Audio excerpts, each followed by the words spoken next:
Hopefully we don't get in a foot pursuit. I don't want to know if I didn't shed all my weight off yet. Don't worry, I'll be your deploy Shaw. Okay.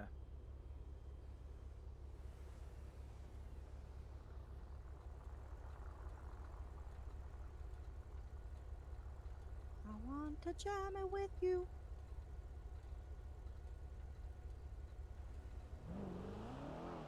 I hope you like jamming too. What the fuck are you saying back there? I got music in my ear, Mom. Jamming in It's the Bob name of the Marley. Lord. I know. I picked that up. We're jamming, we're jamming, we're jamming, we're jamming, we're jamming, we're jamming, we're jamming, we're jamming.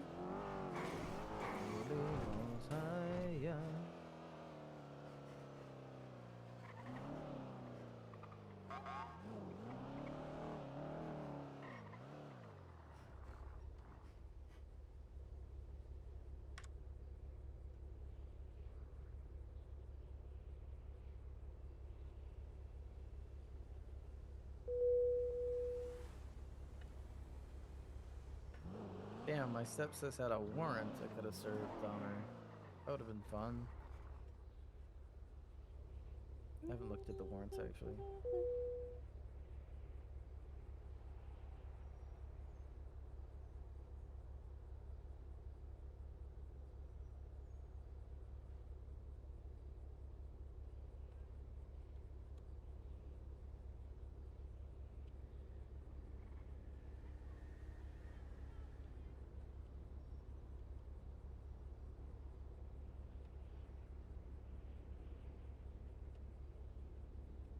Rear, closing.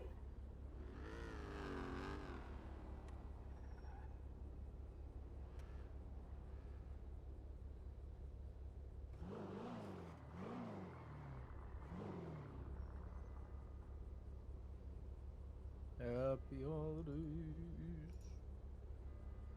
Ooh, tea and bagel. Let's go get salmon. Salomon? That's a joke. I can't eat salmon. We can still go. I do need some coffee. I don't know if you just like boycotted anywhere that sold salmon.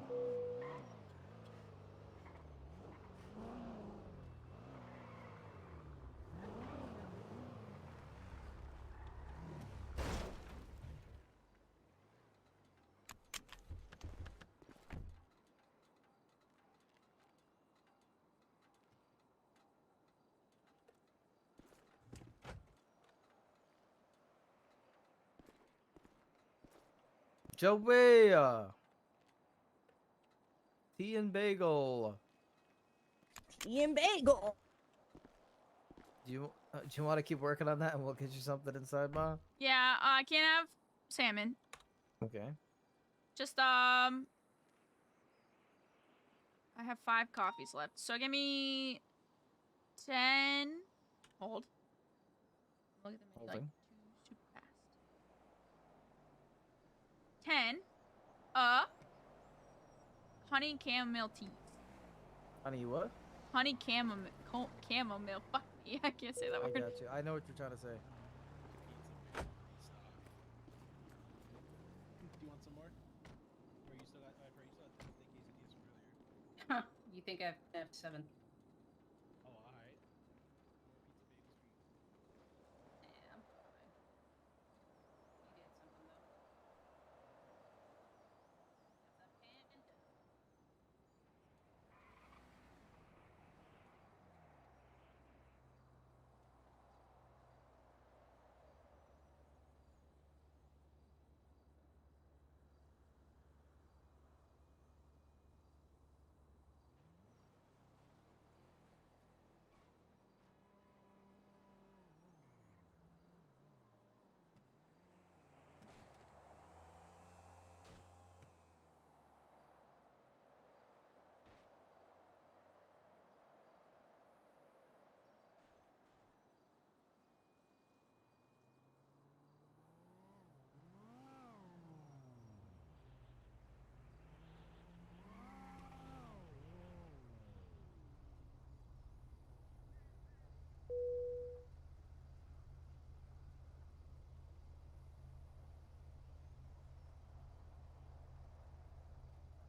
95, 76, latest ATM tempering.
When I'm on scene for the home invasion, Spanish stand by us. No vehicles out front. We'll do a 78 though, because it's right next to HK's block.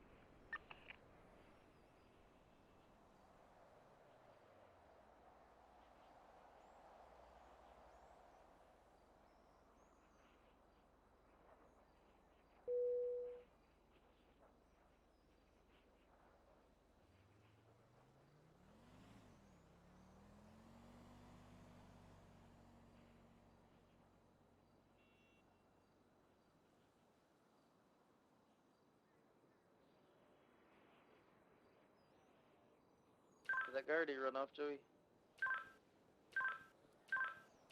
I'm outside. Oh, I asked if the people that paid already ran off. No, they're out here. They're going to their car right now.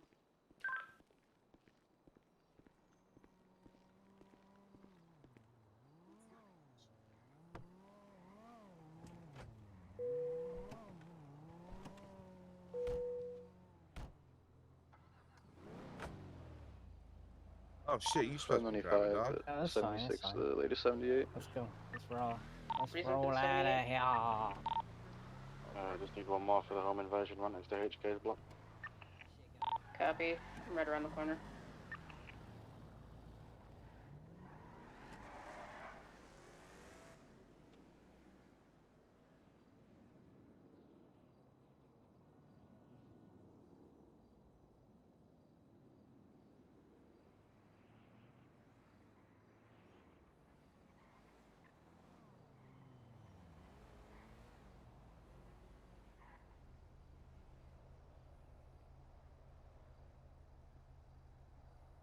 I'm gonna chill outside.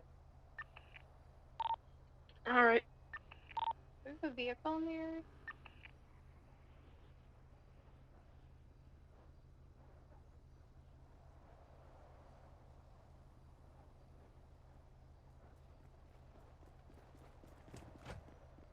214 being route, home invasion.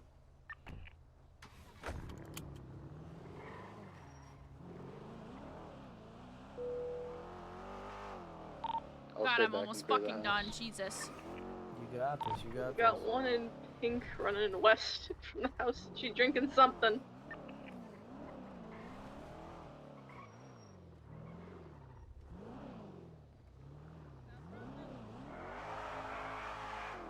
Stop running, get back here.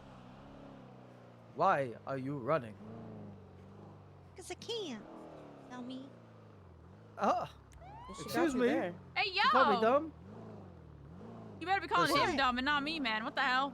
Yeah. Wait, what? What? You want to be called dumb too? No. No, Hey, dummy. that's Wait, what? wow. All right, I'm gonna permission to go for pit.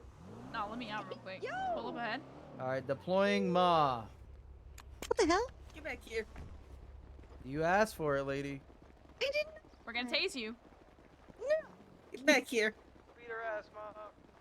Don't drink it. Stop bussy juicing. But I can't, so I will. No, stop. Give up. We're gonna tase you.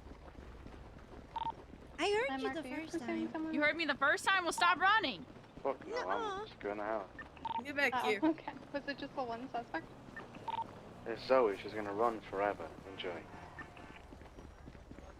Stop it. Stop That's running. rude. Stop running. It's rude to run. She's got a track record for running at the Mario is University of North. perfectly unrude. Oh, well, we're down at City Hall already. That wasn't a very good one. You need to practice. Practice what? Roadblocks. He's not very good at them. You can't do roadblocks in a car when you're running. Well, why does he keep We've yelling got roadblock 4 then? on her, so. Oh, he's just being Oh, goofy. because he's a dummy. Oh, okay. Well, Can I go for pit, ma? no. Stop running. I'll pick you, dumb face. Careful. There's no way. Stop running. What happened? I was literally on her. Stop running around, I'm gonna tase you. I got pretty damn good aim for someone with one eye. Wait, you only have one? You need me to still hold your hand landmark? That's not fair. Hey, firm. How's it not fair? Huh? I mean to you. 22. I mean, I do pretty well with only one that eye. was for the other You tag. Stop running, or I'm gonna show you how good I am. Alright, show me. Y'all are Great some timing, wicked, Captain. wicked animals at 2 a.m., bro. Oh, you don't know what happens after storm. I told you. Now what's stop That running. is a good eye. Oh, we're outside of zone of medical. En route. Stop. Oh, Don't do it. No! oh bollocks. I mean, you keep looking. How? Thank you. This is what Stop happens when I look running. through my damn eyes. Have you thought of Yes, just asking them stop to stop running. running? You get up, I will tase you. If you don't, put your hands up. Stop. Zoe, Stop. pack it in, man. They're not even running boots, girl. You got rolled. You got warned. I don't want to. They're not even running Stop. boots. Stop. What? Not even running. God. All right, I'm You're switching wearing the wellies to baton. running. You heard her. Baton time. I think we're over on numbers for the Stop one. running. By You're one. blind.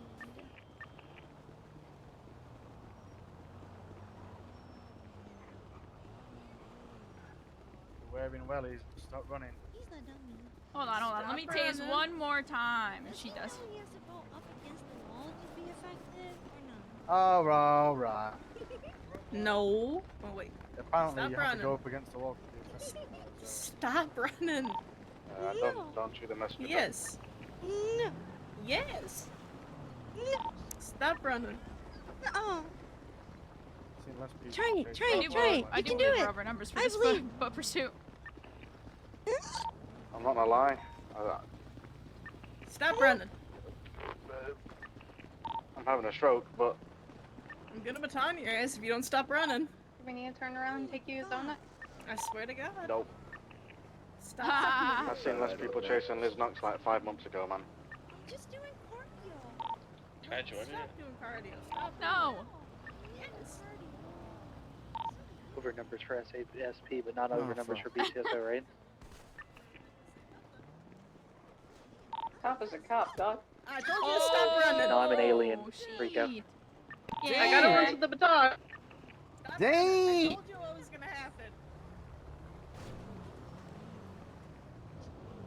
Stop it. I'm about to taser from my car. Stop it. Negative. What do you mean negative? That's hot. If Don't she do that. ran into my car, is that my fault?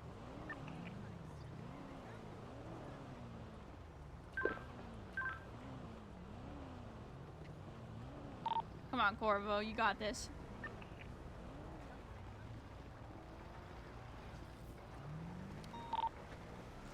Careful, you almost hit me.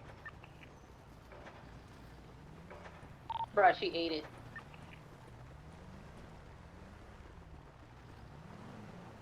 Oh, that was both of my prongs. GG, boys.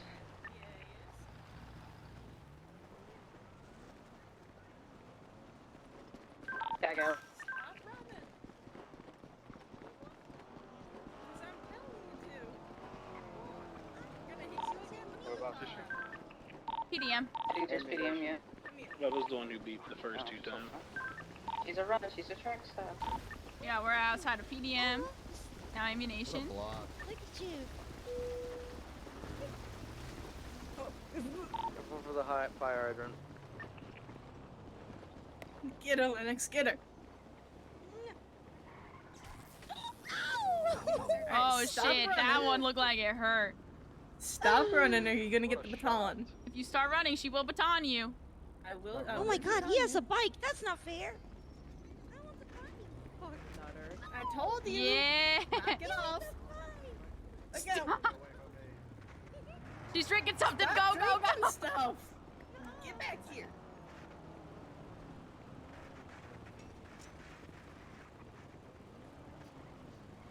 Man. I can do this. It's really cool, Mom. Shut up, Sarge. Go get her, she's still running. Just Oh, stop suspect it. down. She finally died. All right. She go pick up my rudder. was fucked up last night. And I am sorry, ma'am, but Your you girl forced my was hand. fucked up last night.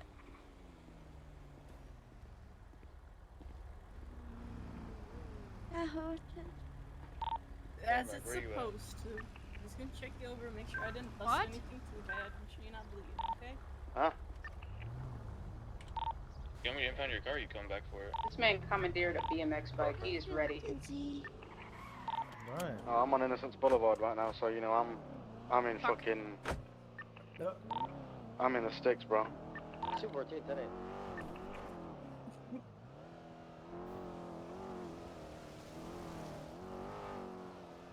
Good shit, Ma. I didn't even do anything. I just tased her once and then Hey, you got that good on you? I ran out tasers. No, the inhaler. You got that good? Oh, I'm okay for right now. My lungs don't I'm hurt back that around much. my Where's my vehicle again? Alright. Mountain Zona. Oh, fuck.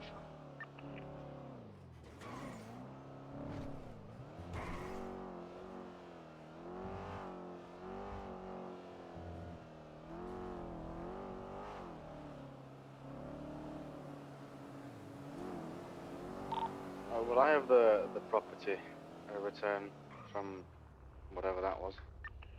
We can transport her to MRPD for you. Please do, yeah. Take her to the hobbable Good work, first. Actually, everybody. Banks, can you just impound my car? I'm just gonna cycle to MRPD, man. Yeah, I got you. Cheers, G. We're gonna go to Mount Zona, then MRPD. Oh, never mind. You know what? Do you want me to impound it, or are you coming to Mount Zona? Dog, the script keeps changing. I'm just coming, okay? Wait, Ma, you didn't attach me on the CAD.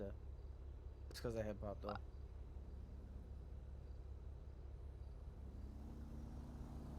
I would pick you up, but I'm full. It's alright, dog. Are you flipping us off, bitch? No, that was the gap, bro. I was trying to carjack. Oh, what the fuck?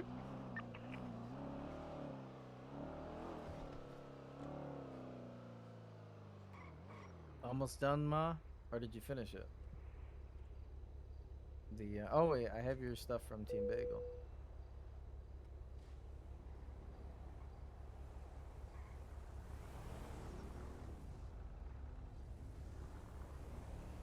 Alright, so I got your 10 honey things in there, but I also put some fish and chips in there for you, Ma. Wow, forget the fish thanks, and chips. Starks. You're welcome. I got it. You can lock it.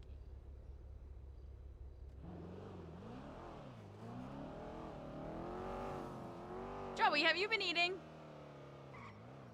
Yeah? Oh. Mm, sure. What the hell? Bitch, I've ignored the fact that you look skinnier for like a week. Sounds good. What do you mean, what the hell? I'm eating, Ma. Okay.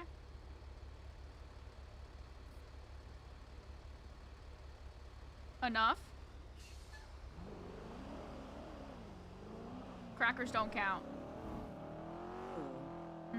That's what I fucking thought. You are my Eating fuck. crackers. What are you eating then? Chicken wraps. Okay. Like fat chicken wraps or the skinny ass ones? I don't know. Just eating chicken wraps. Mm-hmm. God, you are my fucking daughter.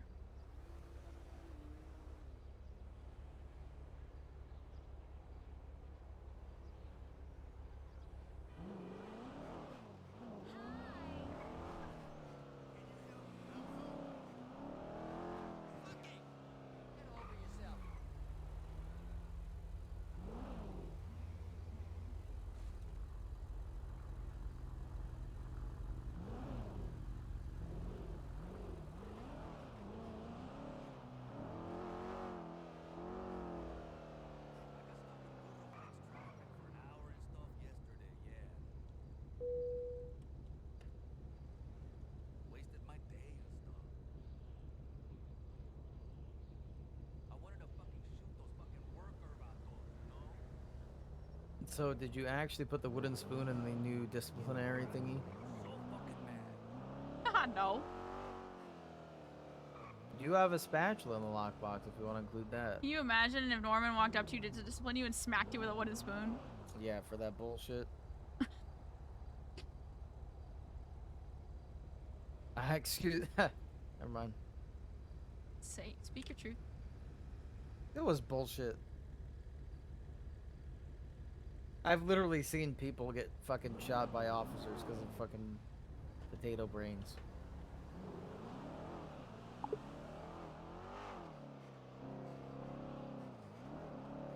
I was aiming downwards, didn't even come close to hitting him once. But apparently I'm supposed to get a protractor out to make sure I'm not at a certain angle so people are happy. And let him get stabbed first before I shoot. 219 on a 38, northbound Paris Street, just outside PDM. Feel white. Carbon Nazar, occupied times 2, the latest carjacking. Male What the fuck driver, did he just female say? passenger. Carbon Bazaar? Carbon Carbon Bazaar. Bazaar. I said carbonara. Carbonara. A felony stop this or What's just that, get out like, with them? related to marinara? No, not at all. I'll get out with them when I've got someone else here. We'll see what happens. Hey. What's that for? Carbonara and marinara and spaghetti. Just no. Oh, I didn't know carbonara was actually a thing. I was making a joke. Yeah. I didn't know that was a thing. You know pasta carbonara is a thing? No. Okay, focus on your job now. Oh. You got your Okay. license, registration, all that good stuff on your bus. Fuck you, Joey. Hey, yo, leave my daughter alone. Alright. Well, we're on duty, so yes, Captids. I fucking thought. Oh, I. Why you let me push you around like that? Stand up for yourself. Fuck you.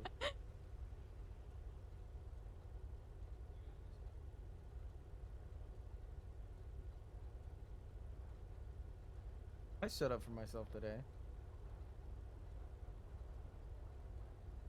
Called that lady the asshole. That was fun. Not wrong. That bitch is an asshole. She's lucky I wasn't standing near you when she was saying that, or else I would have fucked. Sorry.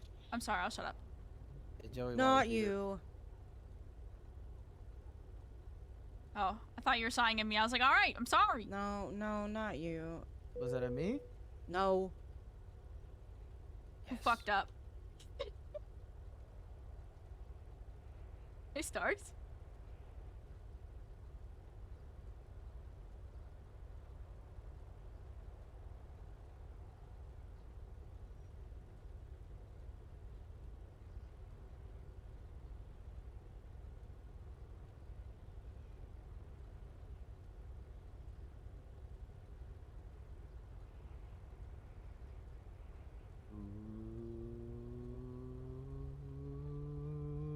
What the fuck is going on? Shut up. Okay.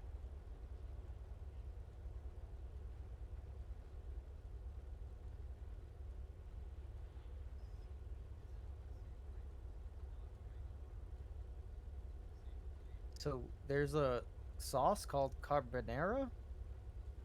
After this is over, I'm getting in your car and we're having a conversation. Me? No, she's not gonna That's get on the fine. phone. Because he just got shot. Well, then I and can he's just back get out into here. yours right now. You want me to get in right now then? Yes, I want. I'm coming. Have fun.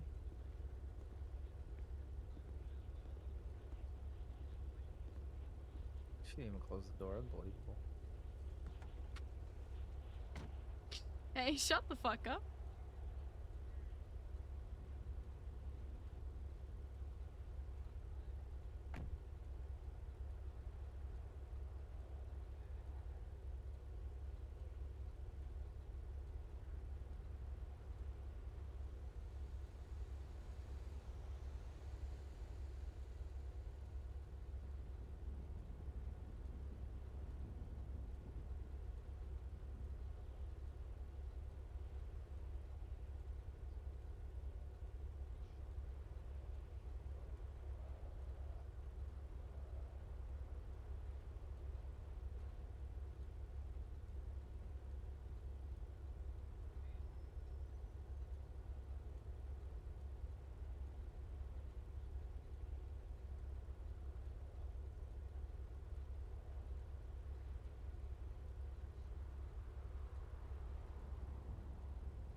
These new MCD livers are tripping me out.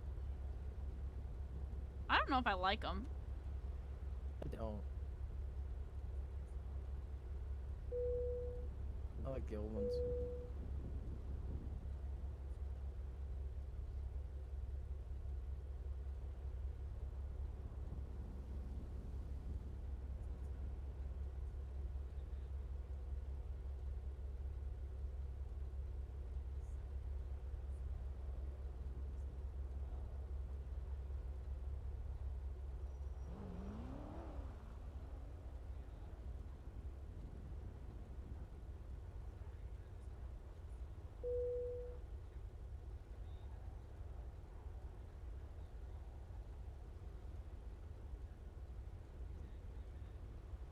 Do you like fortune cookies, cap tits? Do you like fortune cookies, cap tits? No, not really. So fucking when I got Chinese food this weekend, right? You know what my fucking fortune cookie said? It said you have sparkling eyes. Like what kind of a fucking fortune is that? It's just not a fortune.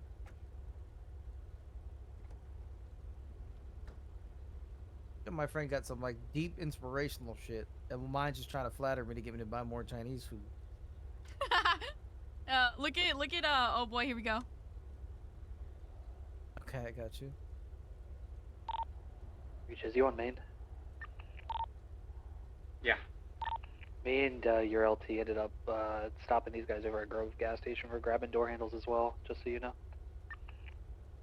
We are up huge. Copy. He said I LT? just went ahead and just told him to Oh leave boy, the car. here we go. Started walking, so. These poor people, man. They need to get a better job. McSwagger, I'm thinking.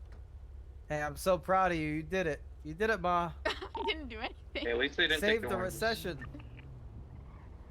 Not the halftime snack.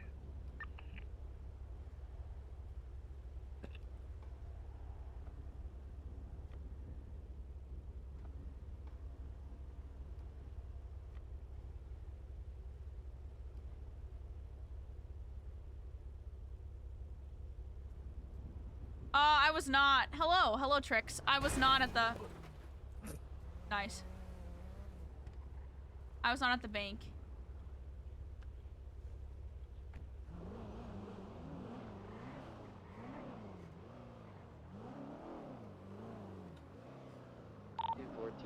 10-8s.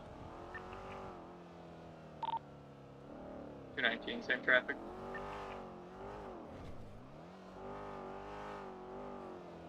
Do I make you proud with my trooper work, Ma? Yes. Even when I'm being a stupid bitch? Yes. Speaking of stupid bitch, my hearing aids are about to die.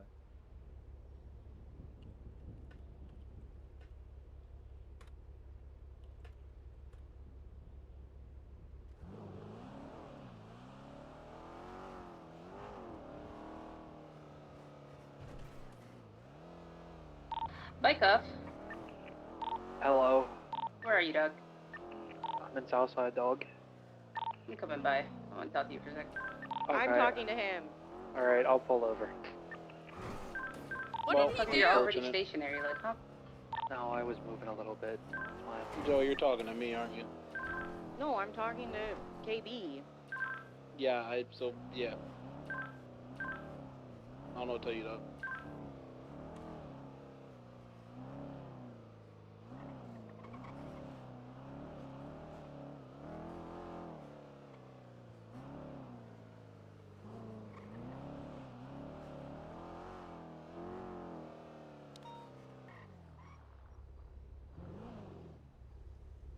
Hey, watch this, I got you.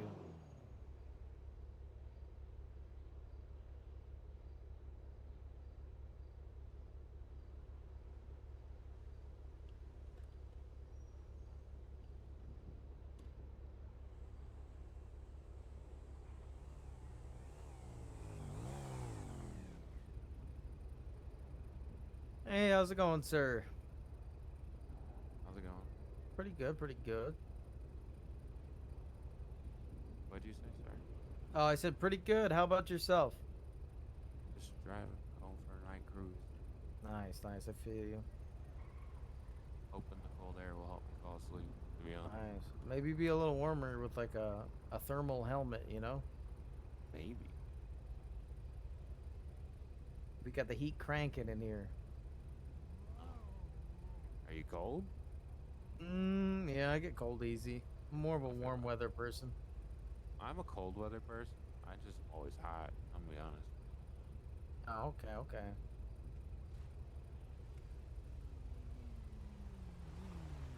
What up, homie? What up, homie? Keep it real out there, gangsters. Do you think I fit in pretty well with them, Mom? No. Damn it.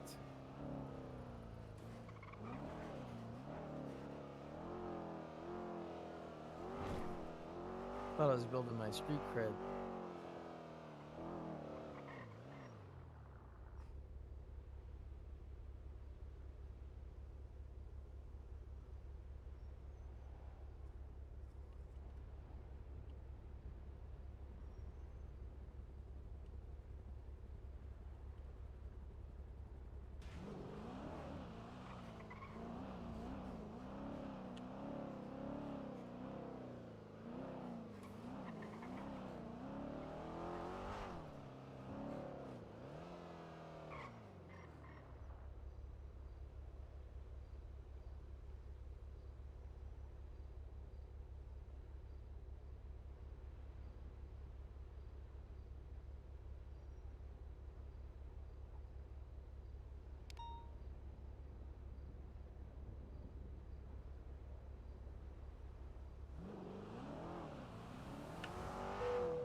Better start getting those vows ready, cap tits. My what? Your vows. Fuck! Yeah.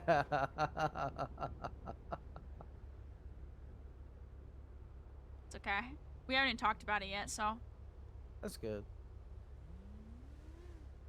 Do you think you guys will just eventually be like, fuck it, and then like plan everything in like 2 days? Sounds like something we would do, doesn't it? Yeah, very much so.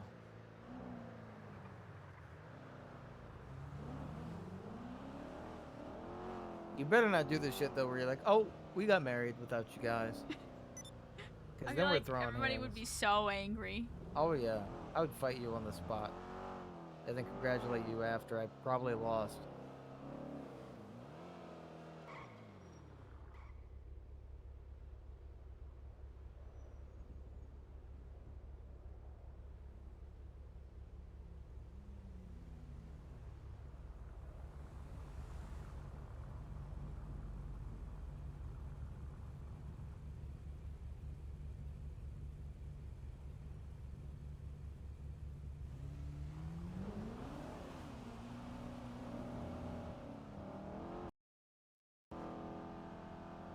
Oh, it finally happened.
works. Ooh, I almost did a big ma on main radio. Where you at? Legion. Alright, en route.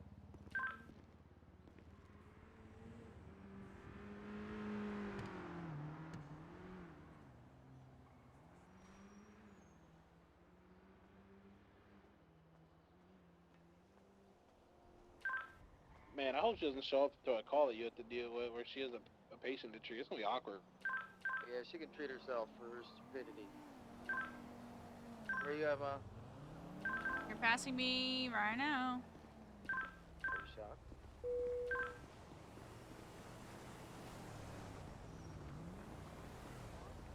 Ma, I Imagine. talked to myself for like 2 minutes. I had no idea you I were didn't even gone. say anything. I was so focused on what I was doing that I didn't barely notice until I was like, oh, damn it. Had a full-on conversation. That was a good talk. You missed it. I'm so sad.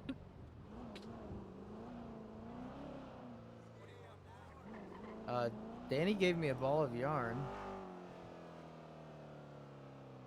and said that I have to untie it without using scissors or cutting it, and that's the first part of my bomb training. So I'm gonna do that when I get home, I guess. Good. And I'm also gonna sit there and practice screaming bomb. Yeah? Yep.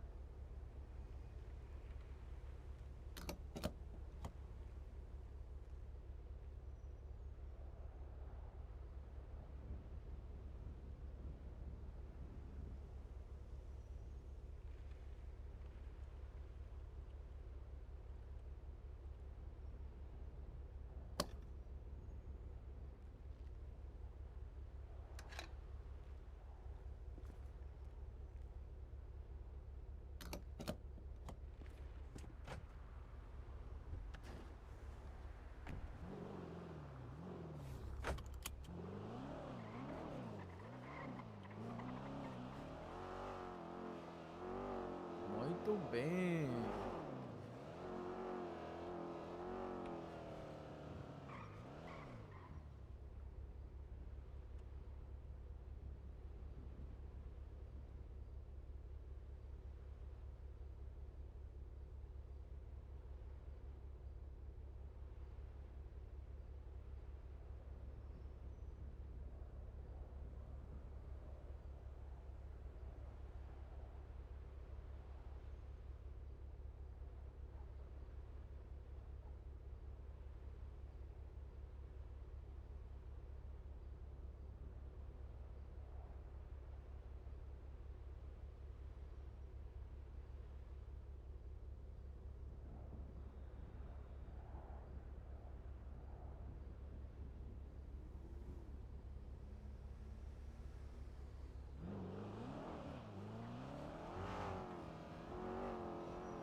I love how you gave me instructions for being out in public today. I appreciated it. It really helped me. What? Wait, what? The instructions you gave me when you went to go skateboarding with Cal Tits. Oh, yeah, I felt bad leaving you. Yeah, listen. Yeah, I could fucking tell. If you want to spend time with your wife and have fun and go skateboard and do your fucking thing, don't feel like you have to stay back and hang out with me or have me tag along. Like, I'll be fine on my own. I know I'm a dumbass on my own. I feel like we've had enough talks to where I cannot be a dumbass or be around people if I really feel like I need to. Don't need to, you know. I want you guys to have your own time together and enjoy it, and it was good to see you guys like skateboarding together and shit. We were just But don't vibing. Yeah, fucking vibe together. Don't feel like you gotta vibe with me. Like, I want you guys vibing outside of your 19-hour sessions. Don't let me get in the way. Jesus fuck. What?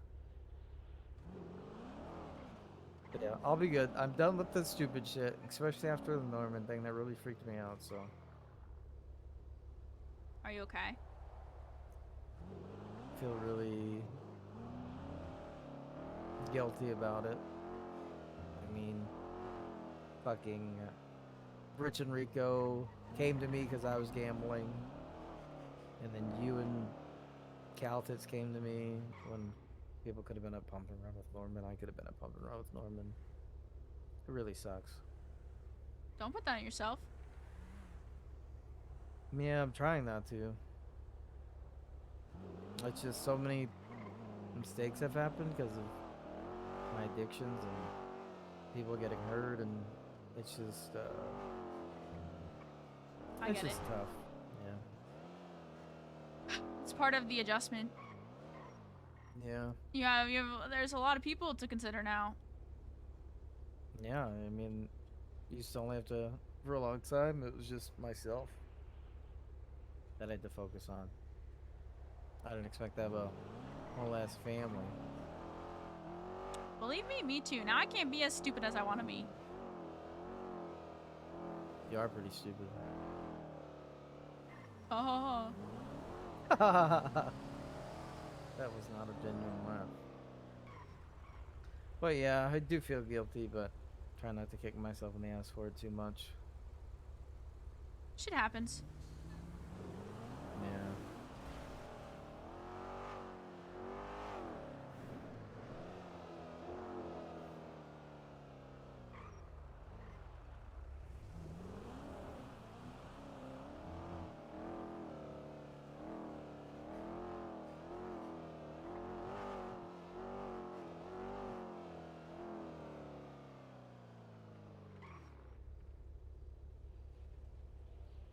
But, you know, right when I had to tell Joey about my gambling addiction thing, and I was very honest with her with like why and my coping and whatever, and telling her I don't need space or whatever, and she told me she didn't want space either, so. She told me what? She Back told you what? She didn't want space, she just thought like I needed space, you know, so she was giving me space. I was like, I don't fucking want space. Like, I miss hanging out with you. She's like, I miss hanging out with you too, so we've been hanging out again. Oh my god, finally, mature conversation. Let's go. Yeah, all it took Norman being fucking eye and me being a goddamn idiot.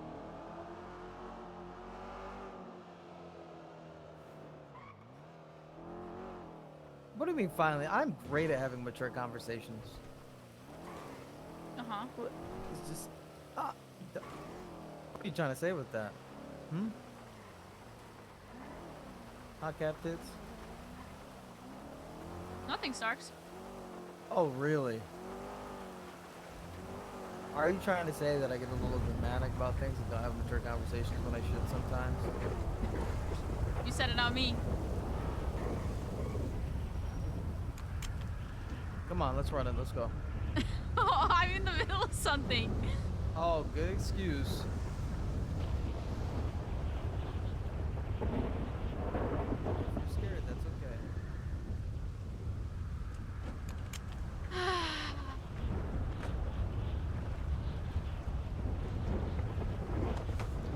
Oh, you motherfucker. I wasn't...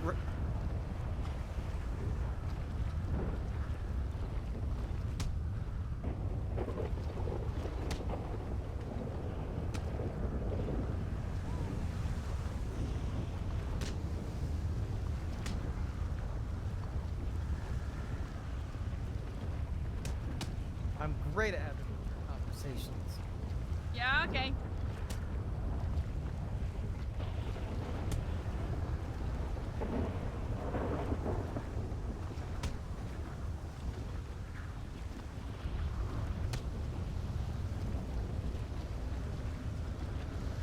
There's just no way.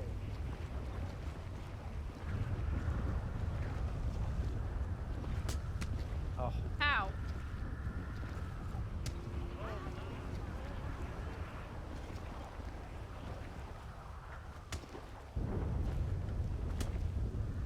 What the hell?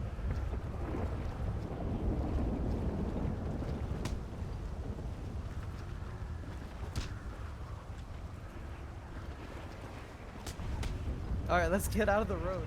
We almost got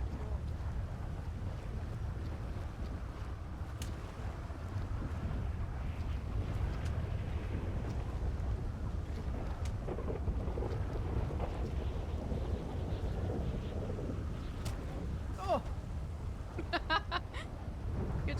works. That was actually really good. That was a really good fight, Captain. Oh, First fight as captain, let's go. that was pretty good.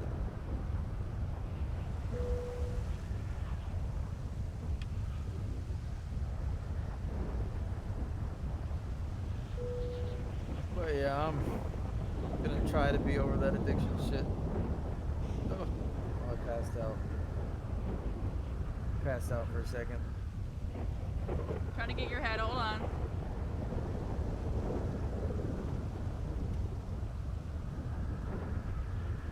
I aimed for your clavicle a lot. Holy. I guess so.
Yeah, you don't do the cop-out thing where you both do no vows, by the way.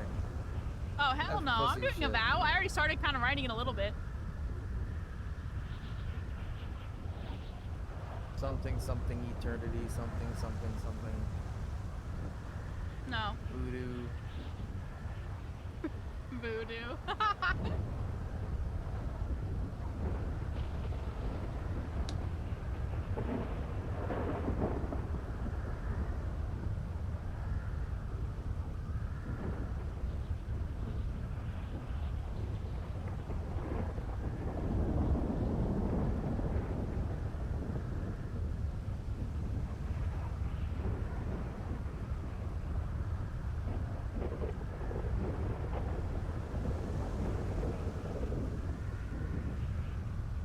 That was a really good fight.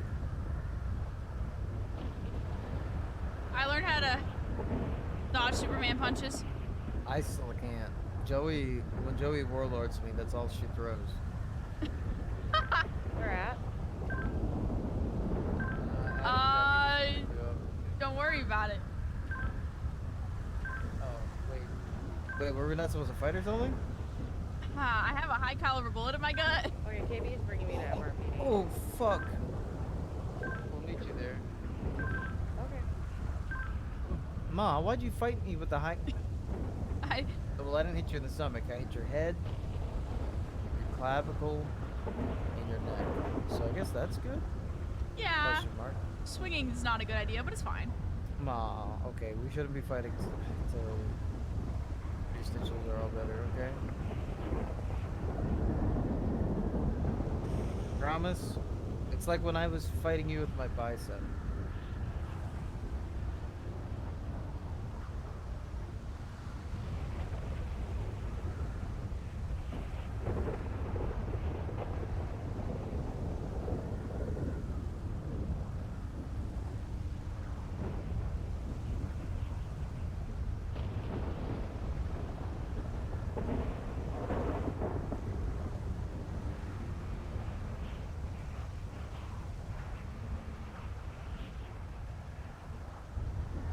Are you good?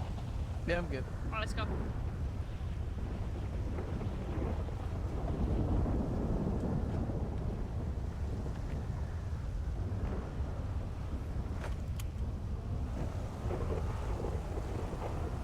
Yeah, I guess we're going.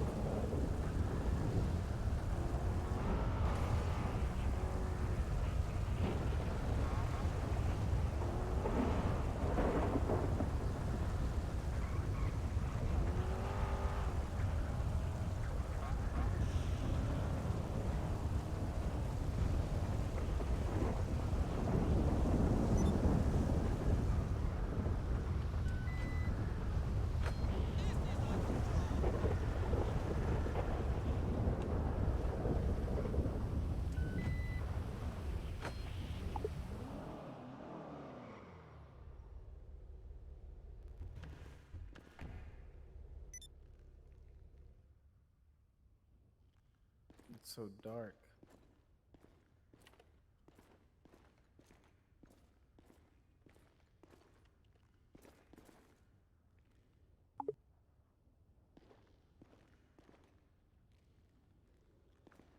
After Storm, I gotta go talk to Norman. Yeah. But I'll probably be on duty after I'm done talking to her. Alright. Oh, ain't no way.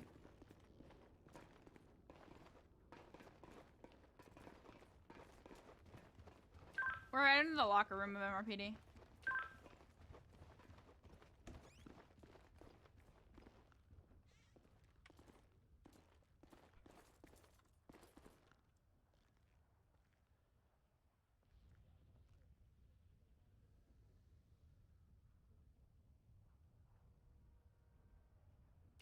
You said the locker room?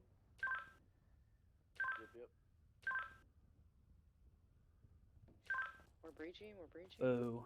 Hello. Oh.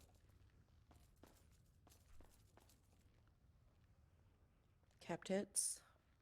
Hello, hello? What's up? Hello. What doing? I'm saluting cap tits. Stop it. I already did. The hell? Just... No. What? No. No to you.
How we doing, chat? Everybody all right?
Why is this playing country? Sorry, chat. Just don't feel like that right now.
Man, gotta rejoin the server. Hold on.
Who beeping?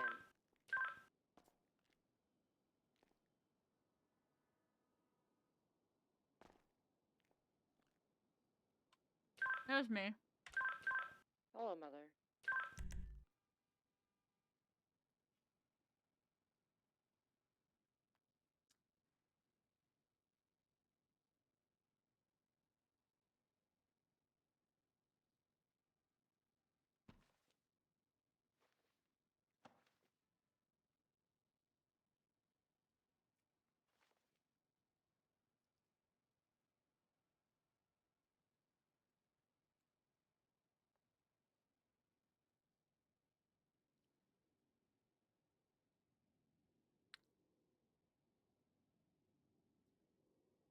KB.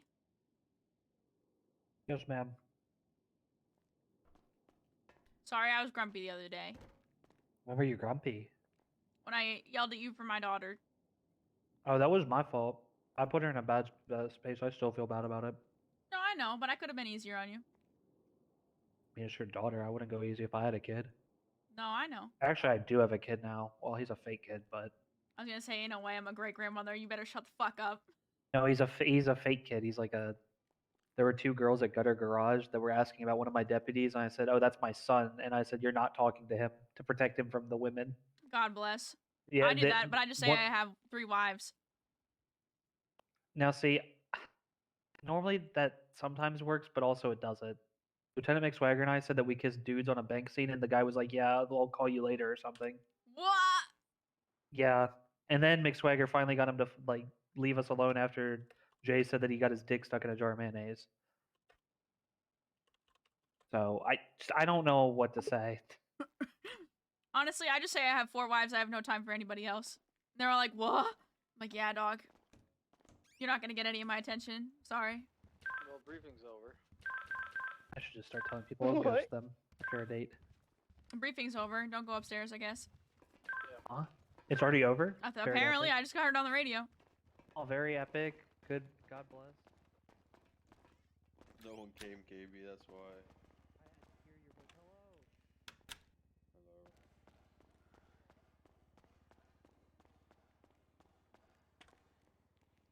Very good.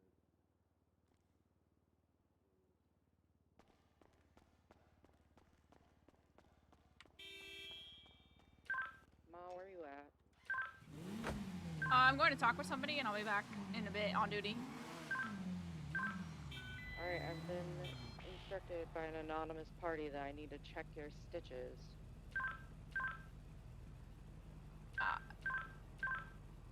Okay, can we do it after I get back? Yes. It's not. I'm not bleeding. I already checked. So if you want to check them after, it's fine. I know I'm not bleeding. So. Okay, as long as you're not bleeding, fill your top of the face. I would like to look at them after. You did run quite a bit. I know.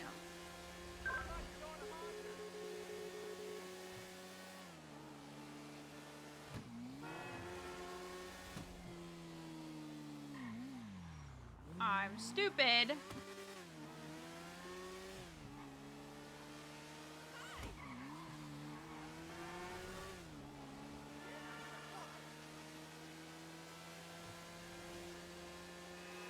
I need to get a better car.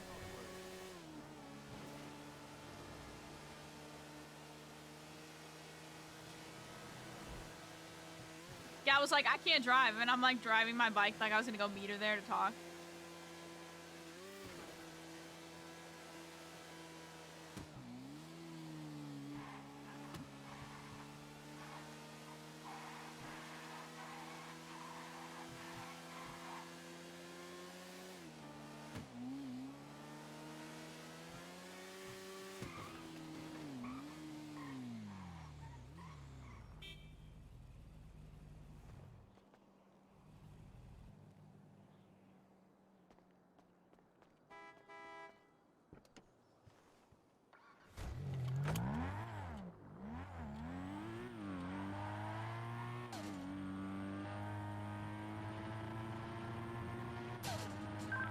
Stark snitch.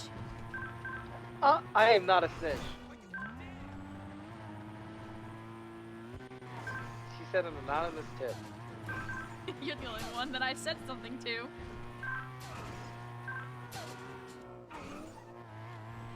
After you willingly decided to fistfight me. Because I forgot, because I'm stupid.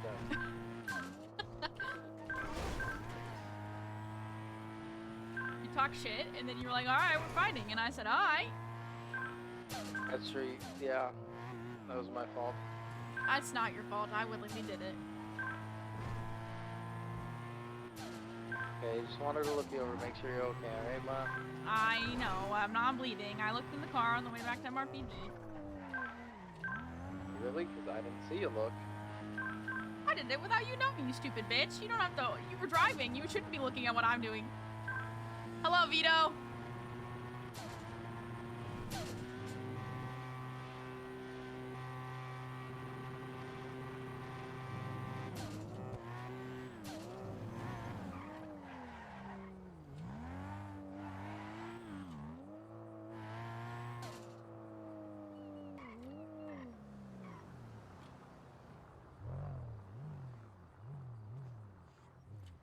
Hello. Hello.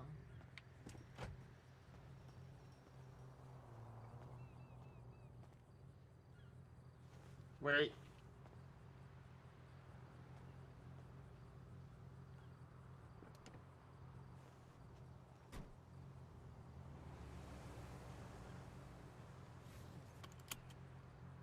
I don't particularly care where we go. Go to your couch if you want, or anywhere, honestly. Is it a couch-worthy conversation? Probably. All right. Ooh. Oh, I don't know how that worked, but okay. Man was running around in front of my house. I saw that. I almost hit him. I thought he was a local. Not that I hit people on purpose. I. It's okay, that local guy was sitting out in front of my house doing curls, and then overhand, I don't know what they're called, forearm curls? Either way, he was sitting there, he'd do like 3 and then switch, and it's not how it works. He's not very good at it. You would sit there and judge somebody for how they work out. I mean, he's using my equipment! I'm not saying it's a bad thing. I'm saying that's very gal of you.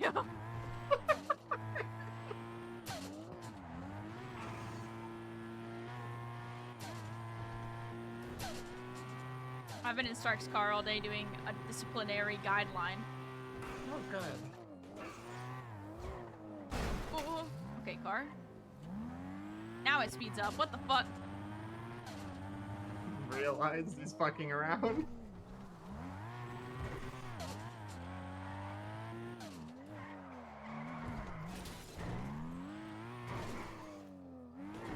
I feel like I miss that turn every time. Yeah, I always fuck it up. I need to get better at learning how to drift it.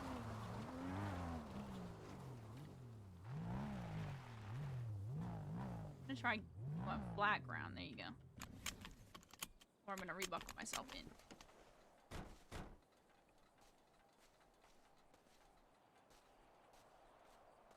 You know, I don't think I could drive an R34. I mean, technically your eye would be in the middle, so I guess. might be easier to drive an R34. I'm like, maybe. I don't know. It's easier driving towards the center of the road because I have the lines to kind of keep me driving straight. Have you? Oh yeah, you did try driving. Ed took me up to the racetrack and let me try for a little bit.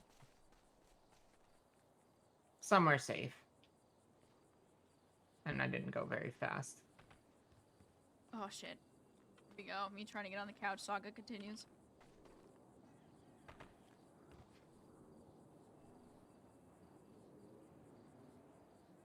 Oh, I see. Yeah. I see the issue.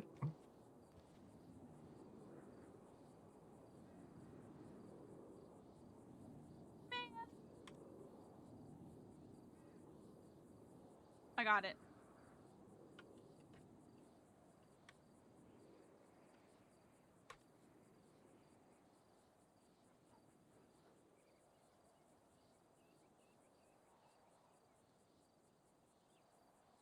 Damn, this is the part where I have to start talking. Yeah. I would like to preface this by saying Ed bullied me into doing this. Oh. Uh-oh. Okay. But he's right. Are you quitting?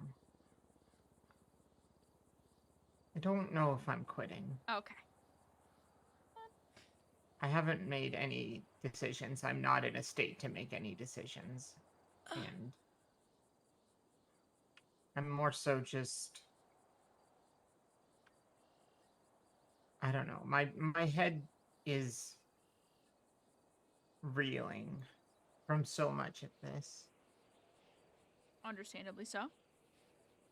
And I went on a walk this morning, which was really good for my coordination. It helped a lot, actually, just to be on my feet for that long. And on that walk, I went to a hair salon. And also on that walk, I walked up to Bolingbrook, and I visited Sunny. Oh, boy. Okay. It wasn't a bad meeting.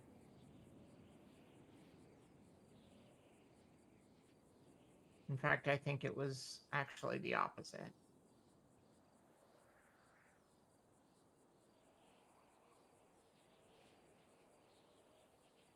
And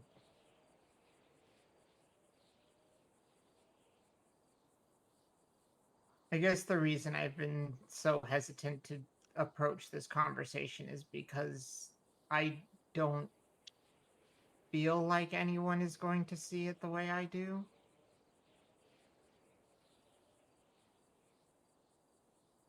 And I don't even necessarily know if it's my place. But I also kind of need to say it.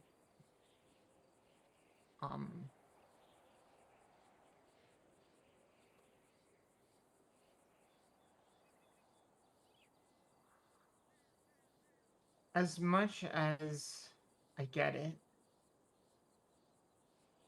because it's our job, and people care about me, and they see me get hurt, and, you know, I understand that.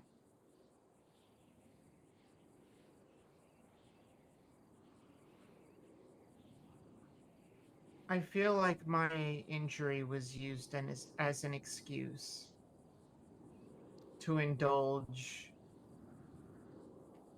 an unprecedented level of violence.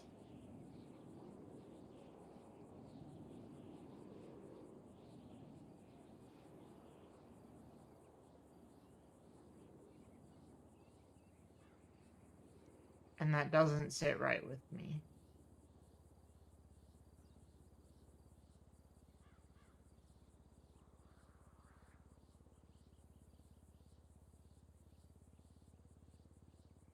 To my understanding, we were just going to Hogakai block after we found you to see if we could find anybody matching fingerprints.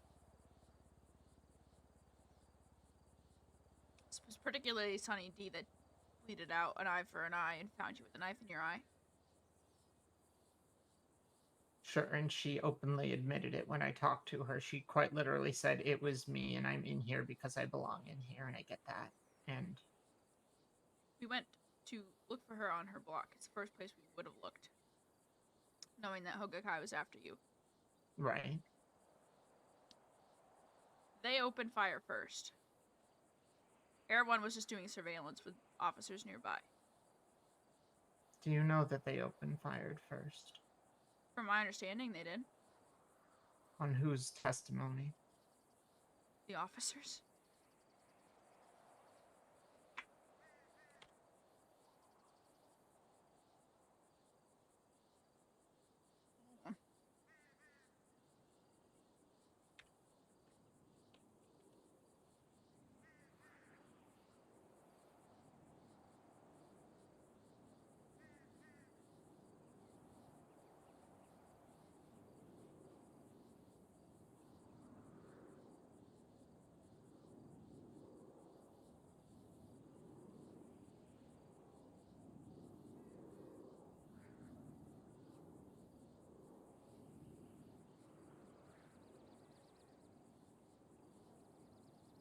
There's a whole video. Is there actually body cam? Yeah. Air 1 camera footage of Hogakai block situation. I don't have my MDT. I haven't gotten one since they took mine. Let me watch it, and I will give you the full rundown. Hold on. I say that because I know them to be many things. Alright, so, from what I can see right away,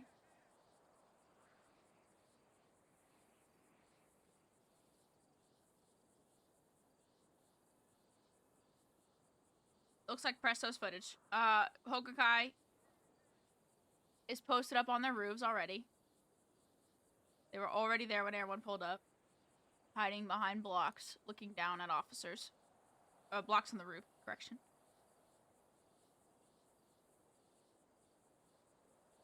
They're staring at Air 1 and running around on their roofs, all of them.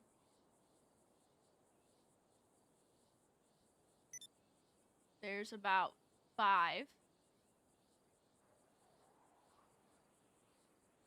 6, actually. And by the time that the officers started rolling nearby, just to see if we could find Sunny to question her, they were already on their roofs. Right. Trying to fast forward it a little bit.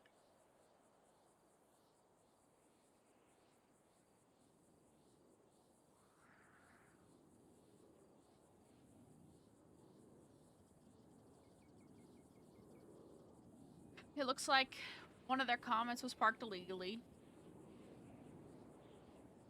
So they go to impound it.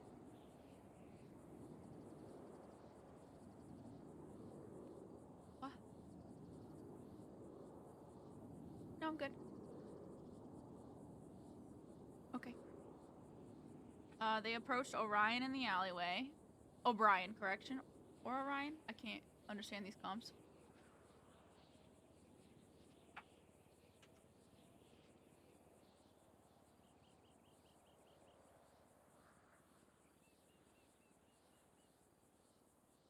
They were... Air 1 broke to look for a blue comet.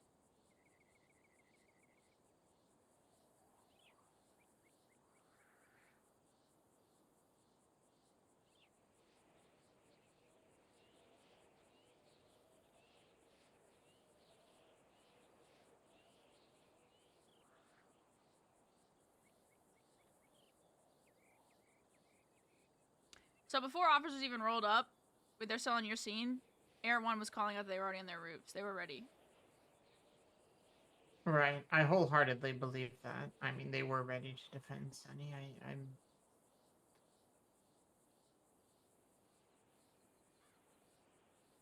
Hokukai pulled a gun first. There was a female on the roof with a black balaclava over her head, and she pulled a gun. They all pulled guns and hid behind walls.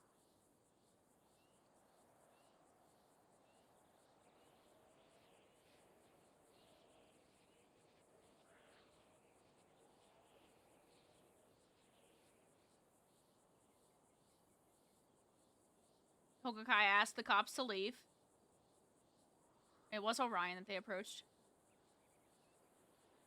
They put the guns away, except for one person. Except Diablo Cody kept his gun out. Or the one that looks like Diablo Cody, according to these comms.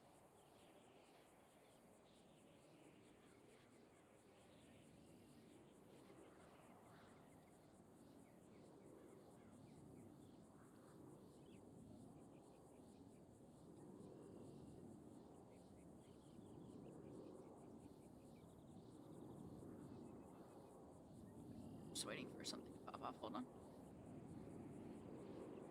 It's okay.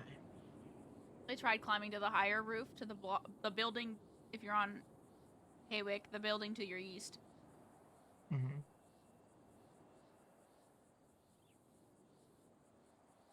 Cops are trying to get their numbers under control.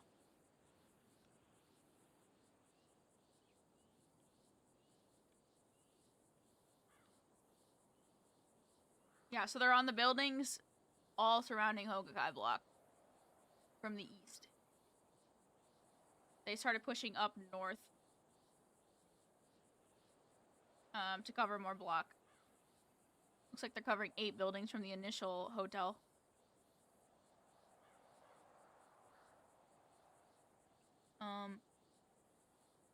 Briggs approached them to tell them to put the gun away.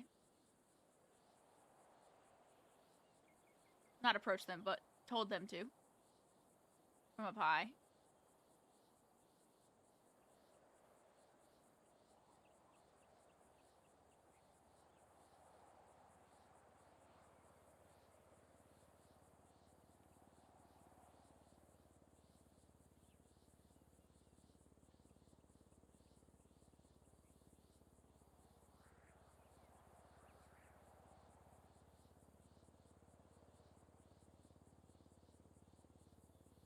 There's like 8 of them on every roof, on these rooftops.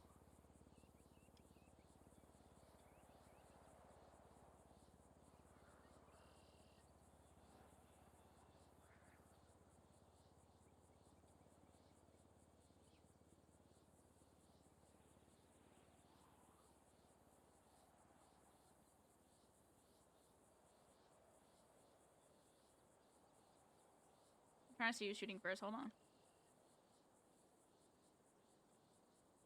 From what I can tell, they're just running around all these roofs with radioing a bunch.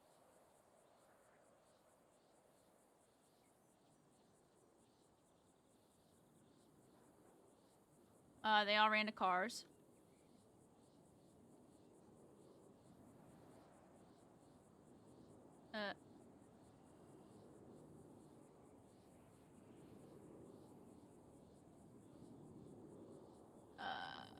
all got in their cars. They're, I don't know what road this is, but they're on Spanish, sorry.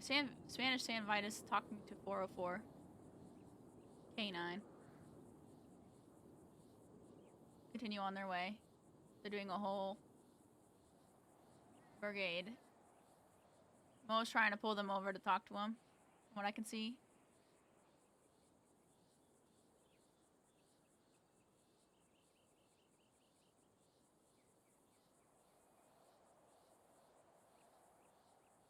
Unit is trying to pursue them. They go to the parking lot, where we found that tree across from West Eclipse. They're getting out of their car, and climbing onto the roof of the building across from West Eclipse.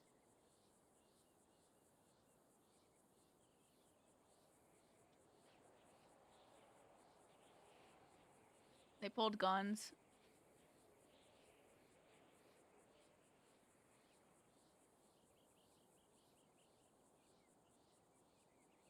There's 5 on scene.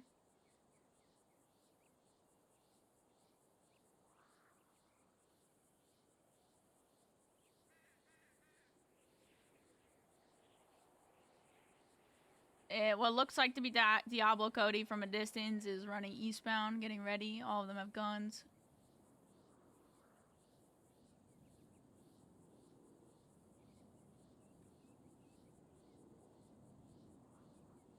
From what I can tell, police aren't pushing them because they're holding inside of the... Okay, do you know where we found the Christmas tree? Yeah, inside the Richmond. Yeah. They're holding inside of there, like barricaded suspects at the moment. Right. They went in the back through that small-ass doorway, and they're just tucked on rooftops and around the corners.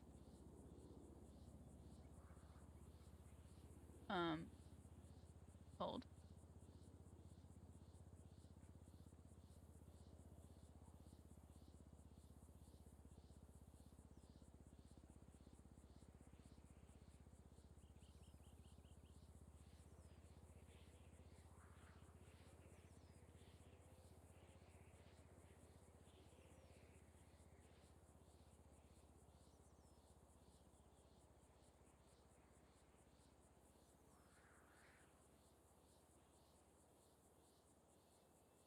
They got Lancaster and somebody else to hot drop out of Air 1. Just in case. They pretty much barricade themselves in.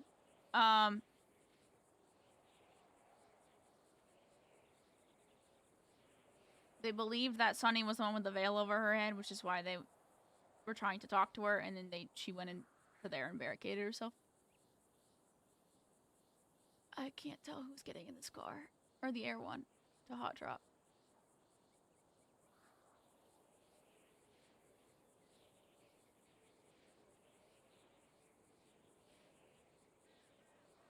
Air 1's landing on the smaller roof, right next to the entranceway to the right of it.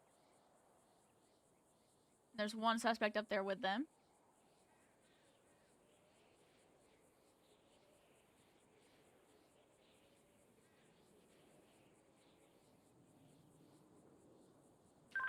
No come. They had Yeah, what units up? above them.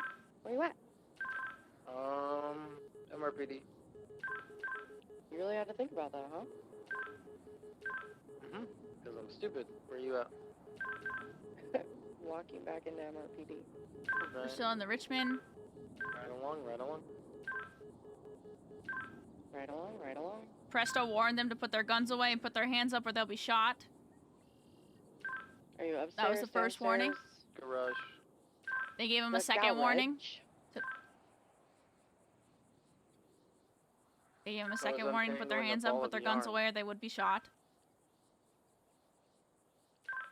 They gave him one last A warning. weird task. They did to not be move. doing. Oh, it's part of my bomb defusal training. Oh, okay. That makes sense. I mean, you'd know more than me. Presto's calling out where every suspect is. Huh? Cops are Combat waiting to medic push shit? still. They're giving them more time.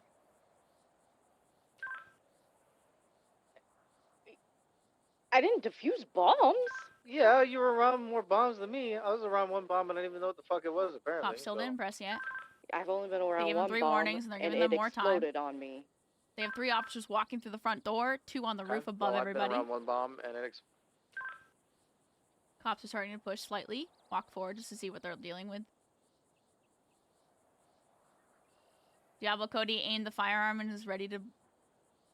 All of them are ready to point with pointing firearms. Suspects.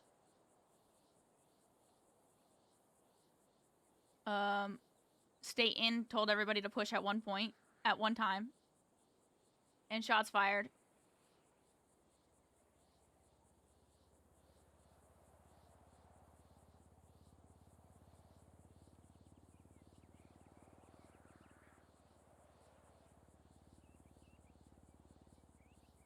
From this angle, I can't tell who shot first, but cops were pressing.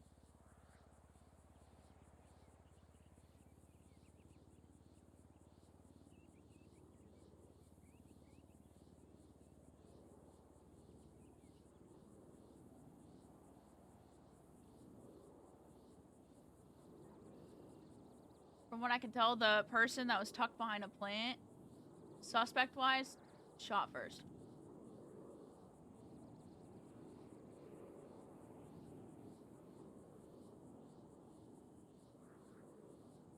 Or it was one of the cops pushing in after 3 verbal warnings in time to surrender. Sure, and that tracks. And then they took 1 down, 2 down. I mean, at that point, I'm fairly certain what happened. As I heard it, they dropped Rico and I believe one other officer. Yes. O'Brien's comment on here is actually pretty good. Connor O'Brien was at MRPD with Dylan Presso when 911 came in from Captain Reyna Shaw, stating that Gal Norman had been kidnapped from Pump and Run. Me and Dylan Presso got out Air 1 and took off searching areas where G. Norman could have been taken to. First, we checked some shots fired calls at Cassidy Trail.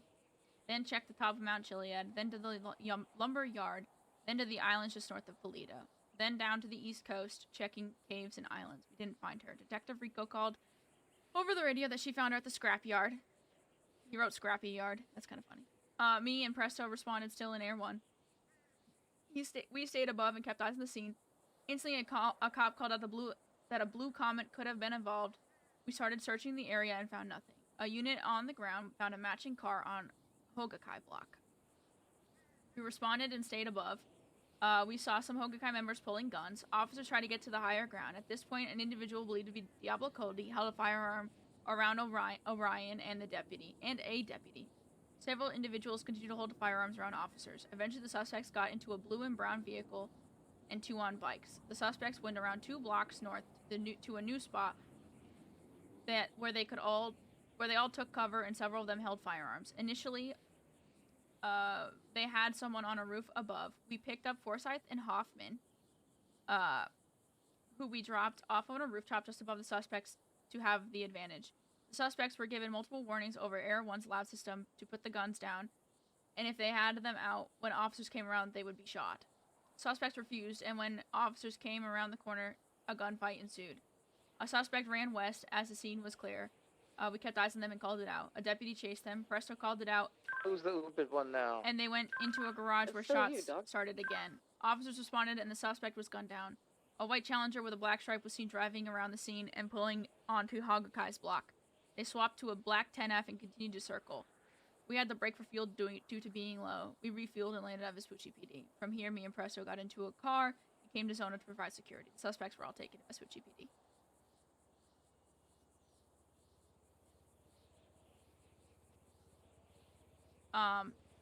From what I could tell, they barricade themselves in, and officers, shouldn't say we, gave them multiple warnings to stop, and they didn't. I would believe that. I don't believe that they would have shoot anybody like that willingly.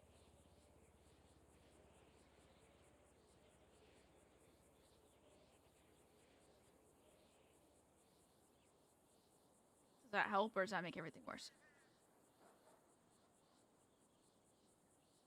I don't know that it affects it one way or another.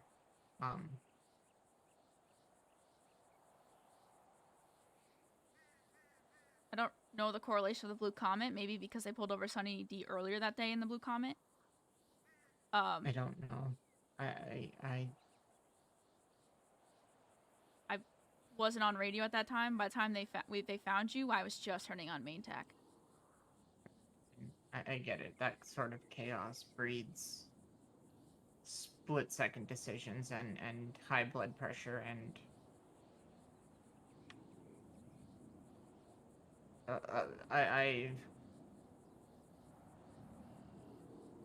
I don't know. There's just a part of me that knows for a fact, regardless of what procedure was or wasn't followed, there's just a part of me that knows there were people who were absolutely ready, had their class 2s in hands, and were already on their way to that block because they were so ready to blast some gang members. They did go over numbers, and they did have to tell everybody to fuck off. But I don't believe that everybody had class 2s. I'm sure that some of them didn't. I'm sure some of them did, but either way. My frustration is that, and I know you're not going to accept this as an explanation, and I think no one is going to accept this as an explanation. But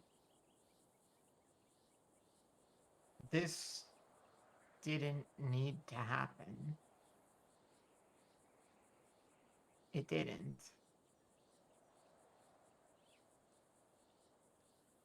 You wanted them to walk after hurting you like that?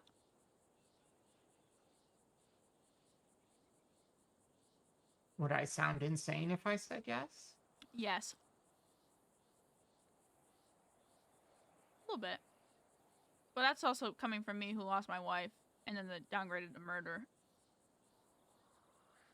I mean, I can be real, and man, this was so much easier to tell Ed. I mean, speak your truth, man. I've done things in my time as a police officer. I have done absolutely appalling things that I have not been punished for. In fact, I have been promoted for some of them. I shot an unarmed man and was told good job and literally got promoted to a senior officer for it. And I was congratulated on my first kill. And I have since killed my best friend. I have killed people who were literally just running for their lives. Like, I genuinely hoped they weren't trying to kill me. I know they weren't trying to kill me. They didn't go to prison for trying to kill you. I know. They went to prison for torture and mayhem and attempting to maim me, which by definition they did. Mm-hmm. And I don't discount the fact that losing my eye sucks. Like, really, that sucks a lot. This is maybe the shittiest thing I've had to deal with probably in my entire life.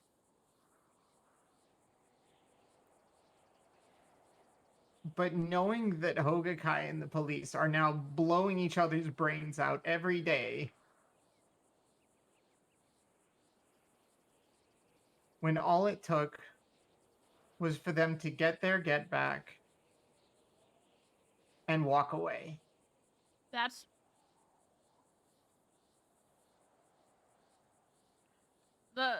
I deserve what they did to me and worse. No. You're not the one who killed Cal.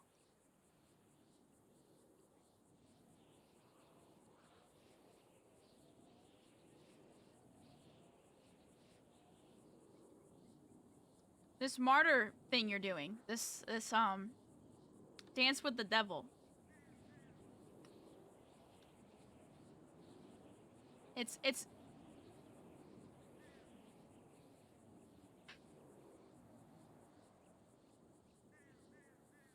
you're not the one that shot the one into his skull. How do you know that? The footage.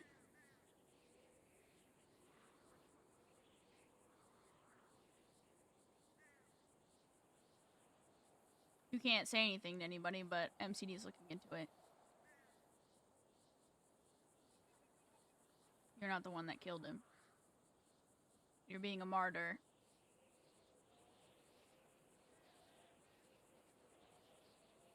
Does it matter? No. But you're on a dangerous path right now.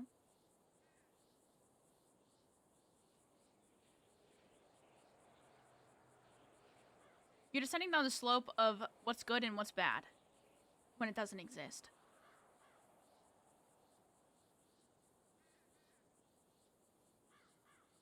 There is no such thing as a good person, a bad person. There's people that are pushed to a limit. There are people that push to an extreme. People that care, people that love. It all makes people do things that are stupid.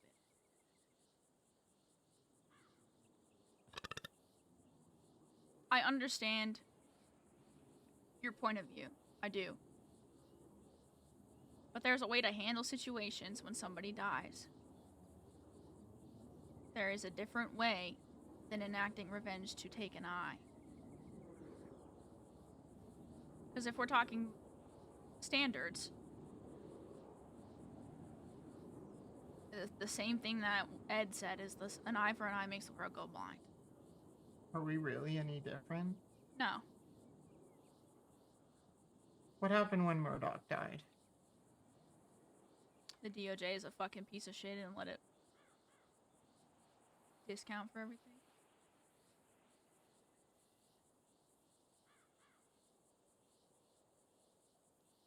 But I'm pretty sure I saw a body cam of Murdoch.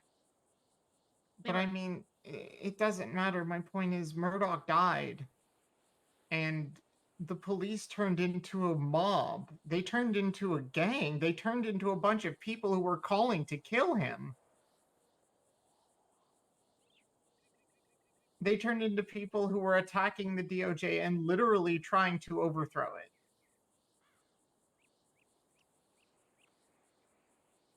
The lieutenant commander committed almost sedition in response to it.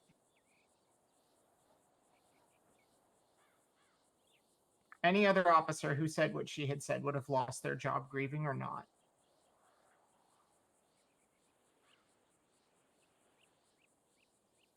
And she had the influence of an entire department rallied behind her when she did it. I'm aware. We're not different than them. I didn't say we were. There's no such thing as good and bad, Norman. So why do they get held accountable and we don't?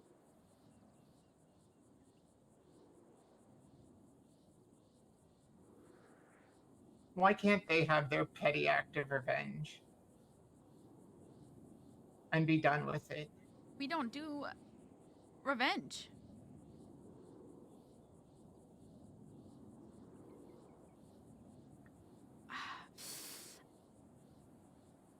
We don't torture people. They didn't torture me. They stabbed me in the eye. Norman, are you in pain?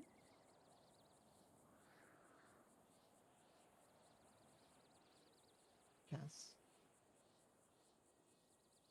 Immensely so.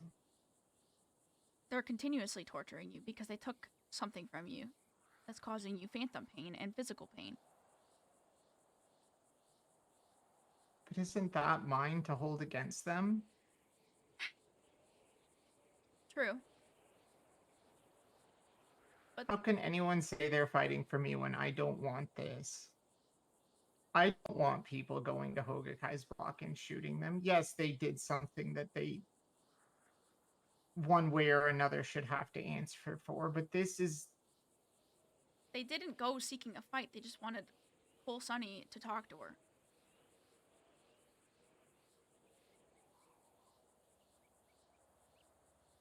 I guess I've just been seeing... I've been doing this long enough to know they always go to a gang block seeking a fight. They're impounding people's cars on their block. No one walked in there with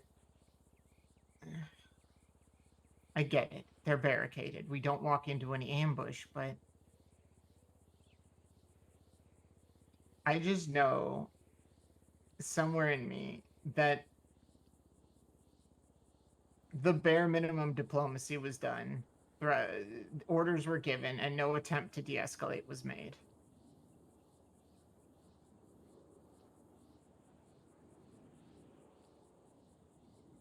I know that Sunny would have surrendered herself willingly. She did not seem willing in the video.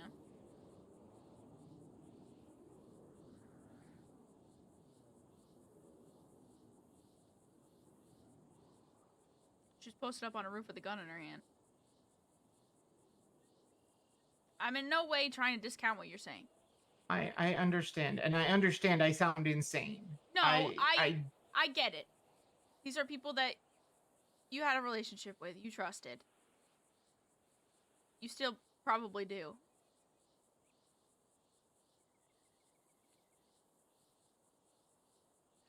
Their justice is archaic, but it's not irrational. That would have this is what would have happened regardless. They're not the only gang that's sick of the PD.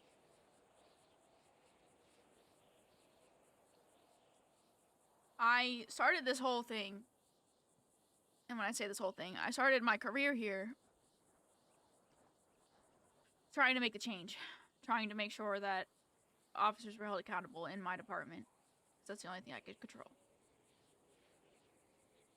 I did it to ensure that I would be the change, because a year ago it was a lot worse. 2 years ago it was a lot worse.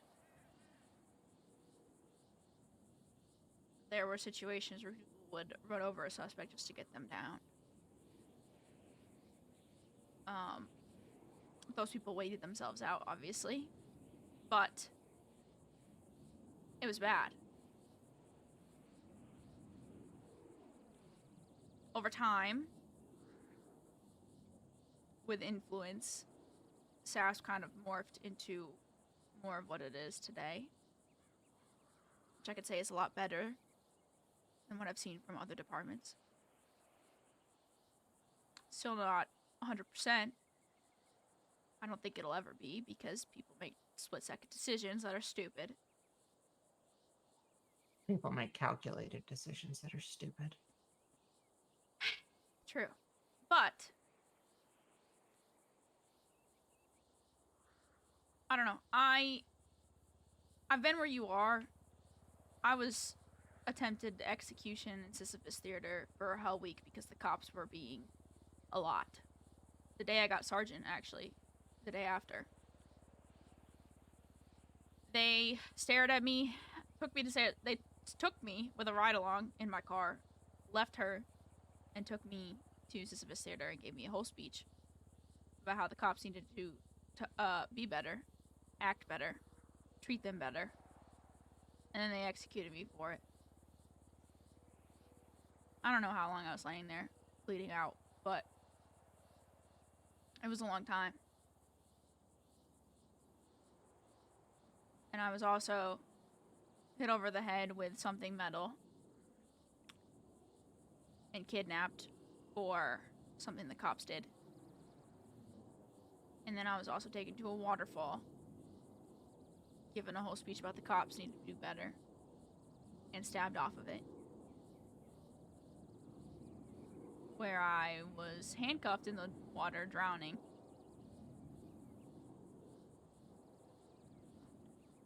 And that was just the last 7 months. 7, 9 months, something like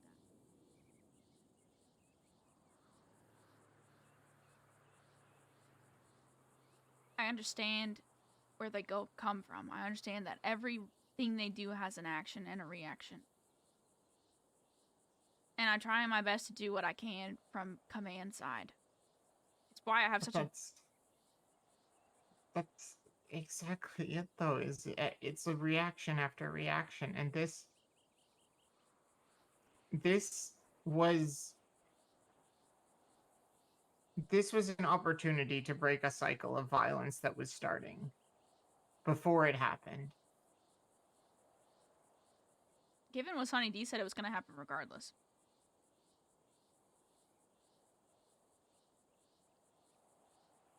What did Sonny D say? In her interrogation, she admitted everything and was just like, yeah, it would have happened regardless. To me, yes. I think in the shootout, too. I wasn't there. I was standing outside your surgery room the whole time, but... I don't mean to sound ungrateful. Oh, I know. You and everyone else have rallied behind me, and I don't ever want to feel like I don't appreciate and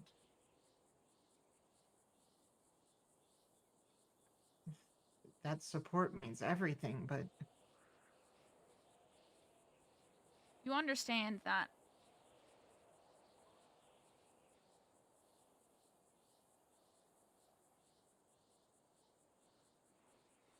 from where I am sitting, I don't feel like I am doing.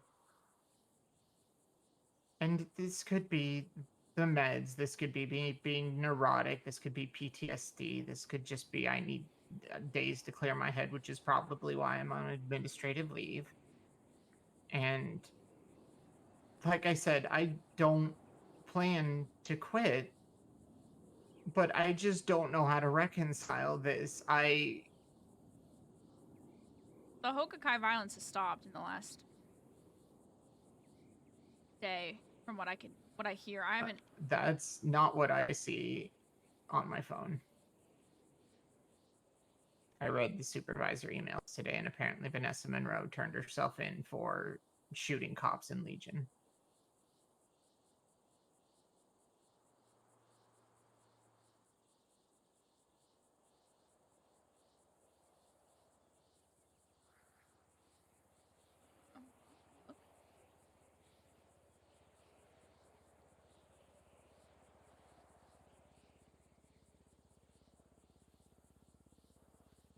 It's every action breeds a reaction, and this reaction was mine to refuse. Because yes, they did this, and yes, it sucks, and yes, maybe they tortured me, and I am actively in pain, miserable because of it. But I would rather just be sitting here miserable knowing that this was over than knowing that officers went out there, brought Air One and 7 or 8 cars to their block and were like, why are they defending themselves? They're not going to negotiate with an army. Did anyone walk in there and try to just sit down and talk with them? Not like say, where's Sunny D? We need to talk with her. Sit and say, hey, we need to work this out. I'm coming. Because I'm willing to bet it was, you need to bring Sunny D out here, or there's going to be a problem. We're impounding your cars. We have Air One. You need to comply. Drop the weapons. You're all under arrest.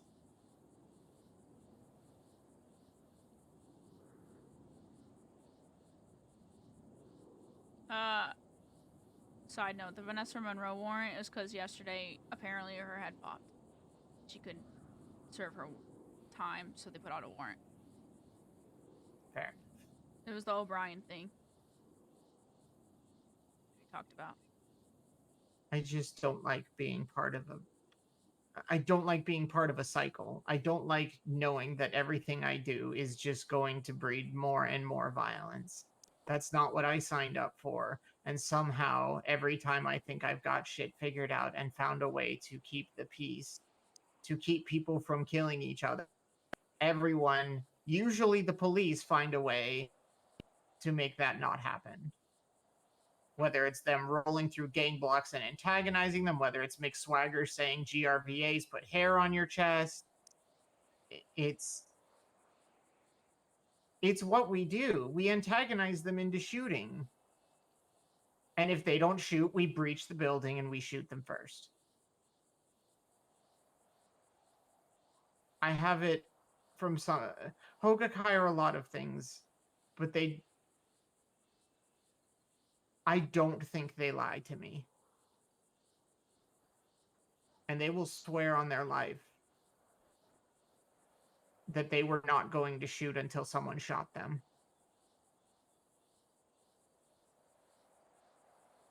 They barricaded themselves in. I know. After they were chased from their block. And I get it. By SOPs, we did nothing wrong. We followed the procedure. We ordered them to stand down. We were past the point of negotiating. And it just feels like no one ever wants to end things peacefully. No one does. There are maybe 2 to 3 officers on the force I know who don't reach for their gun as a first response.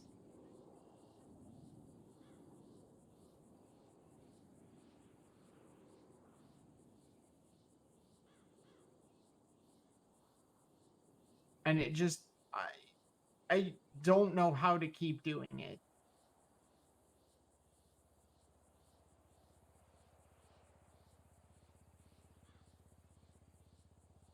Ashford asked for my testimony against Sonny.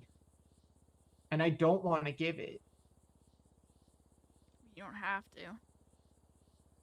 I don't want to give a testimony that's going to be used as ammunition to justify the violence against Hogakai because I will not back it.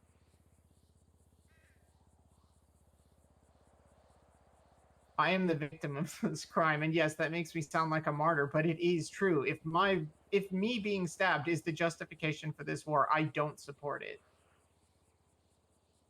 I don't think that's what everyone was intending it to be.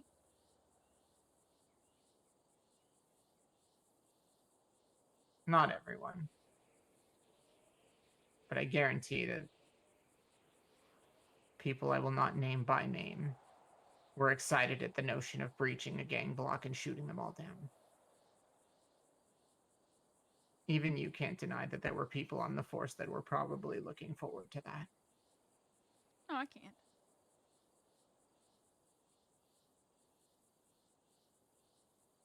And when those people take command of a scene, they tactically guide the situation to that end point. I know, because somehow the people who like shooting end up in literally 1,000% more shootings than I do. I can tell the people who want to shoot because they end up in 7 to 8 OISs a week.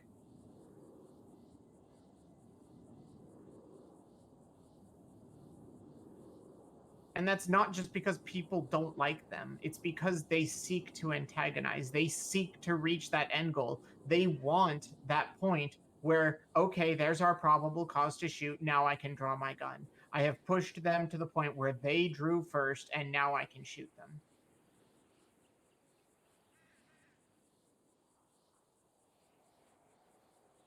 And I won't be a part of that.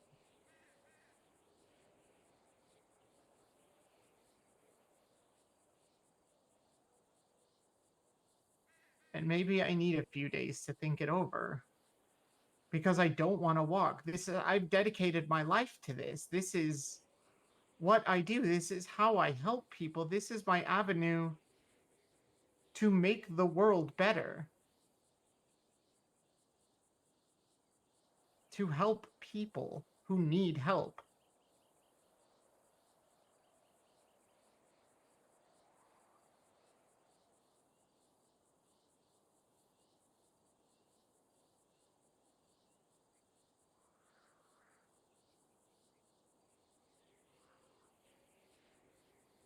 And they can charge Sunny with every single thing she's ever done.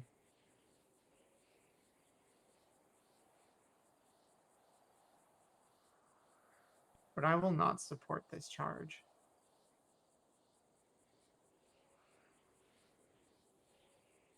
She did torture you, though. She did. And I know that rationally, legally, we cannot let that go.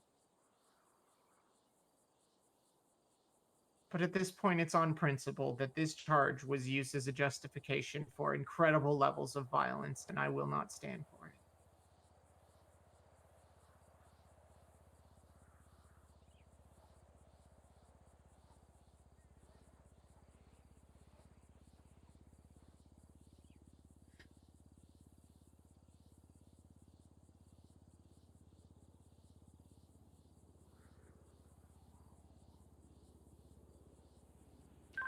Let's just get out of here before they go full fucking. Never mind. Yeah. I don't know what I'm looking to hear in response to this right now.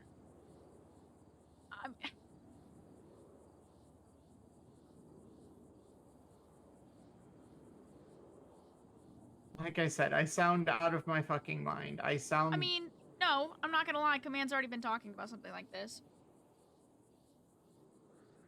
It's been a conversation.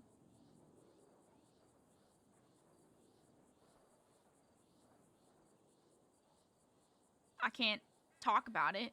I know, and I'm not here to pry into that. I don't want to know. It's kind of ironic because I And- just wrote an entire discipline guideline right before this. And you're saying you're positive that I am not the one who shot him in the head. I'm being told you're not. I mean, I may as well. I'm being told that you're not. It's nuance at this point. I shot at him, and I was aiming for the only part of him that I had an angle to. Yes, but they also decided to lower Banks up to the top of a construction site, got out of a car, and mag dump him in his spot. Sure, and do you know what I saw Banks do the next day? Literally the next day? We were pursuing a Sultan registered to, I believe it was Curtis Thornton, a member of Hogakai. And the entire chase, I literally had to order him to stand down. Because I was not about to watch him get shot by them again.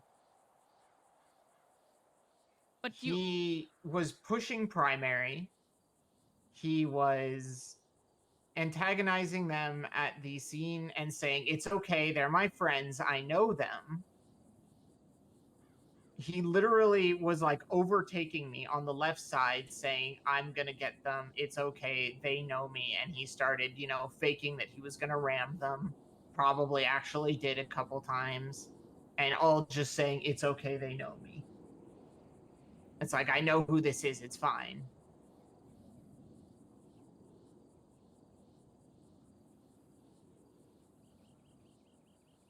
It goes into cause and effect, though. Sure, but I know Banks to be an officer who regularly antagonizes people. Nobody would contest that. Every single person who has seen Banks on duty would absolutely back the fact that he antagonizes suspects regularly. And that got him shot. It gets him shot very often. And yes, they shoot first. But we know what we're doing when we do that. We know what we're doing when we push people, when we ram their car, when we escalate, but not to the point of violence until they finally snap and shoot us. That's how it goes. That's why people like Banks have the highest OISs in the force, because they do shit like that.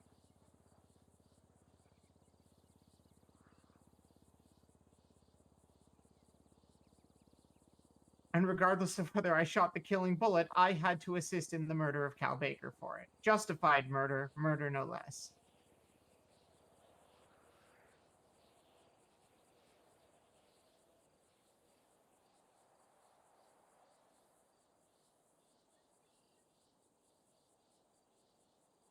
It's all cause and effect. It's all a cycle. I get it.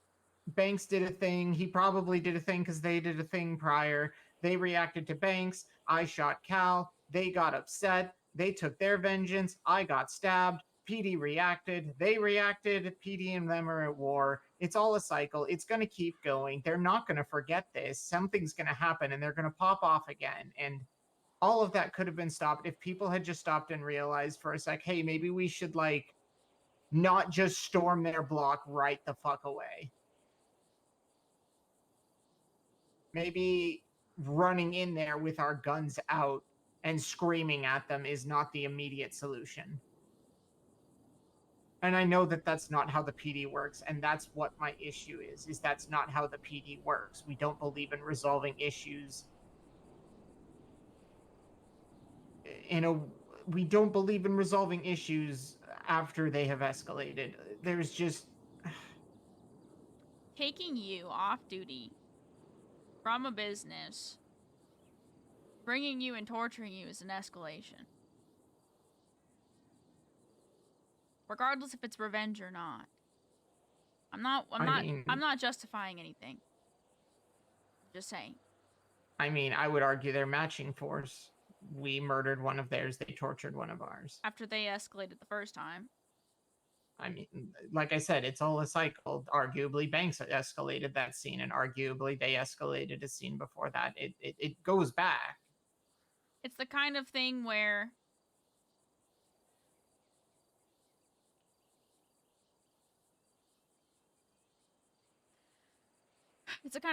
because you see assaults and you expect a restaurant, or because you see this you expect that, but it's only because the Sultans have ruined it for everybody. Sure, and honestly, I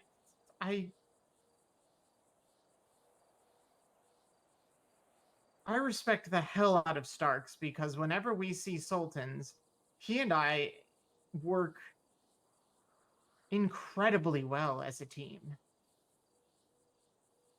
And Sultans don't get away from us.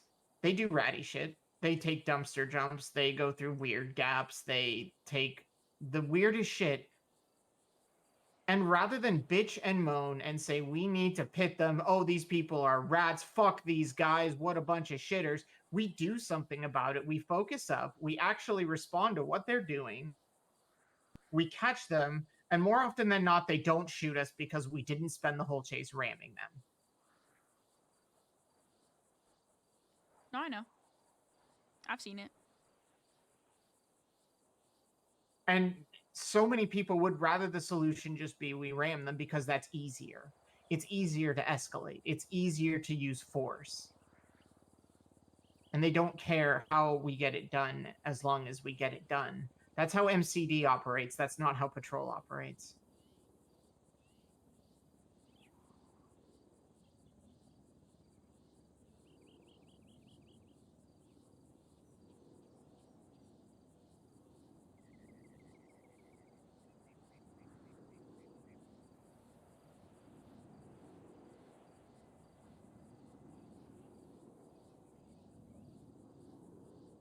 I don't have good answers. Because it's something that I'm actively working on. And the thing is, I don't know that there's an answer. This job draws people. The very nature of our work requires a lack of accountability. On a certain level, we cannot punish our officers for every little incident, or they lose the ability to use force when necessary. But I don't know how to reconcile that with what my personal desire is for what I do this job for. Because at the end of the day, when Banks pushes someone to the point that he gets shot, when Mo decides he's in a chase to kill someone, I have to have their back. I have to be at their shoulder. When Shepard decides he's going to land Air 1 and blow someone's head off,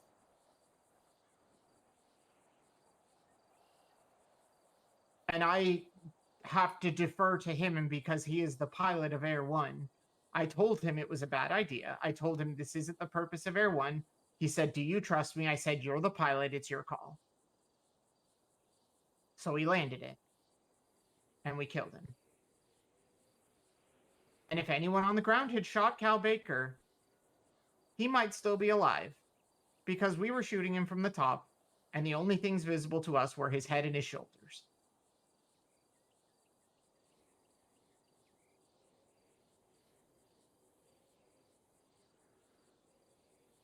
And so I don't know what to do.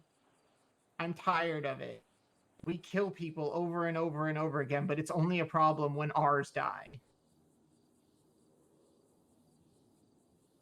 We can go to their funerals and mock them. MCD can go to Amari's funeral and start writing warrants for people who are grieving. But as soon as Jax Murdoch dies, the guy didn't get charged hard enough. We didn't send him to jail for long enough. And so now we attack the DOJ like a bunch of gang members, like a mafia.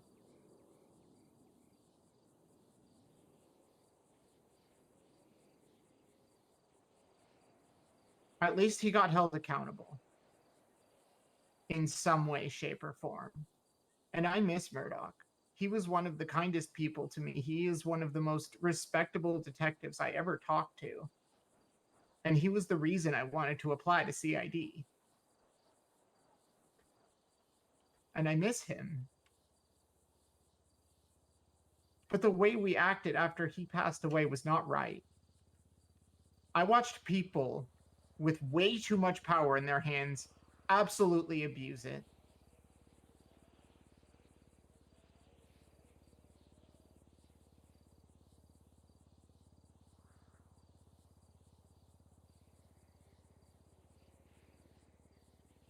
Sorry. You didn't. That's not mine. Oh, it's fine.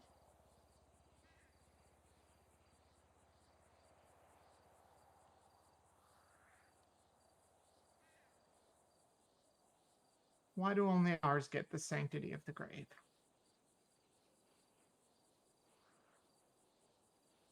Do you really think Shepard grieved Cal Baker? Shepard doesn't care. You know that he doesn't. Know that he may as well be one of the fucking members of any gang on the street. He picked the PD because it's the one that lets him get away with it. That's exactly the problem. He gets away with it. He follows the rules. He does the SOPs. And murderers get to commit murder legally.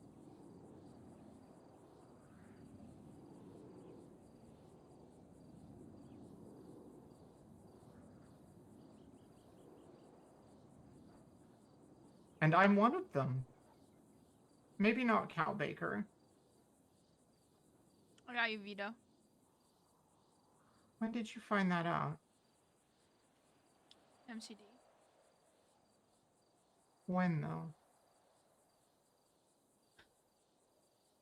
While I was writing evidence that night for a different scene. I didn't want to tell you until you had time to adjust. I didn't know what you would think.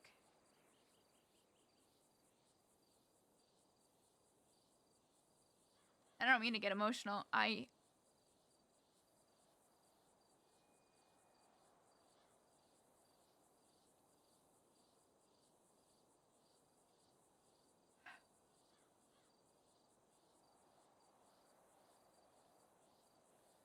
I'm under a lot of stress lately. Sorry for putting this on you. No, it's not that. It's... You're just saying things that I've already been saying and talking about, and...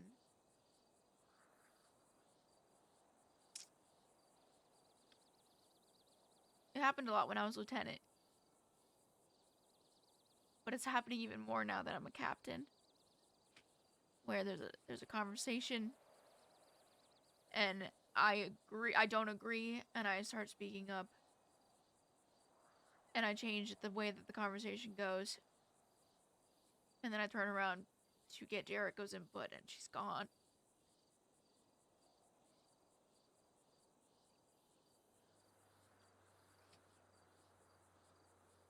She was the one that kept me.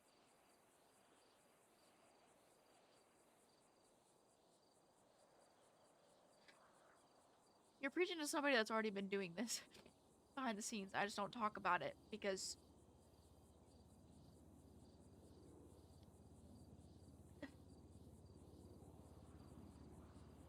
I'm trying to do it.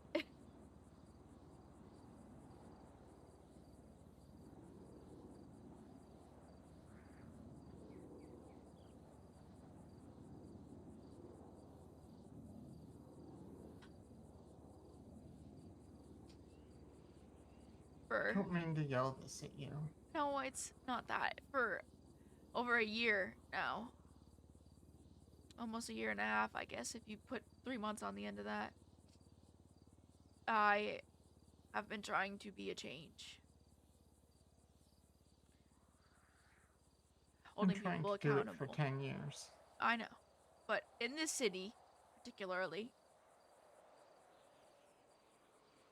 Jericho's death launched me into a accountability spree kind of. Or I coined it as the backwards hat. I didn't care that her... Did it annoy me? Yes. Did I care that much? No. That her death was downgraded to a murder. I can never really look at Potagard the same. But I know he doesn't stab anybody anymore, so I can't hate him. I don't think I could ever hate anybody. I wouldn't ever expect someone to forgive someone for that. I know, but he decided to climb onto that oil tower and stab 2 people. Fleeing from a warehouse. And I wasn't mad at him. Couldn't find myself to be super angry at him.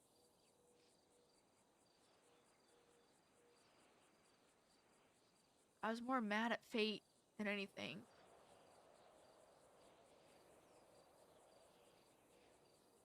And even Jericho a little bit, because she promised she made these stupid promises that she was never gonna go anywhere.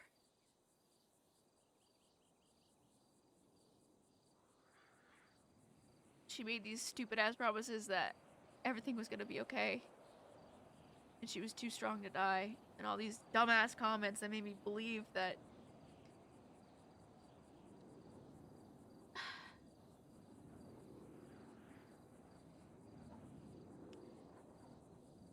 one perfectly placed knife was not gonna kill my wife.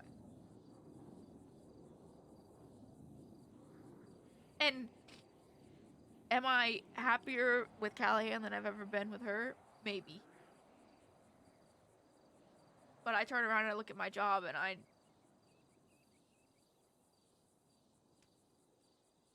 talk about quitting because I'm exhausted.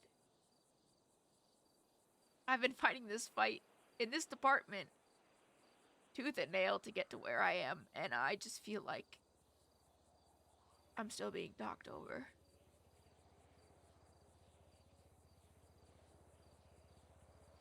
The only one who fights for my words is Larson.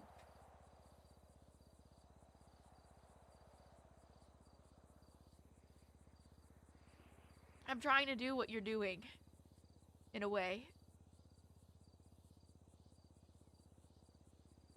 Holding people accountable and making guidelines of use of force and all this other shit to change the whole disciplinary action. Once this restructure happens, we're pushing it.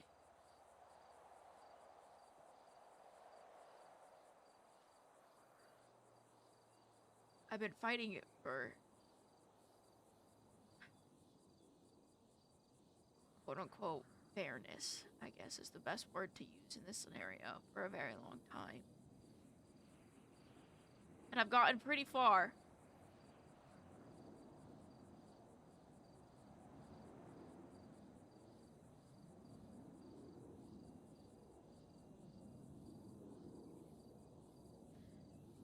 And I can safely say that Jericho's death had a huge input in my attitude. Which was to take no bullshit and be blunt as fuck.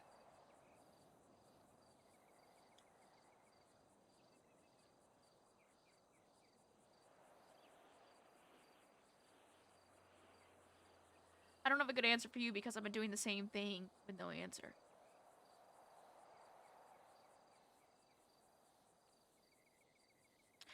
I don't take out a gun first instinct to take out a taser unless I'm alone.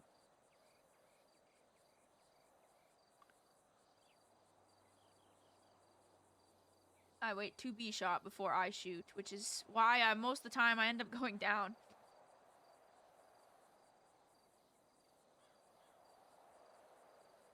I turned a corner in a GRVA one time with a class 1 in my hand, I think. And I believe it was Paulo West was standing around the corner. He had just shot somebody. And with the benefit of the doubt, I turned the corner with a gun in my hand, told him to put it down, watched him pull a gun and still let him shoot me first. Because I gave him the benefit of the doubt.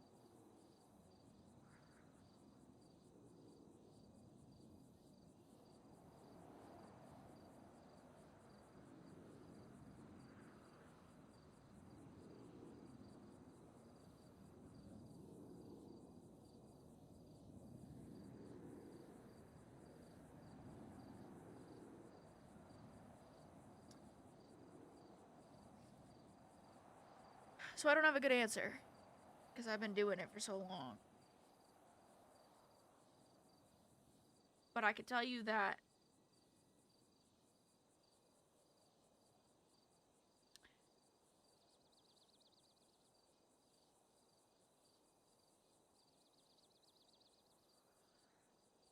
the only thing that keeps going through my head is stepping forward.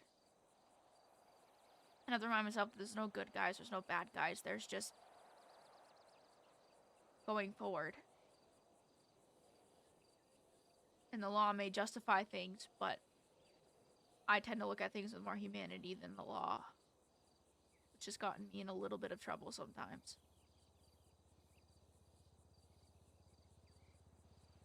It's the reason that I hired people with humanity and compassion and started switching up all the patterns.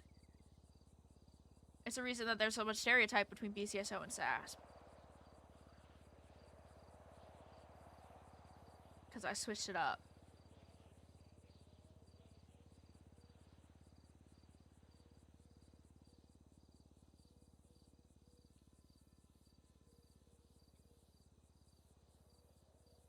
And I don't really know what I'm doing. I don't.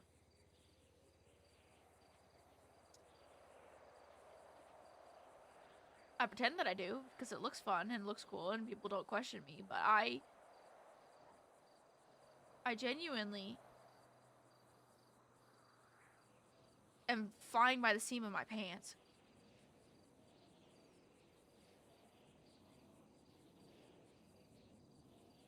So what keeps you doing it?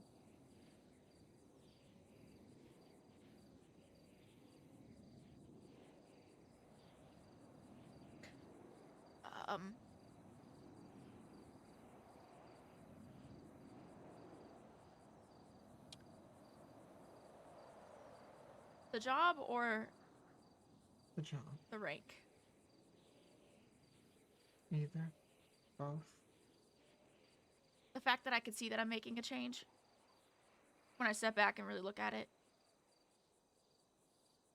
Where 2 years ago on the force, I would have watched 3 cops baton somebody in a circle after tasing them on the ground. Where I can look at how many cops get kidnapped for other cops' mistakes and realize that most of the aggression's focused on BCSO. Most of it. Their name is definitely the first one out of most people's mouth.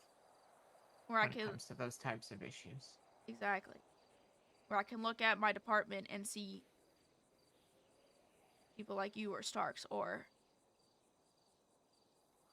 Fields or the best de-escalators we have, essentially.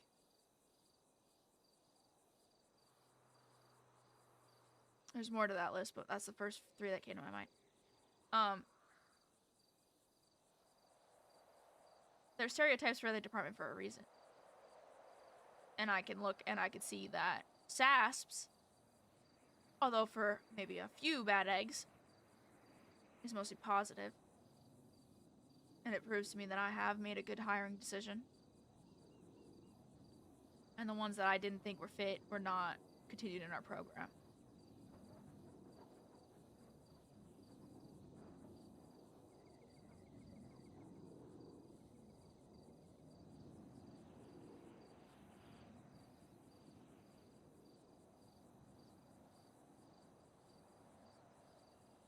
I keep doing it for the people as a whole. Because when people have a problem with SASP, they call me directly on my cell phone.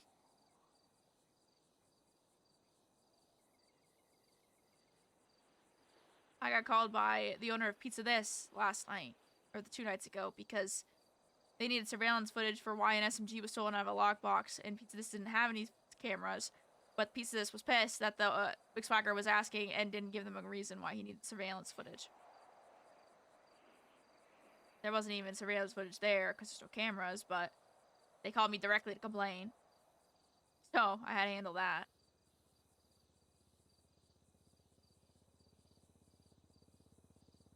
People like Ronan will pull me aside when I'm off duty directly to talk to me about issues.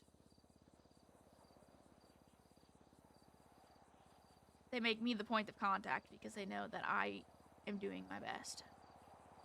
And that's what keeps me going. Because people know that I'm trying.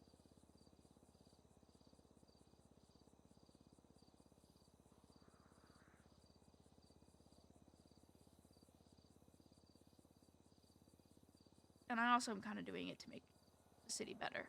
Or at least I'm trying to. Because there's a lot of people in the department that I'm super proud of. Bye, coming, Malcolm. There's a lot of people that I look at with pride because I remember hiring them and how far they've gotten. And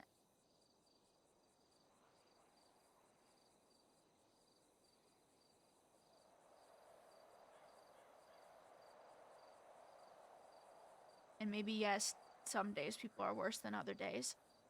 Yes, people have their bad days and their good days and their shitty mood days and all the above.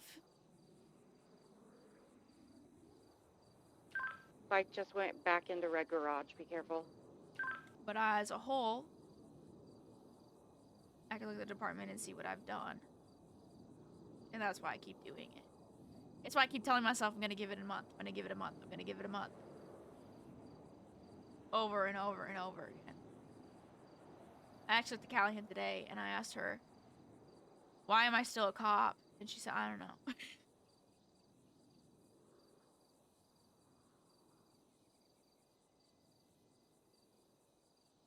And then she listed off a bunch of shitters in the department. And why they're ridiculous and why they shouldn't be where they are, etc., etc. And I said, you're right. I'm trying.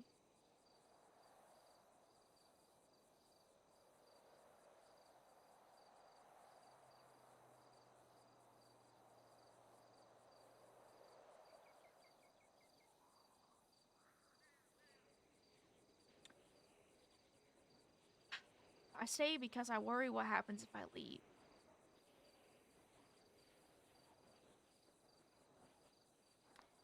It doesn't take a smart person to look at the department and see what I'm doing.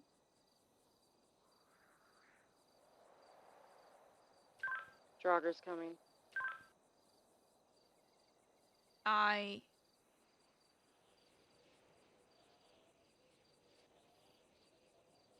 don't want to throw it all away just because I'm exhausted. I'm exhausted because I'm working so hard to do it.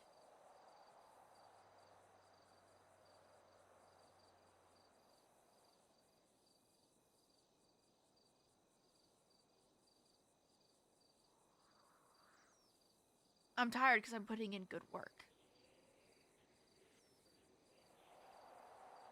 And I don't really want to look back on it and wish that I just had kept going. I don't think I could give it in my... I don't think I could have it in me to, like, quit, to be honest. So either someone takes me out, or I take myself out by accident being a dumb bitch, or...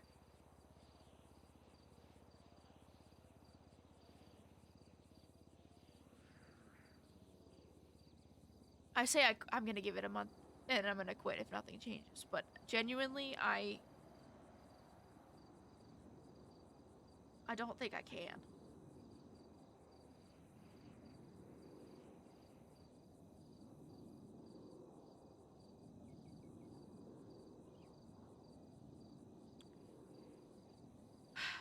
There was a time where I was FTOing reaches.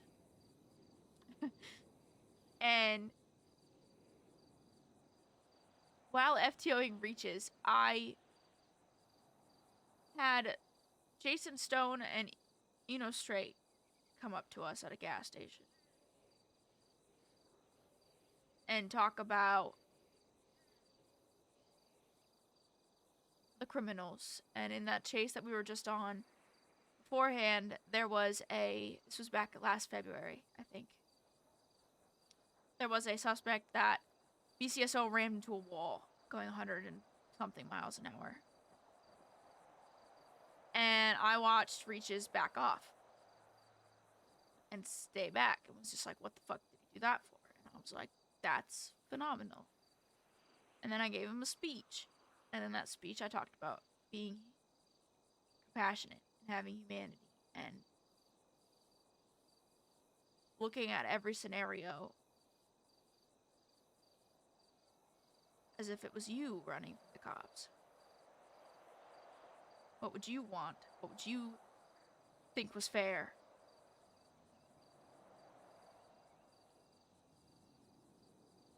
What would push you to shoot? What would make you second guess everything? And Stone and Straight helped me explain it the best that they could.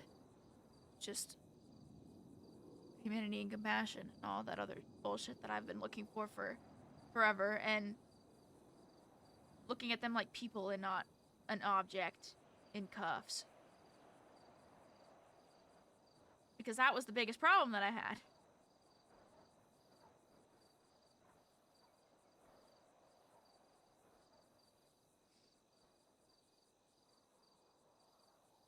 I guess that's my biggest issue right now. Yeah. I know. And I'm almost mad. Because they did kind of seal their own fate, and I can own that. Because I know for a fact that if I had been on that scene, if I had been the one responding to Hogakai's block, I absolutely would have been the one to say, I'm gonna go in and talk to them. And I would not have gone in with a gun in my hand.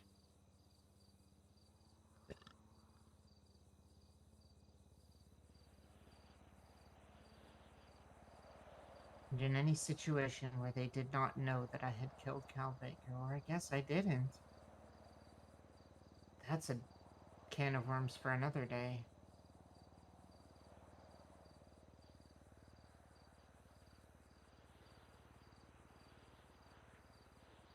I know that I could have gotten them to have Sunny surrender willingly. Her demeanor proves that. She wasn't trying to avoid accountability, she was defending her block. Because the police showed up in force, and I just wish I had been there.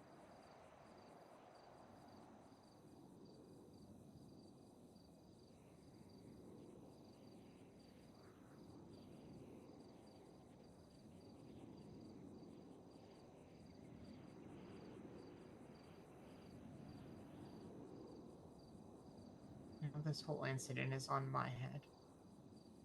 Yeah, I know.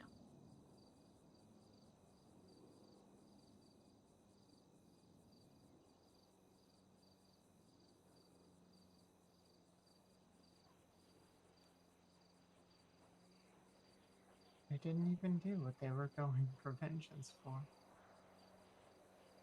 Not technically, although I feel like who shot the killing bullet is splitting hairs.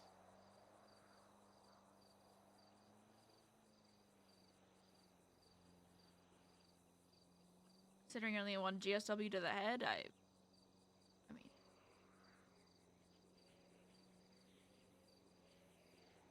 by technicality, you missed. Yeah.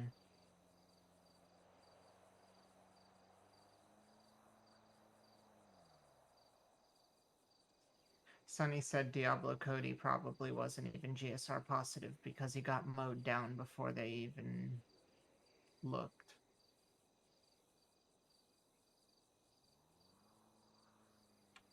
I don't know the answer to that question.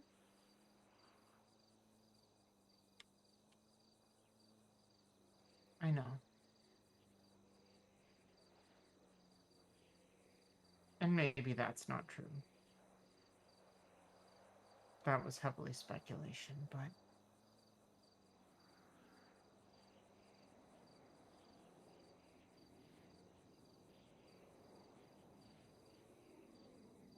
I'm so tired. Yeah, I know you're preaching to the choir, Norman. If you want to throw in the towel, I will not be mad at you. Is that wrong of me to want to do? No.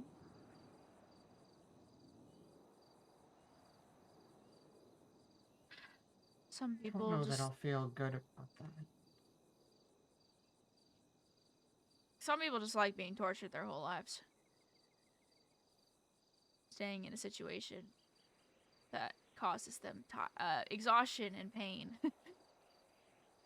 No, it's like you said, I've been living in a martyr complex for quite a while. Well, And it's going to kill me. It should have already killed me. And all I've done is indulge myself. Veto.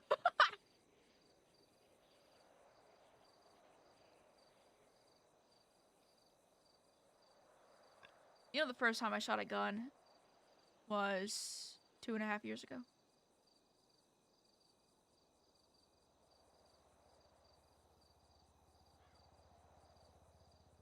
I carried a gun on me with no ammo in it. Wasn't even loaded. Ever. Wasn't that I was scared to shoot. I just didn't have a good reason to. I had been shot at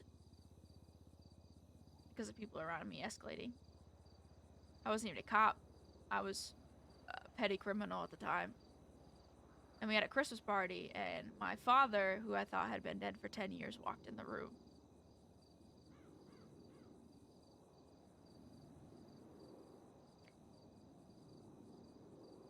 If we're talking technicalities, he's tortured me for 14 years prior to that.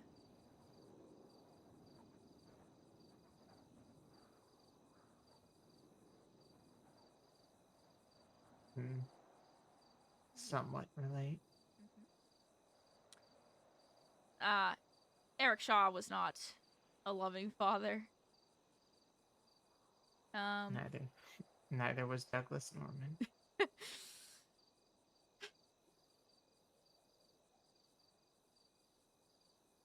It was a Christmas party. I had friends there. I had my half brothers that I just found out had existed were there, and my uncle, which used to be a PD cop here. And we talked to him for 40 minutes outside in the snow. He walked away, came back,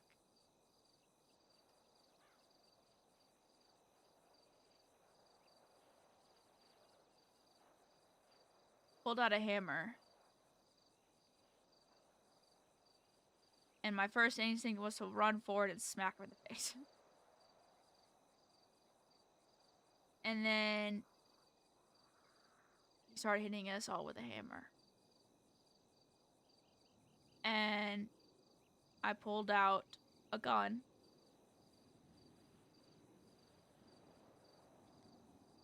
Loaded it. And popped 2 rounds into him. And he went down. And then Joe McDonald, DEO Quinn, and a few other officers came onto the scene and were just like, what the fuck is going on? There were a bunch of witnesses that were watching from the restaurant that the party was in. And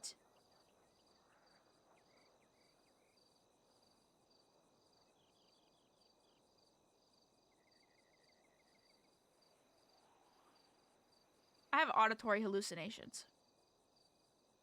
I hear voices in my head. And a lot of time... Sounds terrifying. It's awful. A lot of the time when I'm hearing them, it's him. Calling me worthless or a piece of shit. Or wishing that I had never been born. or telling me that he should have snuffed me as a baby because he doesn't understand why my mom let me live as long as I did.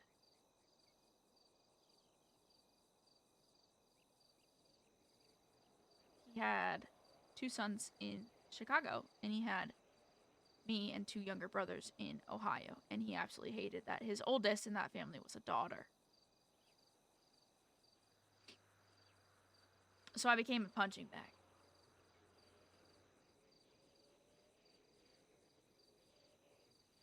My left wrist isn't healed properly because he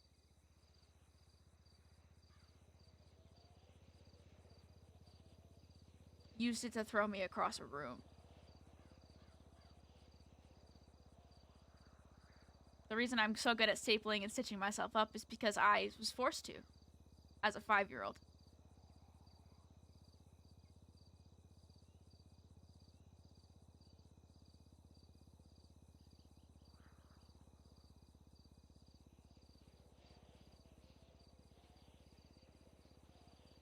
When I'm shooting a suspect, sometimes he starts screaming.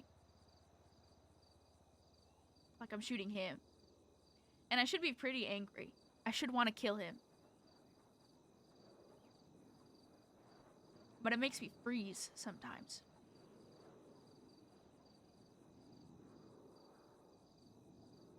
And it makes me stop and question what I'm doing.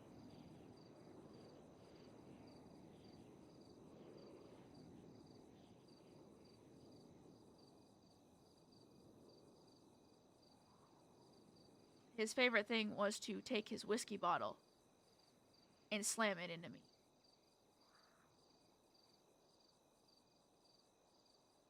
Whether that was my head, my back, my side, whatever the fuck was closest. Yeah. Sometimes it was full. Sometimes it was empty. Sometimes it broke and he threw me over it.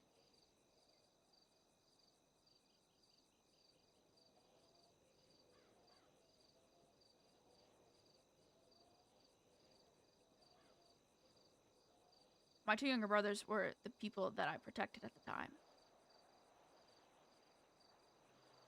I closed them in a closet in a bedroom, and I would sit in the floor in front of it.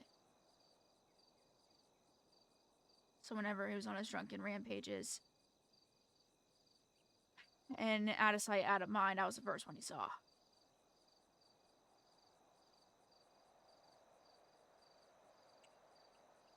After he'd make me bleed all over the place, he would force me to clean it up so much that the carpet was stained red in one spot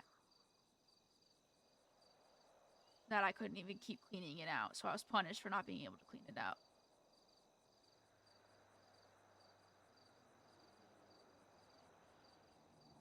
That I just ended up taking a rug from a different room and throwing it over it just so that he would stop punishing me for the blood that he spilled.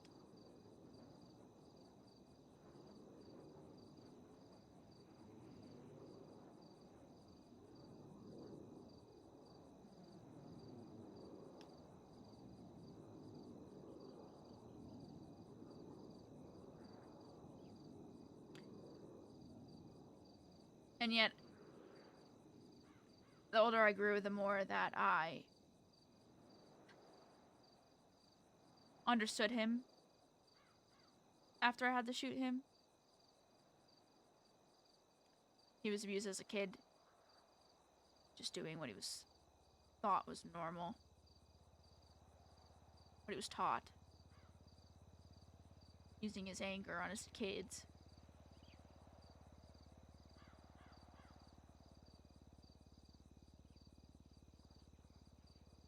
His dying breath, he tried to shoot me after punching me in the face.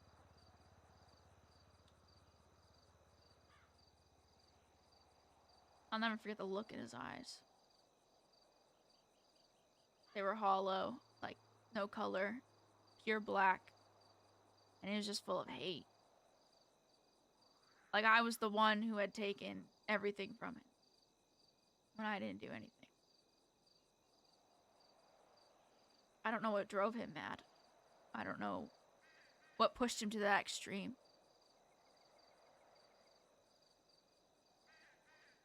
But I think it was just having a daughter. Someone that he tried to break over the course of 14 years before the house burned down, and he just couldn't manage it.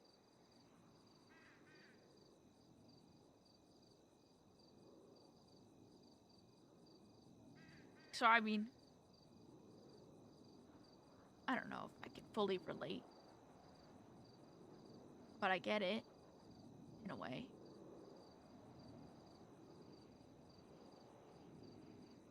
And I think that that's part of the reasons why I keep fighting this stupid fight that I keep fighting, because I want to help people, is what I set out to do.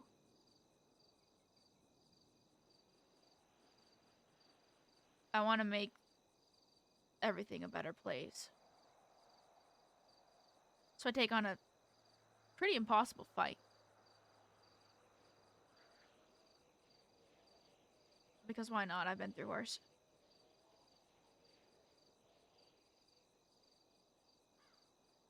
And at every step I take, I have Eric Shaw screaming in the back of my head to remind me how I got this far. Or I have Ed's voice in my head with his stupid ass long sentences that make sense that piss me off.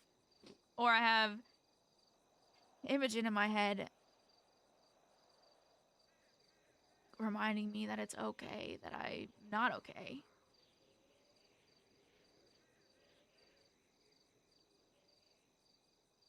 And that I'm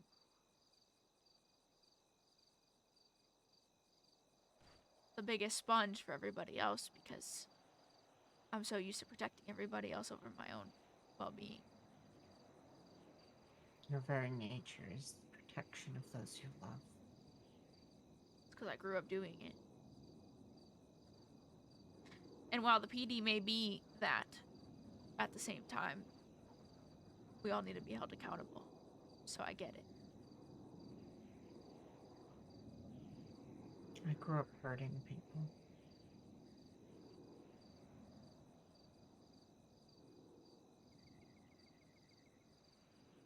Spent the early days of my job hurting people.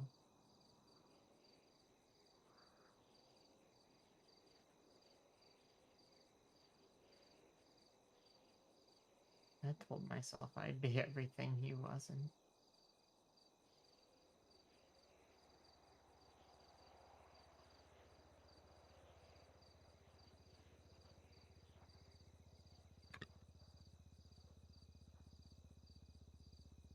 I don't think I know how to protect people.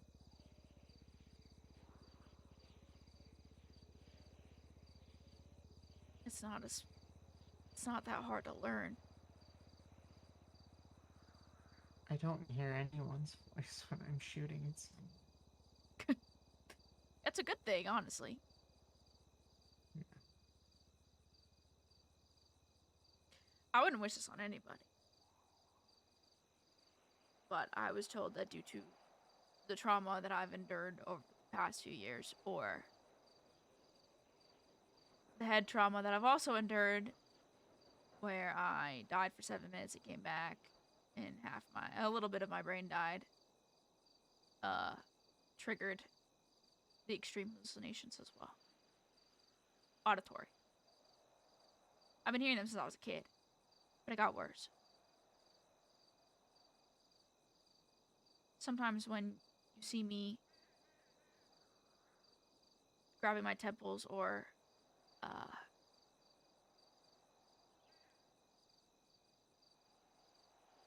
fidgeting too much, usually it's because they're screaming too loud.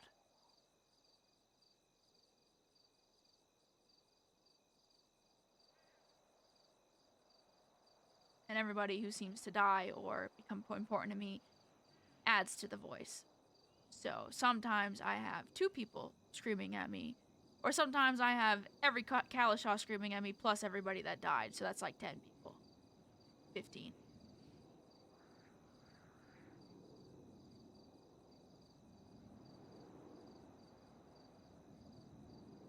Guess I'm lucky enough that they only come at night. That's the worst part.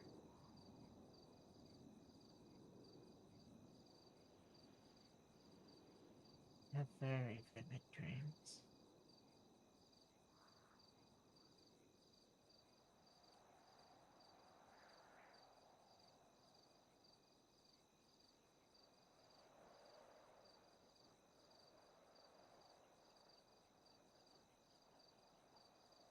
I don't know why I'm still doing this.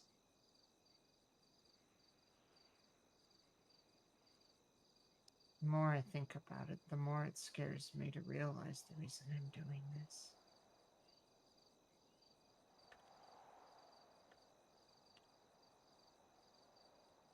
And the reason working and doing this job makes me so miserable every day.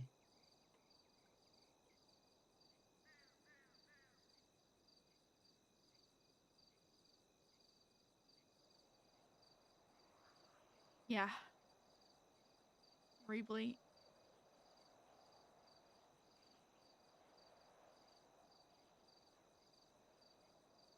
I guess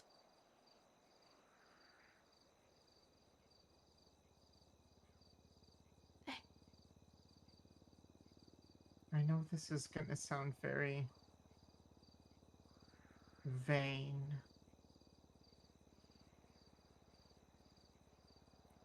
But I think I've spent most of my life sure that I don't deserve to be happy. that's not true. Regardless of what you've done in your past, you're here questioning everything because you still care. You're questioning everything because of what I feel. No.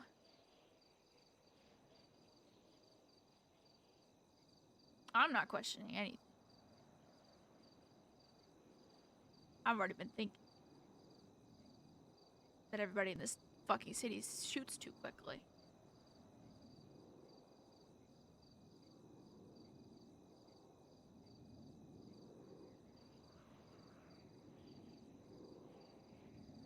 I'm one of the biggest hypocrites I know.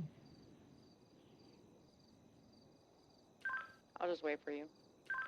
As much as I preach, and I teach, and I push, and I tell everyone that shooting isn't the answer, and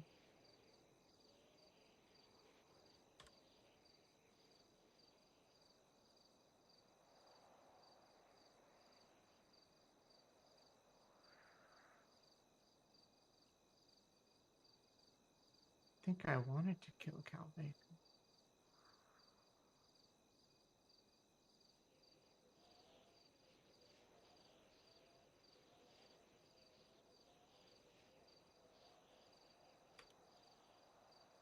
I wanted it so bad that I told myself I did.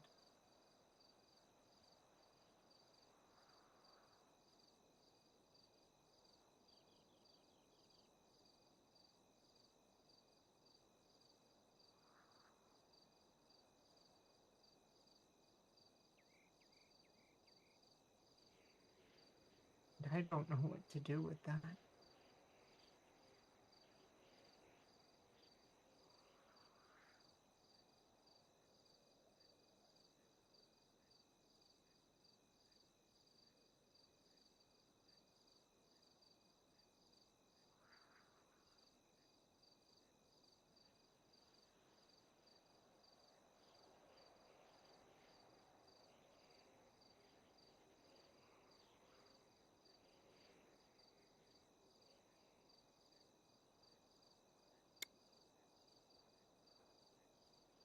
Because I can rationally tell myself that I did everything. I do everything. I take all the steps.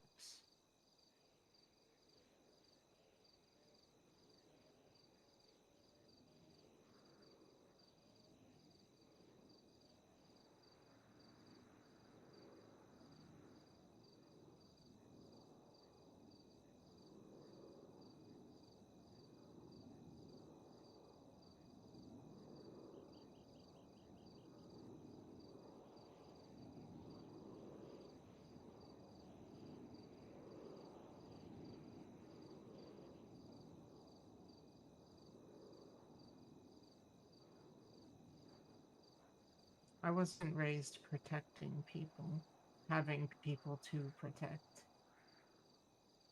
I was raised hating people. I was raised never to trust them, to manipulate them, to get what I needed and be done with them.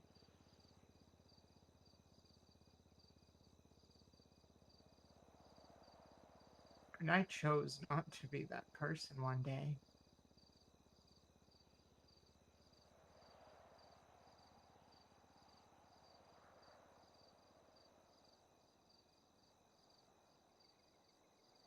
But do I really just get to choose one day that I am not the person that I have been my whole life?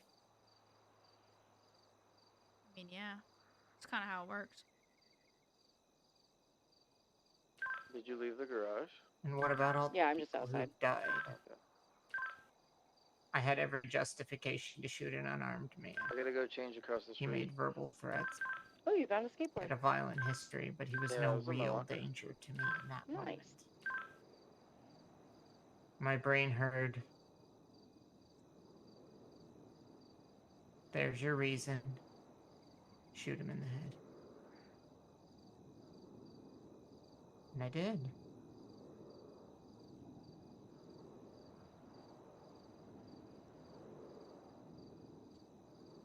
And in the split second before, I felt absolutely awful about it. I was high on it.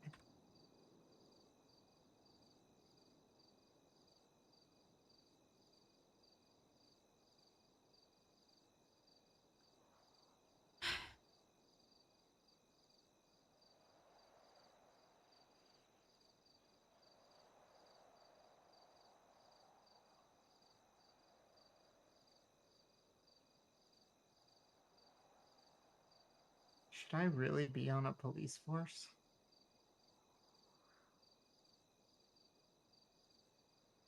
Should I really have that privilege to take a human life?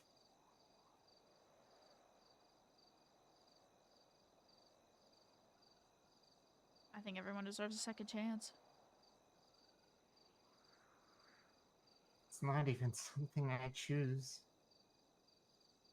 It's not something I think about.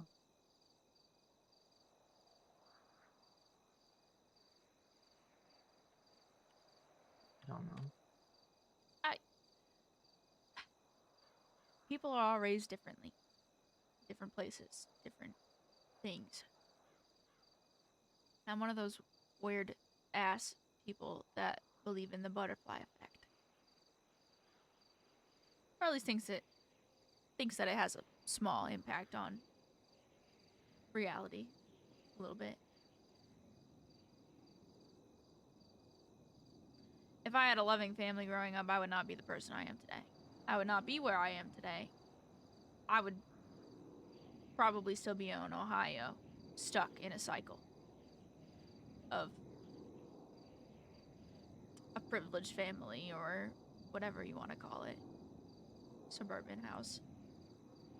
If my sister Come on, hadn't the killed fast my way. dad, I'd probably be a psychopathic murderer. What do you mean by that? Butterfly effect.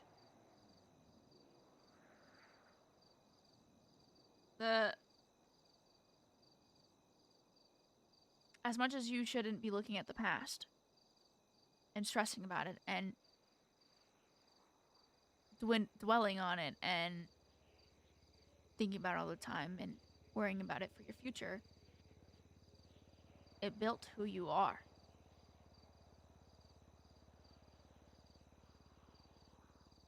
My siblings and I planned to kill our dad, honestly. So did mine. I just didn't have the spine to go through with it. Same.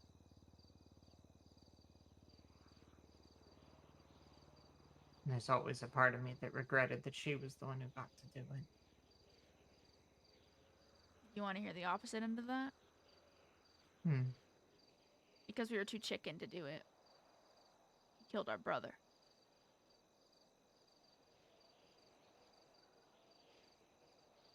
He put chloroform over his face, knocked him out, and because of the stress of the day and everything, later on, his heart gave out and he died. And it was mostly because of the chloroform in his system. It just broke him.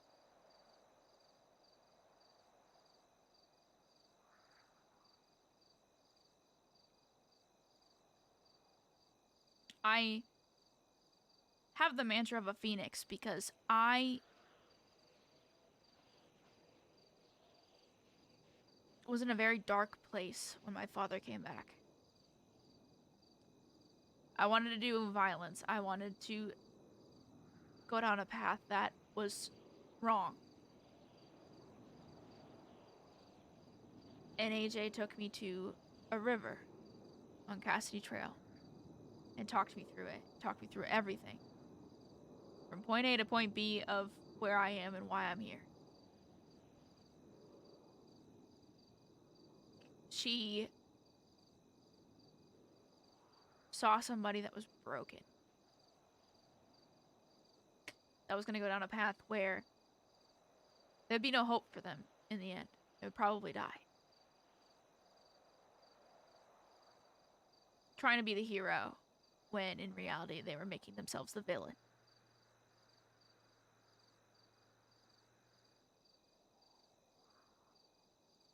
And somewhere down the line, she told me to be a phoenix. And I didn't know what the fuck she was talking about.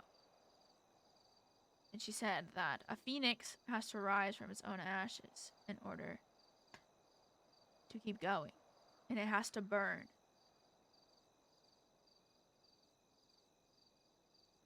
And in her own long-ass way, she basically said, to let my past be the thing that burns.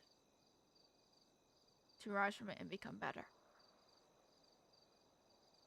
Because nothing's truly over until you take your last breath. There's no point at any point of your life where you are out of any hope.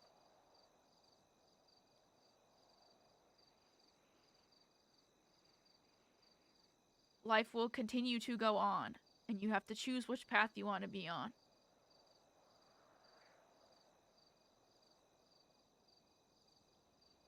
She put me on the path of becoming a cop. Because I watched that stupid bitch run into danger like it was nothing. Like me charging into that warehouse the other day. No hesitation. Screaming, ready or not, here we come.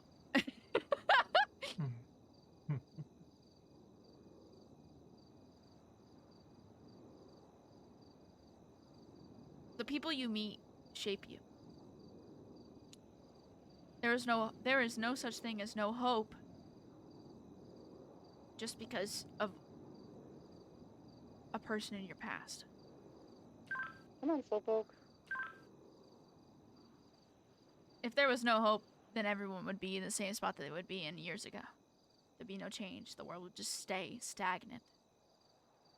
People wouldn't evolve. What do you think, Didier? People wouldn't be better. People would just Patriot is, since that's the way you read it. stay the Yep. boring That's ass. trying to think.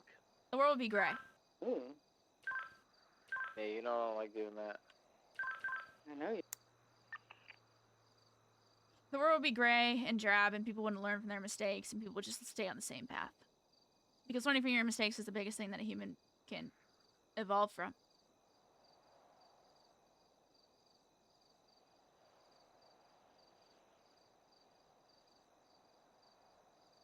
I give out the Phoenix pin to the people that deserve it.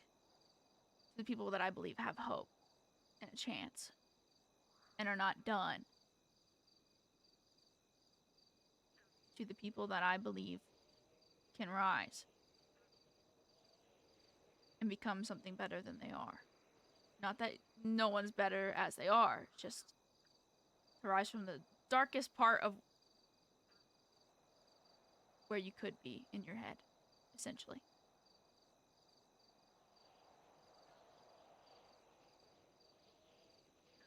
For me, it's a phoenix.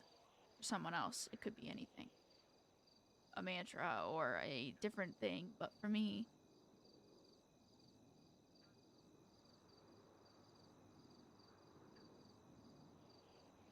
nothing's ever done until it's done. Until the final cycle of the phoenix is over.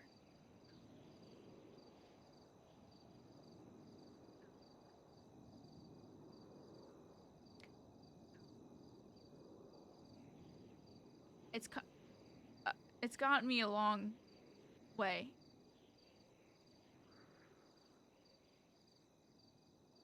To not think of it as a cycle, but to think of it as different evolvements, I guess.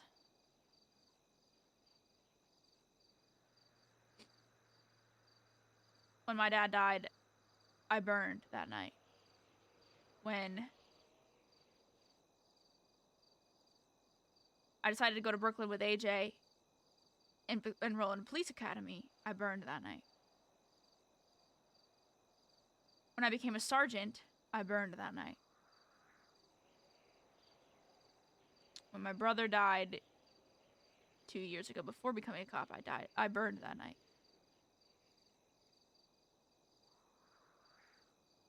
I used to have this long, strawberry blonde hair that I wore to my ass. Then it was braided, and then I just chopped it all off.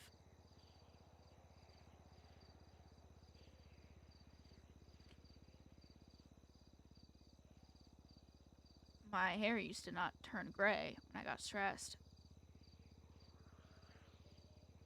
Because I love holding the world on my shoulders, because I burden myself with everybody else's shit along with my own, because I can't seem to let shit go.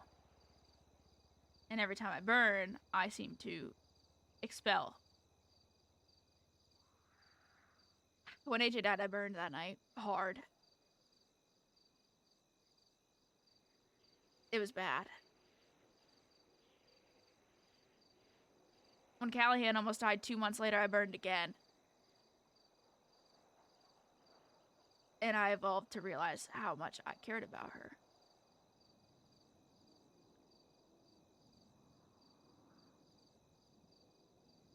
I burned the other night. I call it burning, but it's really having a mental breakdown. Among other things that push me to a breaking point. When the voices get too loud and I lose a grip and I become unable to move or breathe or exist. Something pushes me to an edge. And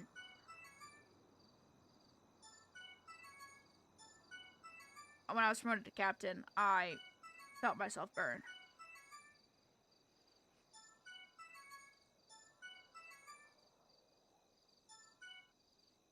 I wish I could explain it. But it's hard to describe. In a certain way, I get it.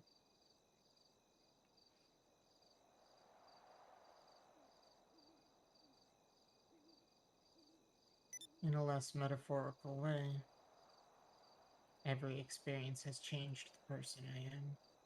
Yes.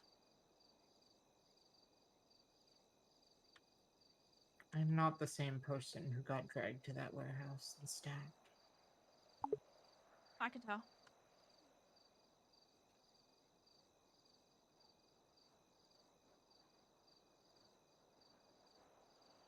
Truth be told, I don't know what's wrong with me right now.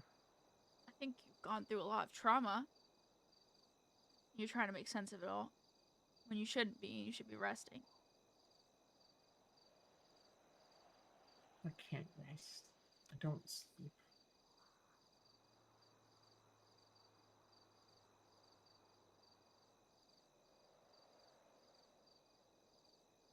I don't feel like I deserve to sleep. I think you're playing with the toy of who deserves what. That's a very slippery slope. Because the word deserves is one of the worst words in the English language. I live my life by accountability. Right. But deserves is one of the worst words to use because nobody deserves much. It kind of just happens to people.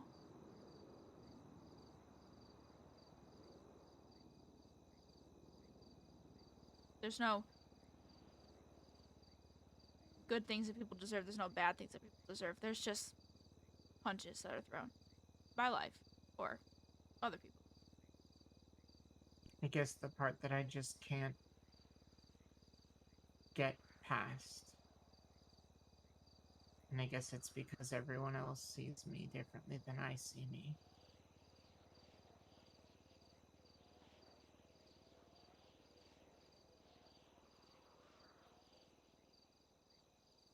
Is that...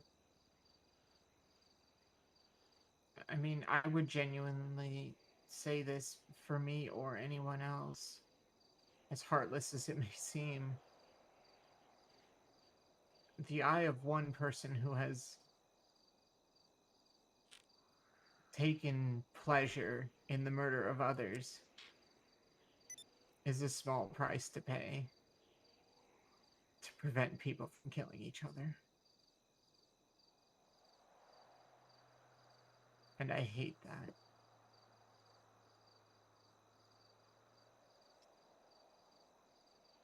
That point is stuck in my mind. And the fact that this was all for nothing is causing me even more something that I am gonna have to sit down and process later.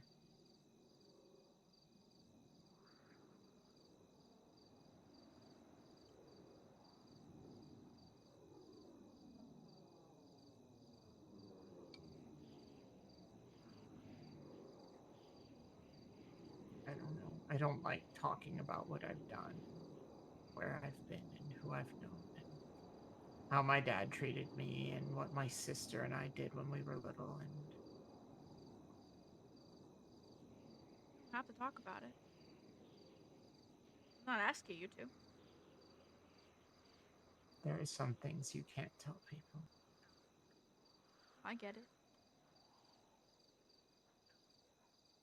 That's why I stopped going to therapy. You say the wrong thing. You threatened. I think I was 25. She basically told me one session, here's the deal.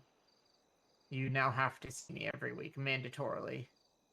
And if you miss an appointment, I will get you 5150'd. Because you are a danger to those around you. Kill that bitch. What the hell? I called her bluff. I stopped going to therapy, and she didn't follow up.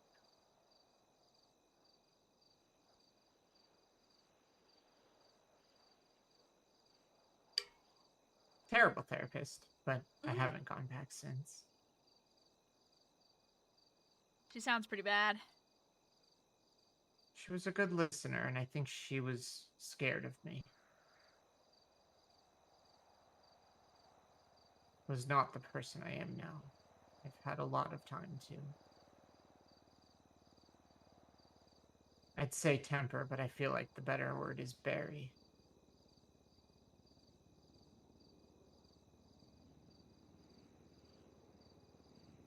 I told Ed, everything I am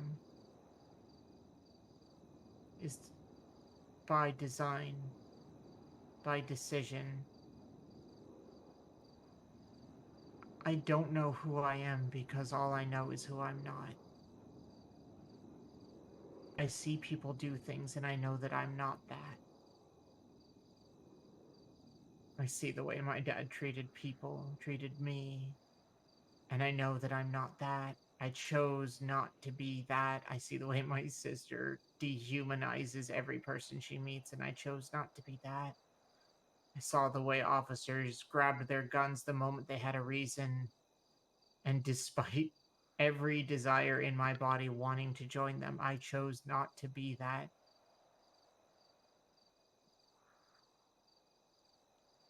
And it sounds like you have a good idea.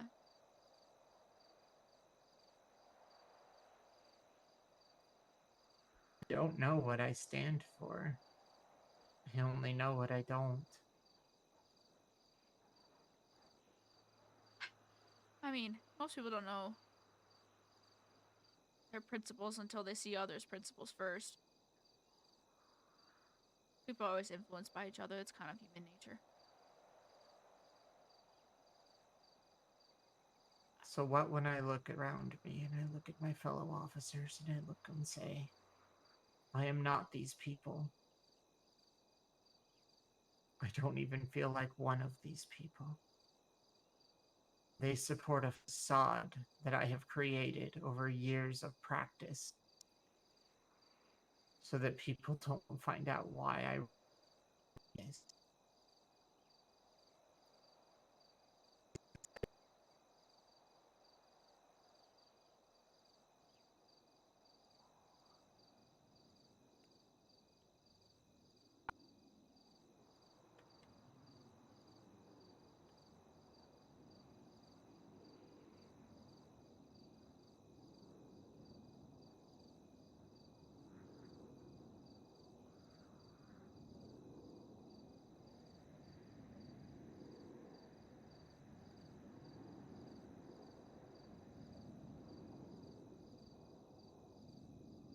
Hello?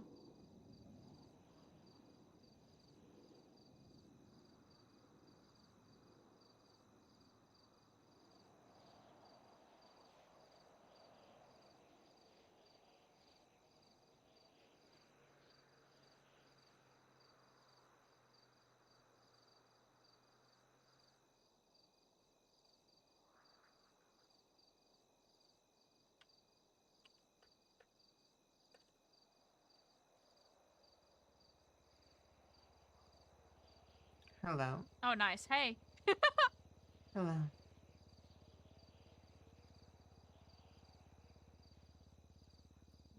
You had it till fellow officers. It was more so just saying that now I know that who I'm not is them. I'm not them. I don't even feel like one of them. And the only reason they look up to me is because I have created this facade over a decade of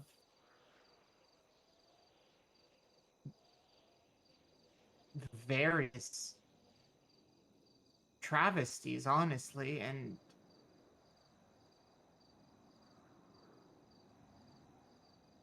I am terrified that one day they're gonna figure it out. Or worse, that they never will. And that they will give me the power that I should never be allowed to have. I will never accept the position for the rest of my life. I know that I cannot be trusted with that much power. Do you want to step down? Figure it out? I don't know. I'm not making any decisions tonight or any time before I come back. Or at least until I'm recovered. Valid. Because I always told everyone I know I don't quit on the spot, ever. Take an LOA. Take a week. Take a month if you need it. And if you still need to walk away when you come back, you'll know. And I feel like this is my LOA. I feel like I've genuinely, pun not intended, had my eyes opened. Pretty I morbid. know more about myself right now than I have known in the entire time of my service. Well, I guess that's And a it took and it took me losing an eye to figure it out.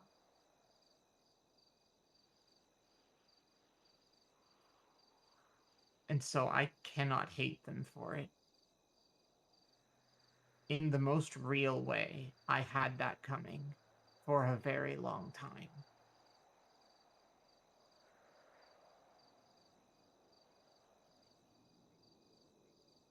And Sunny shouldn't be held responsible for that.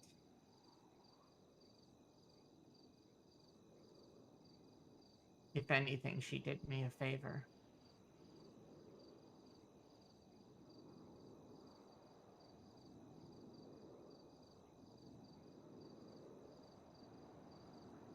It just doesn't feel right. And that's why I don't get a say. Because I'm compromised. My judgment is compromised. I'm too close to her. I'm too close to Hogakai, honestly.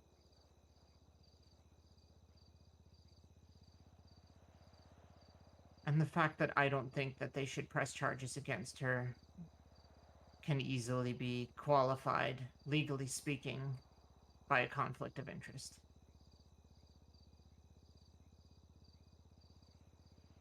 But I'm still the victim, and I should still get a say. And if they ask me to testify in court, I will tell them that I do not support the charges.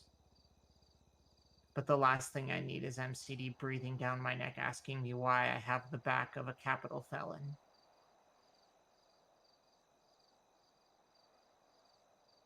Because I can't explain what I just explained to you to them. Maybe they should take my badge away.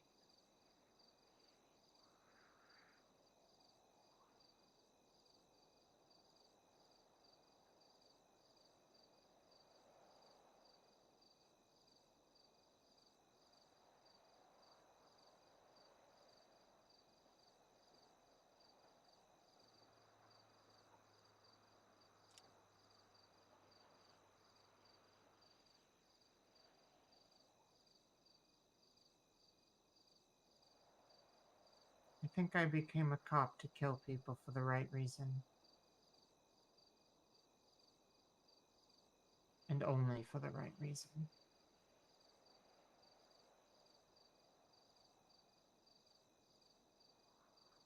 It was always how I reined myself in.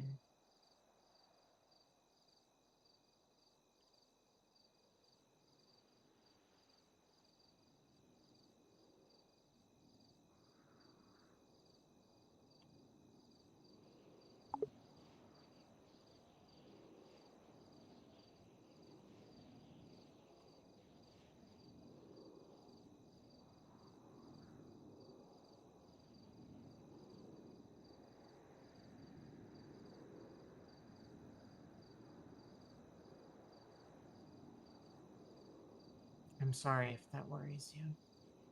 Worry? No.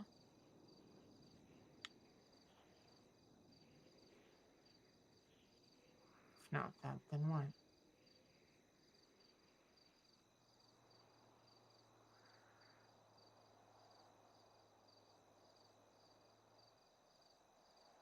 It doesn't really worry me. Most people become a cop for stupid reasons, right? Sure. Because it looks cool, or it seems fun, or in Rich's case, he wants to do something else with his life, which is good, I guess.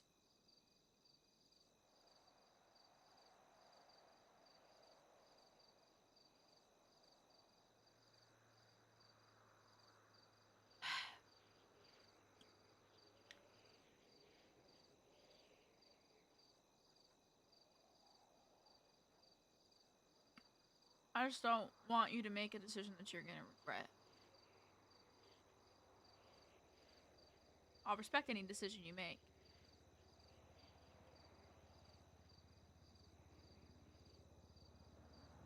I just need to think it over. I know. You can have all the time in the world. I think by the time I'm good, I'll probably have a little much better idea.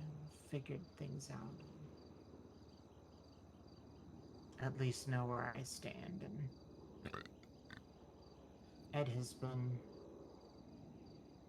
more than I deserve.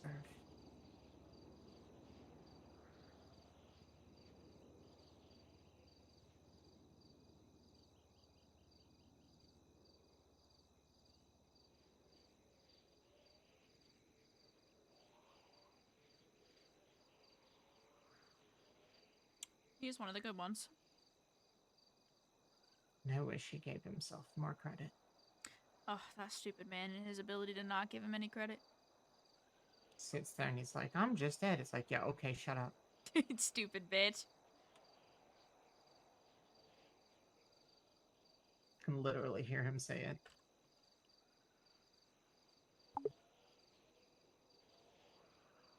That man would move heaven and earth for me and ask nothing in return.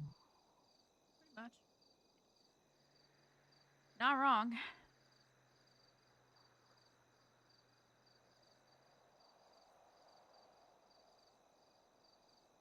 And I've told him all of this. Literally everything I just told you, I have told him all of it. And he was the one who encouraged me to go talk to you about it. Why me? Because you're my captain. Oh. And the closest thing to a sister I still have. Valid.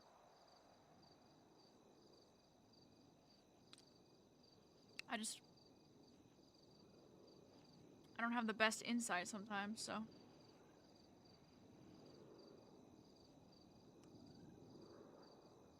I will keep this compliment brief, but you are one of the wisest and kindest people I have ever worked with. Ugh.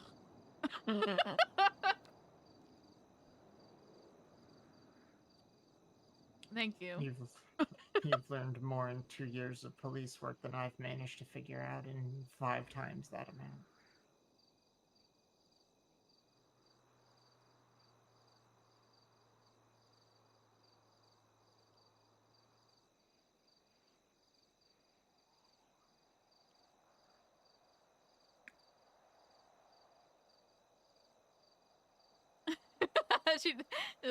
Compliments. I guess I just really don't want to make the wrong decision.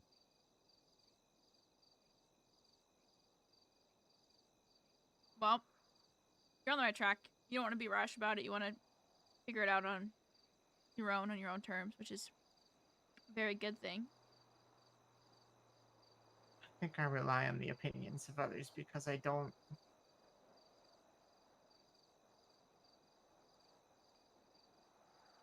trust myself a lot of the time. The confidence I put on, the FTO, the this is how you do things. I was taught to be like that. But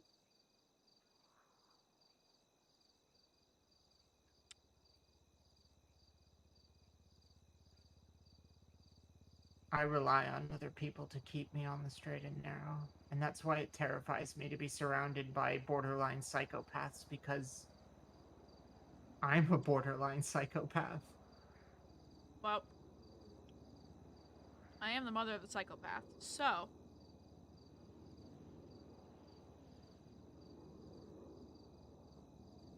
As long as I'm around, I'll give you it how it is. I appreciate it. I appreciate you setting aside 3 hours of your time. Jesus. It's fine.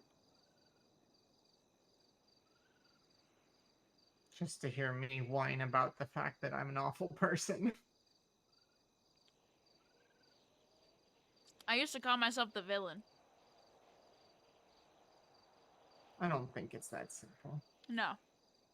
To pretend I've never done anything good in my life would be just as false as saying that I've only done good with my life. Right. But 2.5 years ago, I met an underground doctor. Only doctor I've trusted besides my wife, pretty much. Or Dawson, I guess, kinda. To come near me. Of my own will, you know, conscious or whatnot. But I used to call myself the villain.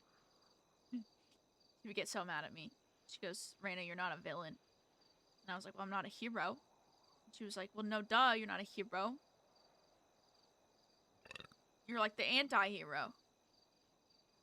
And I didn't really know what an anti-hero is because, you know, I don't pay attention to shit like that. I just knew that I was probably a monster because my father was, so it's probably what I was gonna be. I didn't really care to define it. I was an angry little fucking 23-year-old.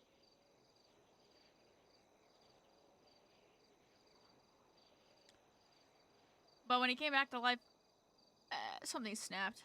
Something snapped into place, and I looked up what an anti-hero was, and I was like, well, might as well commit to the bit. You possess far too many heroic qualities to be an anti-hero. What the hell? Tell me that you wouldn't sacrifice yourself for any one person that you love. I feel like I already did that at fucking Merryweather, but... That is a heroic quality by nature. You are not an anti-hero. Motherfucker. Let me have one thing.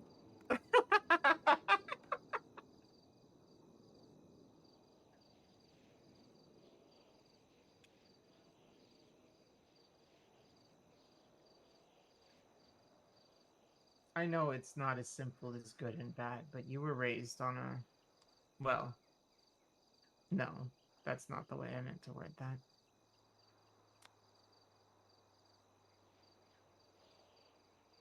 You grew up protecting people, and that is an ideal that you have managed to carry throughout your life. That is an ideal that is objectively noble, and one that makes for a very good leader. One that makes for someone that people are willing to follow. It's like the general who rides at the front of his army. He's willing to take a bullet just like any of his soldiers. You don't think yourself above people. You maintain humility and...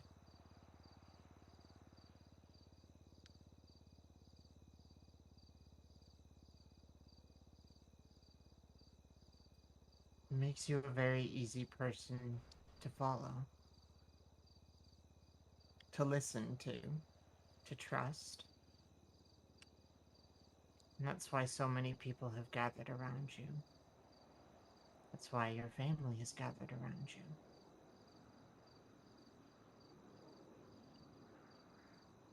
you. You draw people and you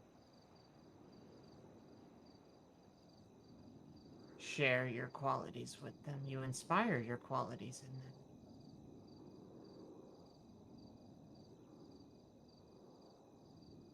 Look at Rich.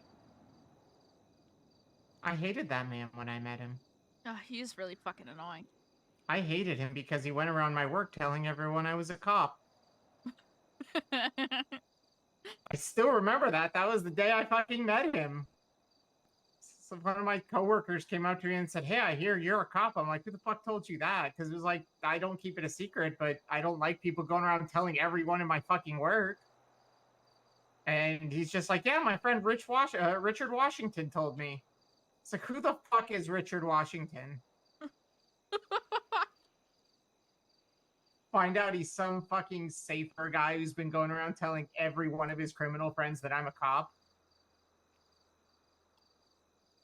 Fuck him for that. He's got a big mouth. But I admire him now. In his own way.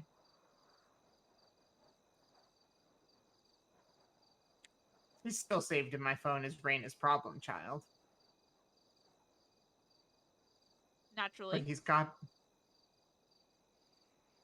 a good heart. And while that's his, that goodness in him is his, people need an inspiration to find that.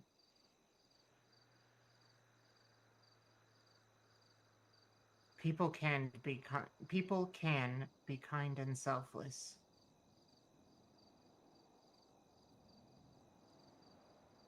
But they need someone to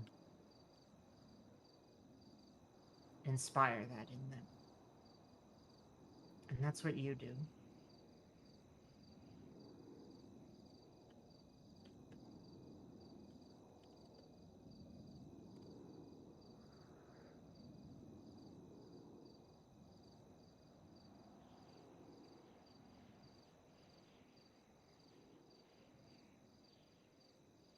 That's why I genuinely trust you with my life.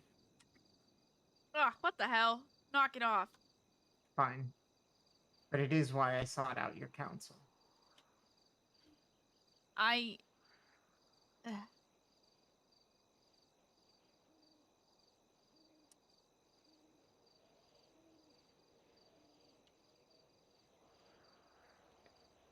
And I appreciate you giving me this time.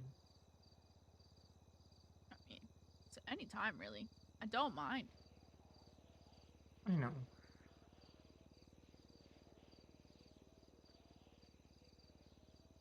I feel like I make people uncomfortable when I open up. Eh. Not really. These are the kinds of things that I don't particularly care to talk about when we're sitting around in a group circle at family couch time.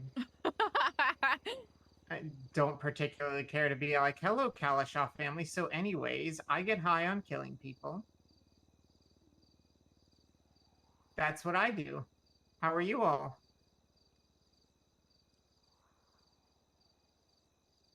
I don't control it. Truly, I can say that. I don't. It's not a choice. At this point, anyways. Mhm. It's like an addiction. It's like a drug.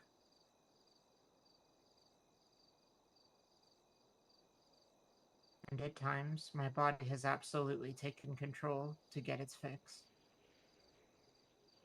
It gets the green light and it goes for it. And, you know, many years of my life went into installing the red light. That is... I'm sorry. Thank you, comedic horn timing.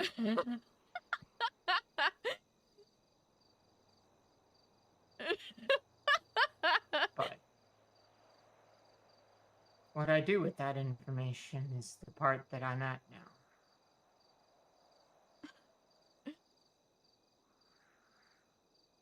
Well, my only advice, don't let it swallow you and drown you. Rely on the ecosystem. Or me, actually, if you don't want to share it to everybody, because I don't think everyone's gonna understand to the extent. People don't tend to, no. Like I said, there are certain things you don't share with people. Right. But focus on the positives from the negative. Or at least try to. And eventually the small little baby steps will become strides, and then you can start walking.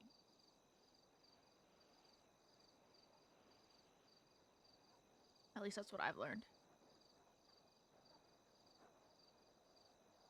But everyone's experiences are different, and not everybody can offer the insight that everyone needs at certain times of their life. So, maybe it's fate that you happen to become closer to me and my family around this time. That's entirely your fault.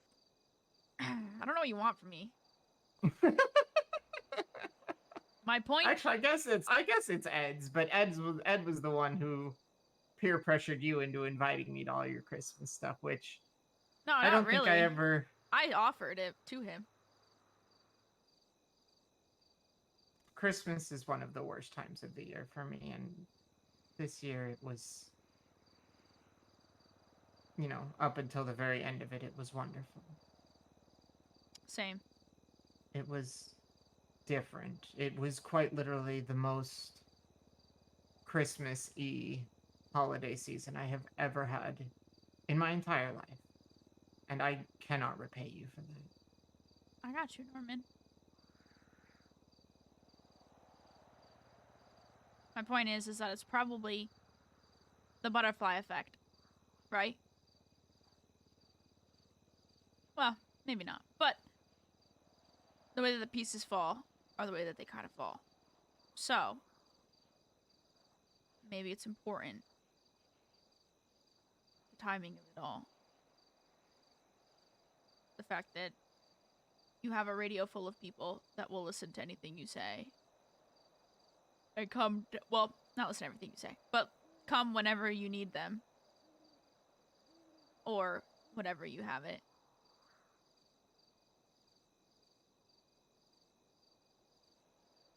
I feel bad that I created a rift in his family, truly. And I know I didn't create it, their actions created it, and yada yada yada, but I get it. I played a role in it. And he was about to offer two of them his last name. And he's burned that bridge. For me. And I don't want that. I don't want him to never have a relationship with Vanessa and with Robin.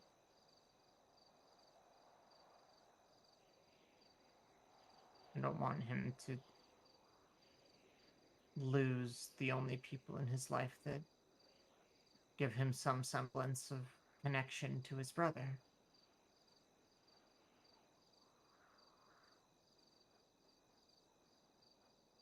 I don't know. Today he was talking about giving them his last name and then taking our last name. I was going to say that was his... He basically said if they take my last name, then I'm changing my name to Callahan Shaw. Because I don't want to be associated with them. Ever. And that... I think he meant for that to assure me, but all it did was make me sad. Yeah, I know. Me too.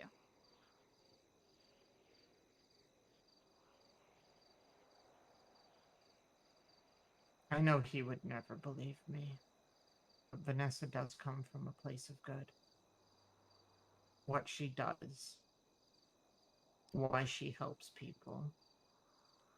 The entire reasoning for Hogakai.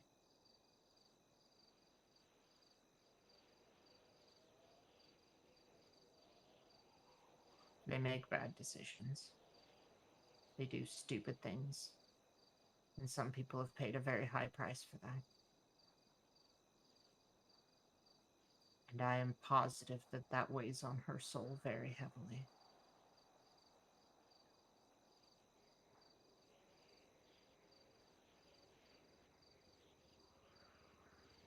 She didn't start this to shoot at cops.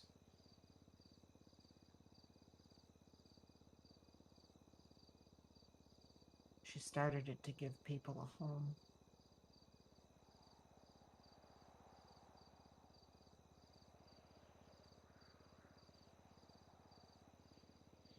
That I can understand. I also watched Stark's face throughout the whole radio traffic of that night. Yeah.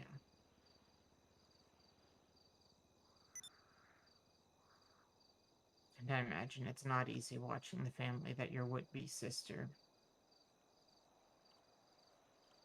oversees turn violent against your brothers in blue. I imagine that's awful.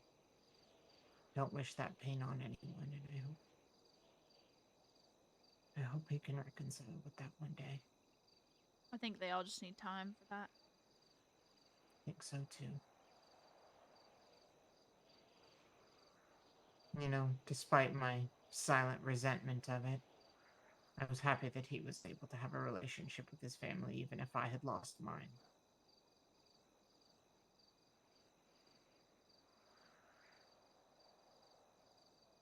It's not much of a relationship, to be honest. Guess it's not anymore. They treated him like a cop way before that. Sure.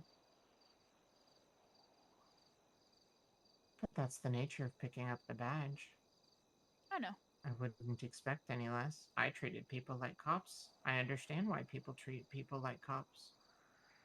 I watched people who wore badges beat the shit out of my friends. I wouldn't trust people who did that either. I wouldn't trust people who worked with people like that. Like it or not, we turn a certain blind eye. We have to. And I get it. They don't have to agree with what we do and why we do it. And I don't blame them for not being able to get over it. But I don't think that doesn't mean they cared about him. I know.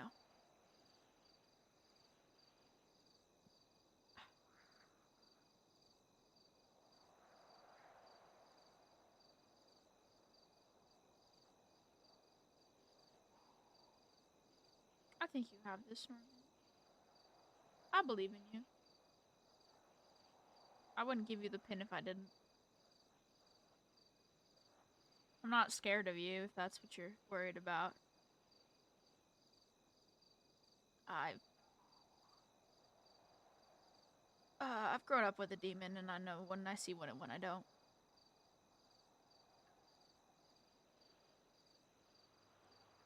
I don't know, I found demons are very good at hiding. Maybe. Either way. Thank you. You're welcome. Just focus on the positive. It might be a rough ask right now. Believe me, I know. But there is good. There is positive. There is... It's in there somewhere. I think I just need to... I need to get out of my head. Need a I'm hobby. stewing in there.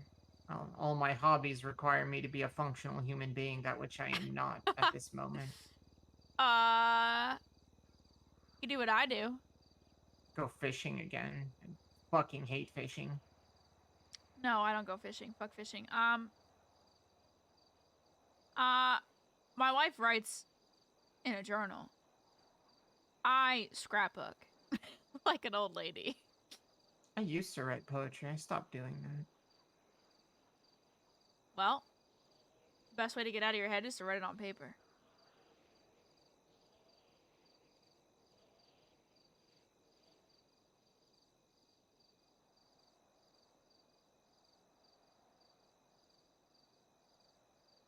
Or do art, or get a bunch of paint and just throw it around a room. I don't know.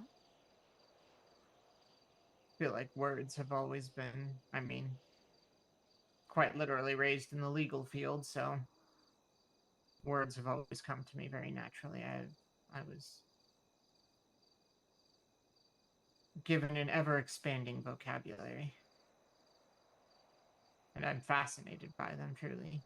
Every time I learn a new word, every time I hear a word I don't know, I look it up and add it to my vocabulary and think about how I can use it. It's almost a fixation. It's probably why I nitpick the penal code so much. Sounds about right. You'd be surprised how much the word if and for or can and should make all the difference.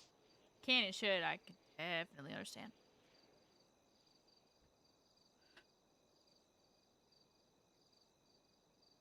That's why I like our SOPs. They're very concise. They define the terms like shall, should, will, can. Make it very clear so that, you know, when nobody reads them, we at least have a standard.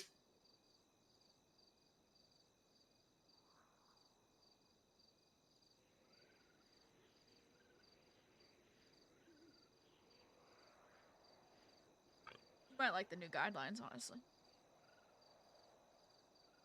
I once obsessively wrote an entire comms document on how to properly organize your comms. Yep. I wrote 3 pages on it. Oh, I hit my fucking keyboard. My command team asked me to. They're like, Gal, our comms suck. Can you write us a guide? I was like, yeah, bet. And I did it, and I gave it to them. And they're like, what's this? And I was like, the comms guide you asked for. They're like, oh, we don't want this. Our comms are fine. Thanks for nothing. Bye. Sounds about right.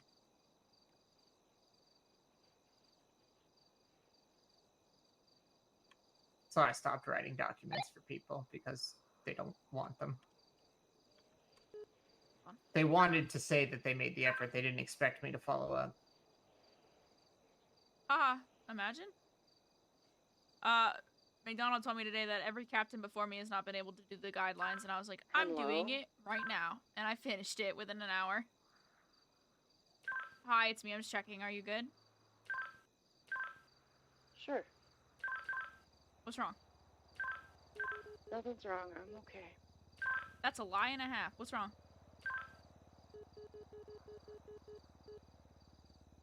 Joey? Sounds like your daughter needs you.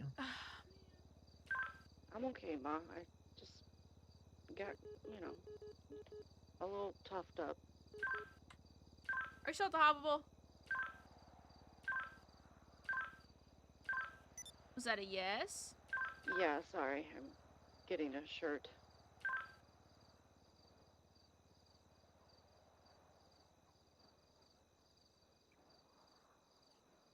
My daughter got hurt in Frank Landmark's car. I might kill somebody. I think this is my murder arc. Dear. Ow. No running. Remember, it's that side of the Sorry, that was an impulse. No, it's okay. Don't worry. I also didn't think before I started sprinting. It's okay.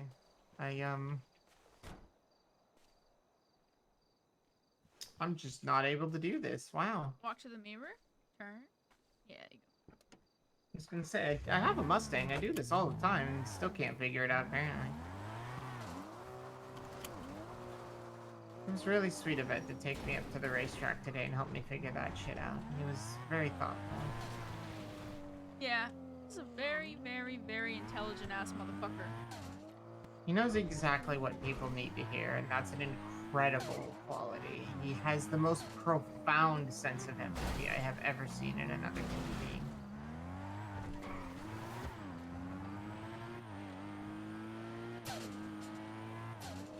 And he consciously chooses not to use it very regularly. Yeah, he does. He's like, yeah, you should just kill them. It's like, Ed! It's like, what? They deserve it. It's like, Ed!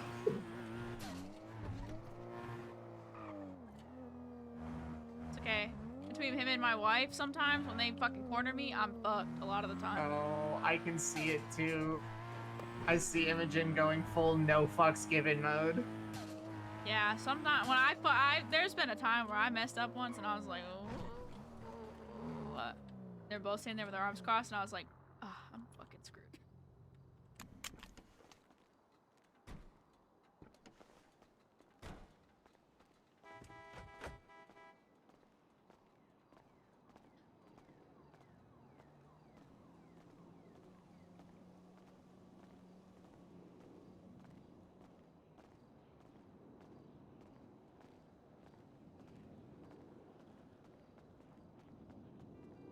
My kids might kill me before the job does.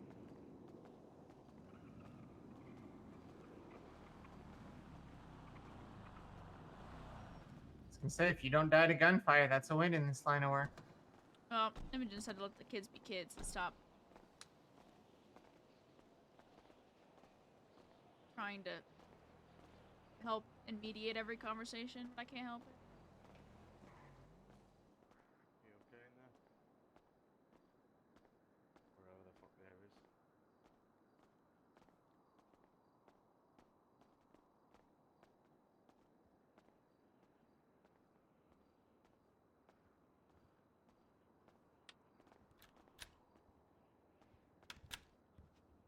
Oh, sorry. Oh. I did the thing Is it again. okay if I'm Yeah. here? I can step outside. You're a cop. Shut up. I mean, it doesn't exempt me from someone's privacy. Hello. Really, Mark? Hello, daughter. How you doing? Yeah, hi. I am doing. Absolutely. Trying to stop knocking and I can't. No, Oh my God, I'm stop coming. moving. Hi. Get over Ow. here. Okay. Ow. Sit What? down. I don't want to sit down. I can't sit down, Ma. Did it get you in the ass? It got me in the back of the thighs and all over my back and on my shoulder and my back of my arms. Are you? What do you mean?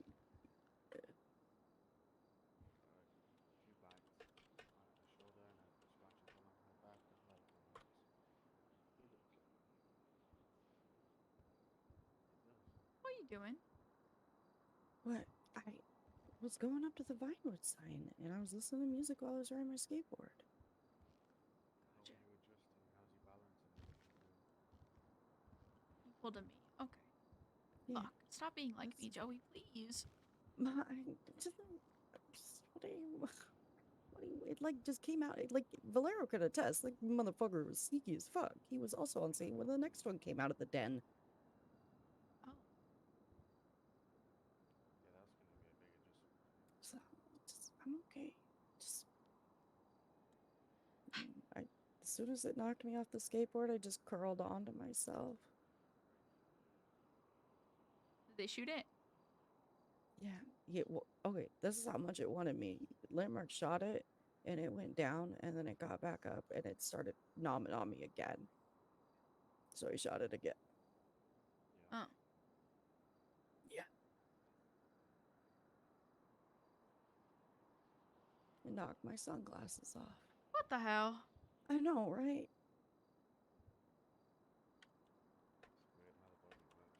Nancy got me squared away. Just gonna have to sleep on my stomach for a few weeks.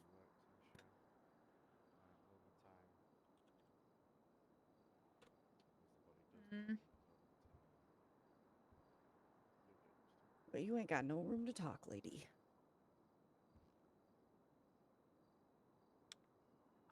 I don't know how many times I'll tell you guys I'm the biggest hypocrite, so stop listening to me. Yeah, I'll just stop listening to you then. I'm gonna go do everything opposite of what you've ever told me. That's not what I meant by that statement. You know that. Yeah. I'm gonna laugh. You did it to yourself. I know. It's because I'm funny as hell. Yeah, Yeah, hee hee ha ha. Hee hee ha ha. Tee hee sa ha. I think, Mm. I think you will... I'm okay, Ma. Wasn't so bad that it did damage. Just blood a bit. A bit? That doesn't look a bit. Well, like a lot a bit. Getting back to that level and maintaining that level will be a little bit more. Just, I got the loose shirt. I'll be okay. Well, yeah, you might be a little bit more exhausted at the end of every shift because you're putting in more work. At least it didn't rip my throat out. We have that to be grateful for. Yeah, no, I'm not losing any more family members, so you better get your act together. Well, I was minding my own business. Yeah. Joey, I have a goal for everybody in the family. Okay?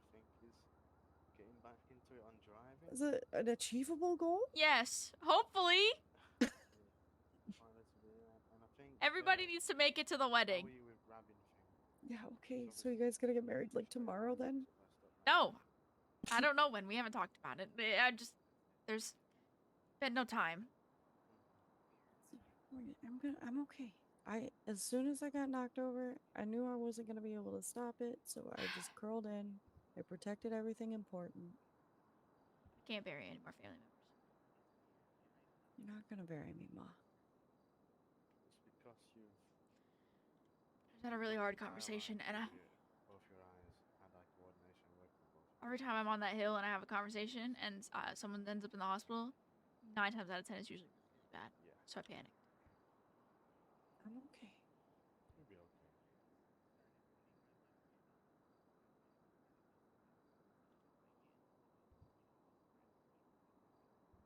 I promise, I'll be okay. No hugs for a while, but I'll be okay.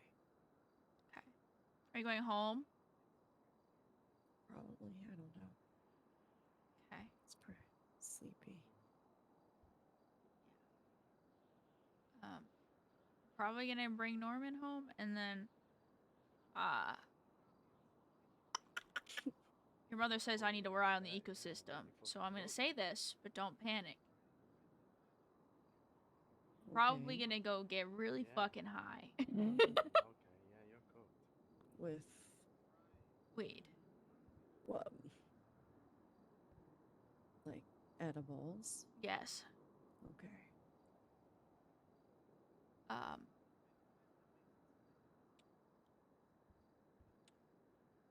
Yeah, That was not an easy conversation. I'm here if you need to dump the dump, I guess. Sponge is sponging everybody again. Yeah, I the told double- my wife I was gonna stop doing that, and I'm still doing it. A lot of effort out of the window, and you're gonna have to pretty much start fresh. Because in essence, you are the same old gal, but in essence, you're still a different person.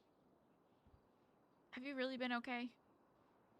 Yeah, no, I'm doing much better. That's the frustrating That talk I had with get KB a few nights, like last week, A little bit of patience. it really helped. It was something I really needed to hear. And you are eating. I am eating. You're drinking water. I am drinking. Fluids. Horchata? Okay, fine. Fluids. Ha ha ha. Yeah, I'm drinking horchata. That's not good, but you know what I mean. Cinnamon and milk. Cinnamon rice milk. Usually, What? I just trust you to take care of yourself, but sometimes you worry me.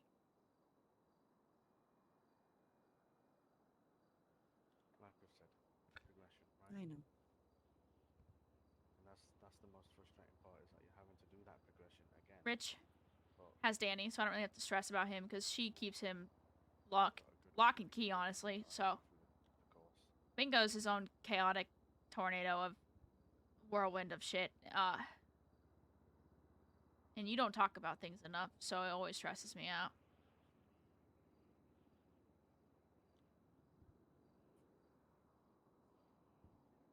When the important things come around, I talk to you, don't I? I'm not saying you don't. I would like the little mother-daughter talk sometimes, man. What the hell? like a little powwow, really. I don't. Mother-daughter talks are not in my computer brain. Yeah, well, hardware. I'm programming a mother-daughter talk in there somewhere. I'm a coder now. Oh my God. You're a coder now, huh? Yeah, dog. Huh? I just don't. I'm decrypting my own key in there. Oh my, that's just all right. You It putting your says- key in me, Ma? Shut up. That's not what I mean. You know that. Shut the fuck up. Oh God, I'm not funny. I'm not funny. I'm not laughing at that. I'm not totally tense. Listen, I have one daughter, all right? One daughter, okay? I'm not fucking it up. You're still kicking it.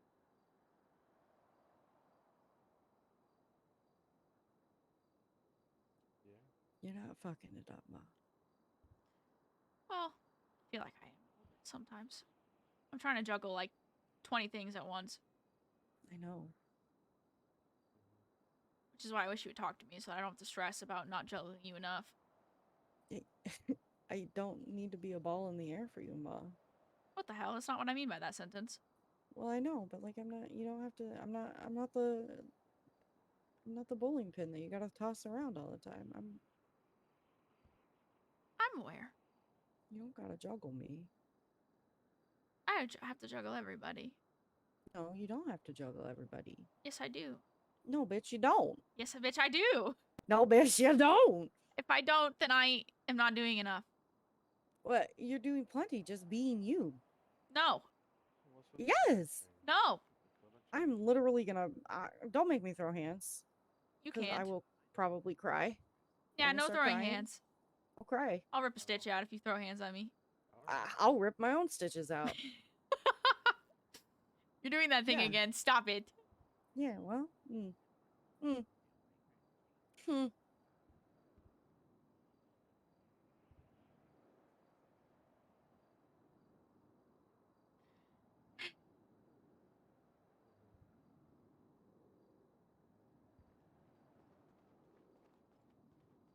As long as you don't turn into an evil mastermind, it's alright. Just. I mean, I can be a part of your juggling set, but you don't have to have me in the air all the time. Well, yeah, I want you to be part of this. That's what I'm saying. Not like I'm juggling, like physically juggling everybody. No, you kind of are though all the time. You're always Except so worried Rich. about everyone else. Yeah, I know. Just I you know- wouldn't be me if I wasn't worried about everybody. I know, but Probably why I'm going gray. what's wrong with Gray? Nothing. Although it was called a pick me girl hairstyle today, so I don't know. Oh, fuck. Gal wants a bathroom. I got this. Gal. Oh, did you find the bathroom? She's in the loo, potentially. The next door to the left. I found it. Thank you. God bless. I'll walk away so I don't have to listen to you pee. What the fuck? What? The walls are thin.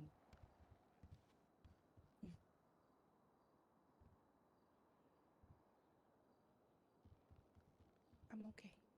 Yeah, Yeah, I.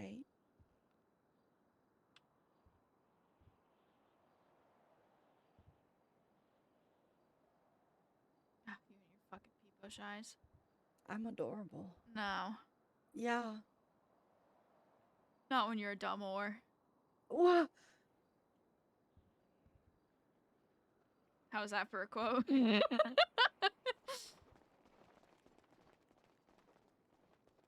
I'm also kidding. Oh, me a dumb whore. The You get it apple from doesn't me. fall far from a tree. I was gonna say you get it from me, bitch. Why are you upset?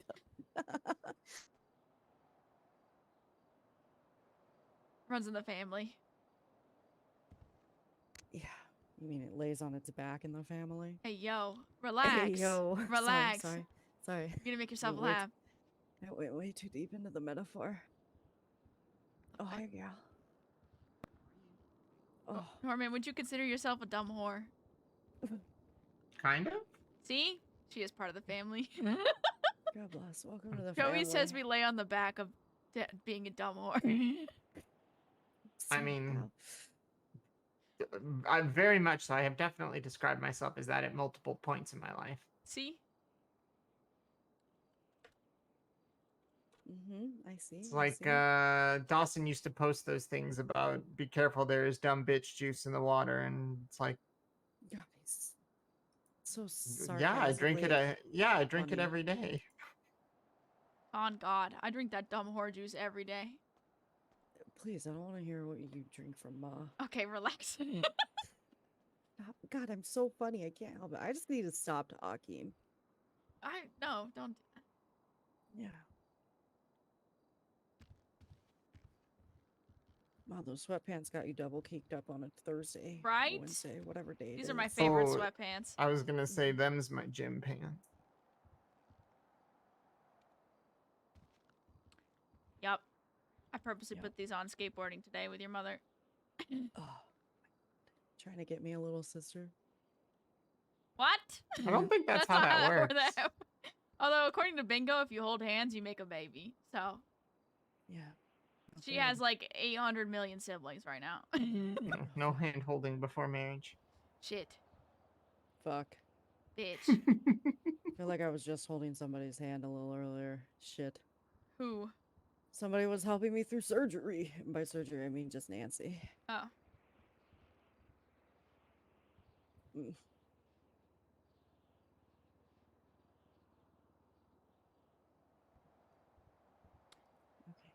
Are you satisfied that I'm alive? Listen, you can ask Al. The minute I was like, knew where you were, and then Landmark snitched where you were, I was like, I'm on my way. What the? What? Yeah, I snitched, to be honest, because she said I'm fine on the radio, and that's a lot of bollocks. So. God fucking bless. God, we have a triage, like, linear lineup. I almost said something so fucked up. What? I almost said you can't take the MCD out of the deputy. That's crazy. Oh.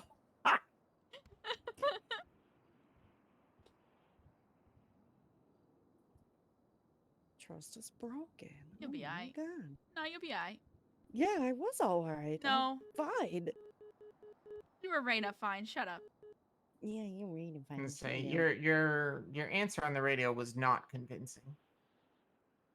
It really wasn't convincing. Yeah. Maybe that was the whole point. I was coming regardless. Yeah, I knew you would be coming regardless. But baby, Hopefully not until she gets home to her wife. Oh my God. Jesus please. fucking Christ, Cal. I'm sorry, it's because I spend too much time with Ed. I'm gonna sleep on the couch here. What? I'm gonna listen to that tonight. No, don't worry. We already got it out for the engagement night. We're good. You have been spending too much time with Ed. Because it's almost like I can hear his voice coming out of your mouth. Right now? Oh God. Or gals? It's okay. I was literally hearing. I was like talking about something that I definitely heard Ed say in the car. I don't even remember what I was talking about, but I was definitely remembering Ed. Oh yeah. I was channeling Ed. Yeah. Oh God. Oh God. I got this. I got this.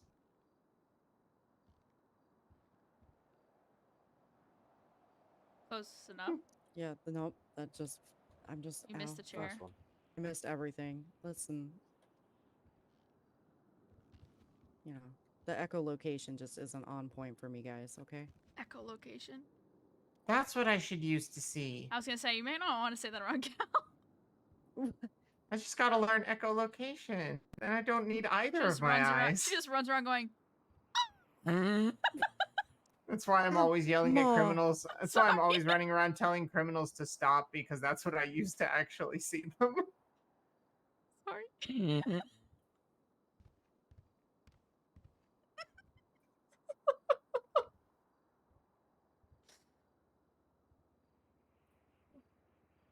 Alright, I'm good.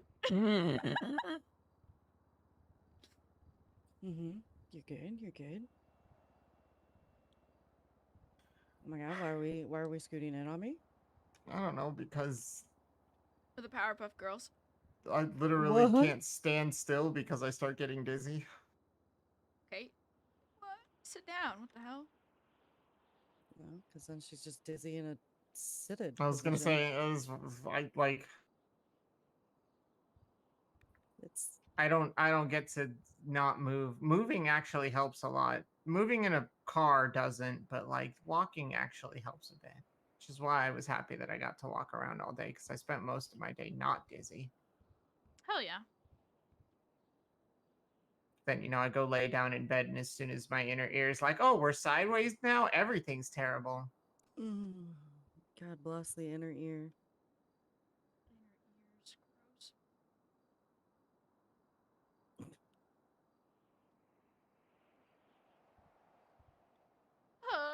Okay. I'm gonna take this chance to pee because I haven't peed since. Probably since before storm. It's been about 8 hours actually. Go pee, Ma. That's Yeah. not good for your Yeah, fucking I'm aware. urinary tract. I'm really good at holding it. That's what she said. Yeah, the edging is amazing. I'm gonna go vomit. Okay. You brought it up. I meant. Okay. I meant a dick. That's what she's good at holding.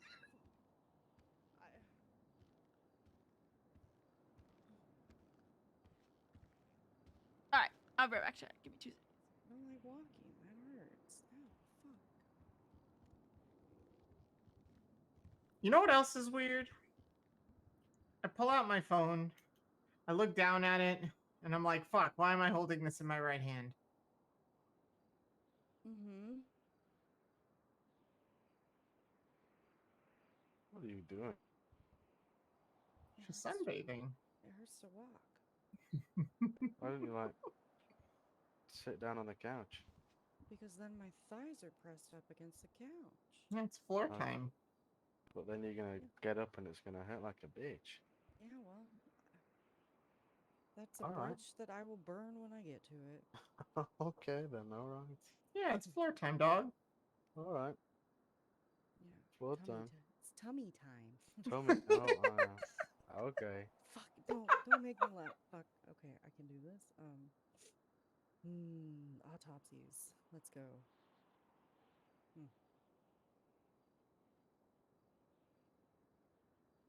I don't know why I decided that autopsies were the way to make myself stop laughing. Yeah. Yeah, the idea. Okay, I'm like mentally working my way through an autopsy right now. It's delightful.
What was the song you were telling me about, Landmark?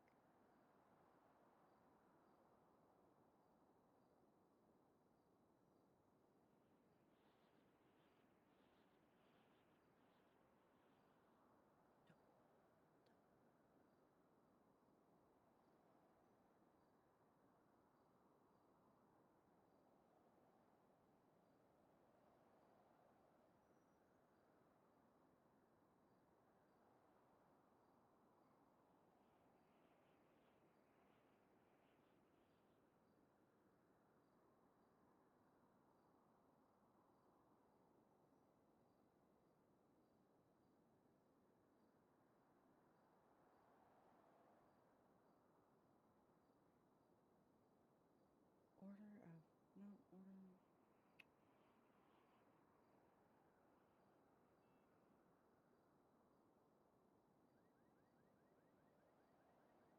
Okay. What was the song? Huh? You were telling me about a song. When? On the drive here. You said I was Was listening it? to Dreams. Yeah, and you mentioned another one. Oh, Gypsy. Ah, Gypsy. Oh, Yeah, Gypsy's a good song.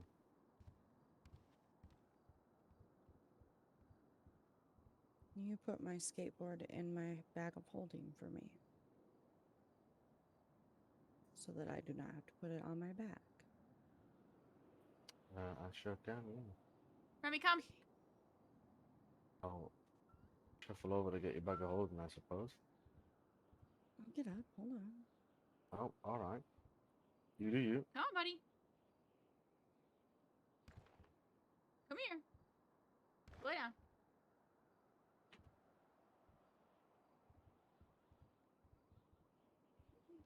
Awesome. It's so great. I love that for me. Okay, this is the bag it belongs in. A skateboard bag, okay. Okay, yeah. I mean, it's just And? that. Oh, there you go. God bless. Okay, I think I want to go to bed. Probably a good idea, to be honest. Yeah, and figure out how to lie still for once in my life. Hey. Okay, now I gotta figure out how to get home. What the fuck are you? I'm gonna beat your What ass. are you on about? What? I want to sit in a car. Did he bang your head? Probably. Fucker, she don't want to sit in the car. You could lay in my back seat. Tummy time. Whatever you fucking called it. Ain't no way she So look, locked this. Ain't the no fucking way. doors. I'm holding it Just through the open. door there. Are you sure about that? I'm literally holding it. I just don't think you are. You're like quarterbacking the fuck out of me right now. I was literally through the door.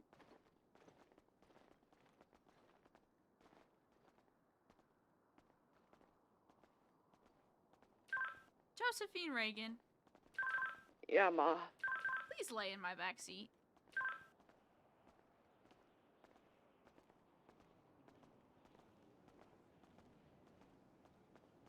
You can lay on your What are you stomach. driving? R34. Good night. There's no room in the back seat of that. Yes, there is. Barely. Yeah, but you won't be sliding everywhere, at least.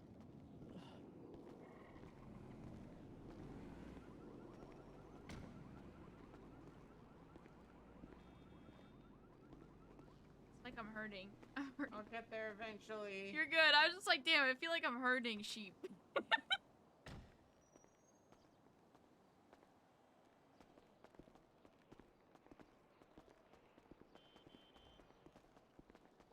It's okay. It looks like the car's pretty close or really far away. Okay. Well, there's a wall here, so don't hit it. I'm blocking you. Oh, got it. Thank you. I actually really appreciate that. All right, Joey. Do you want back seat or front seat, Joey? You're gonna lay across the back seat? Yeah, the back seat. Alright. Oh, wait, that's the wrong side. One of these days we'll figure it out. Probably not, though. Okay.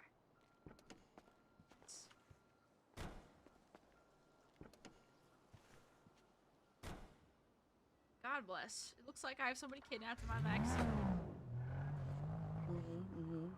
Alright, let's drop Gal off. Please, I need to go home. I figured. I need to go home so I can try to fall asleep standing up so that I don't have to lay down. Oh my god, you're taking up horse techniques. I approve. I'll let you know when it actually works, ever. It's okay, the trick is to just not sleep, ever, for any reason. Done. Oh, you know what? I can get behind that. I don't need sleep either. Just become manic. Become manic or be manic? Because I already am that. I mean, either or. If you're not already.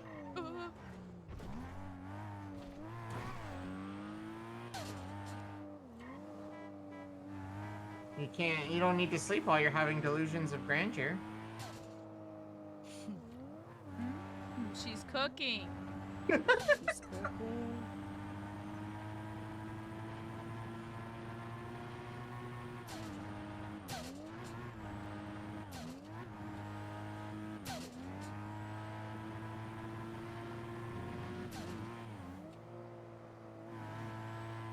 Who's on? I've finally gotten good at reading my phone screen. You just gotta squint and look at it at the right angle, and it works just fine. It'll get easier the more your eyes adjust. Yeah. I'll get there. Day by day. Thank you for everything, genuinely, I appreciate it. I got you, Norman. Good You night, two stay gal. safe. Have a good night. I'm always safe. Yeah, I miss Murder Kitty. I bet. Okay. Be safe, gal. You as well. I ain't ever skateboarding with music in again. Yeah. Not exactly smart. I do that too, though, so I can't really say anything. I like never do it before, but somebody suggested it and I wanted to give it a try. It was nice. I enjoyed it very much until all of a sudden I was knocked out off the skateboard.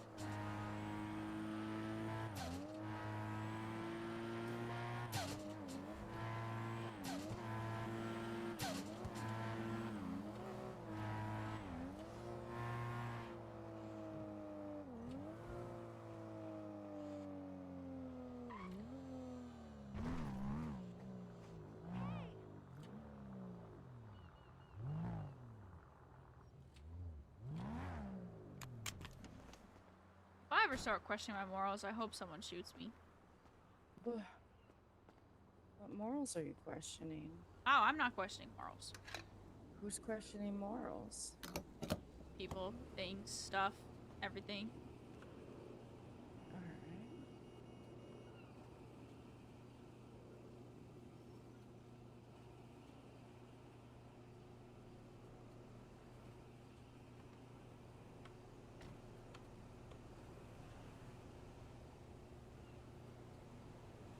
I really didn't go looking for trouble, I promise.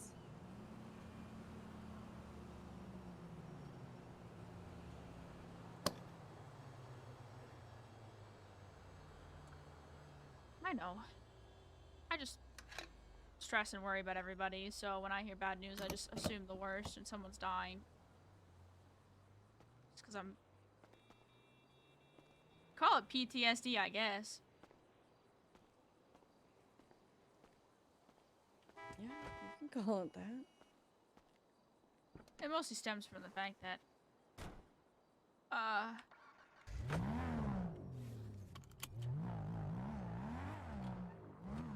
It went from just a stab wound to, oh, she's dying in front of me. That's cool.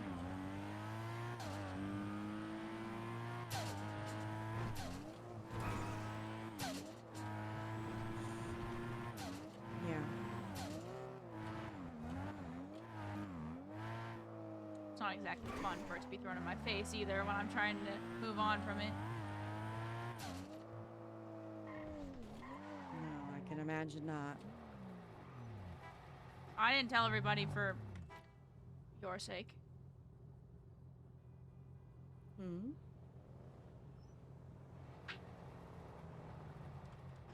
I'm protecting you, and I'm not gonna tell you who it is.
Where are you gonna go get hella high at? Car's backyard. Okay.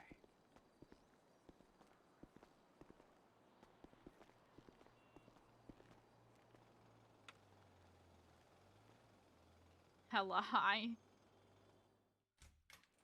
Can't believe you quoted me on hella high. It's locked. Nice.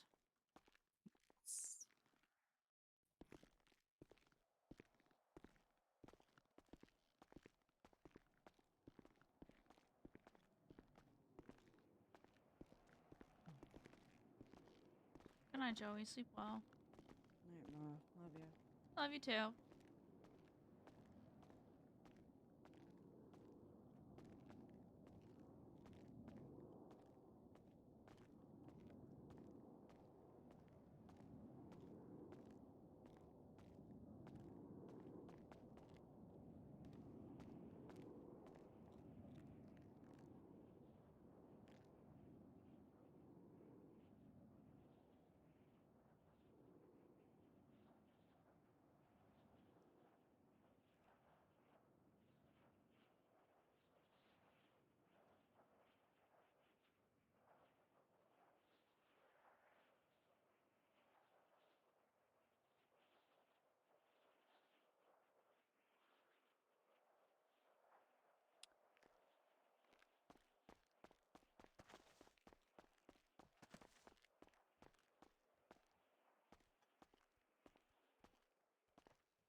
I think we need more candles. I think you're right. I think you're right.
You need to tell Ghoulie that, not me, dog.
Thanks, Juno.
Damn it, I almost had it.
see that shit? Tell me you saw that shit.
Last car. Let's go.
who's awake right now?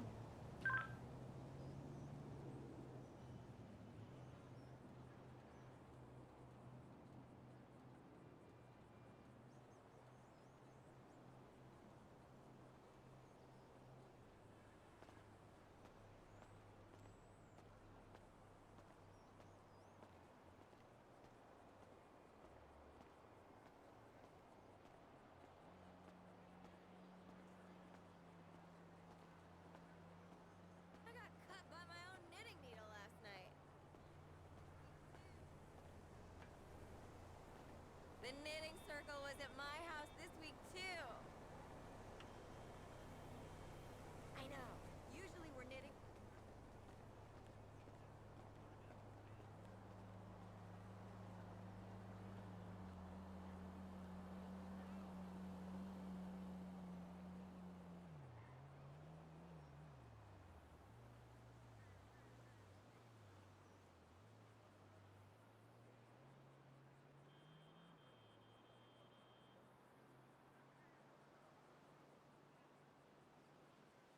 I don't want to bring the ranger.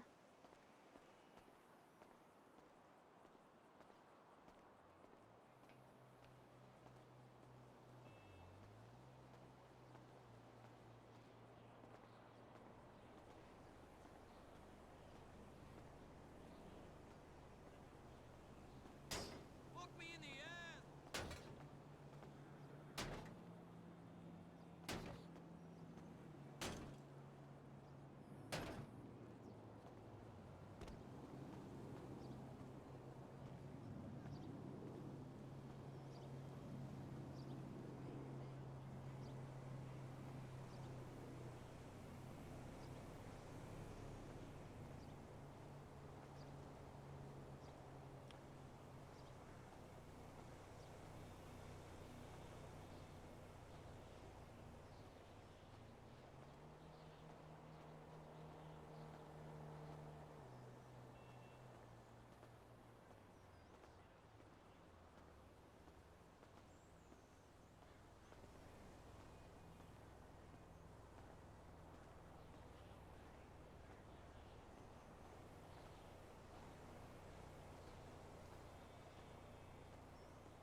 find a good.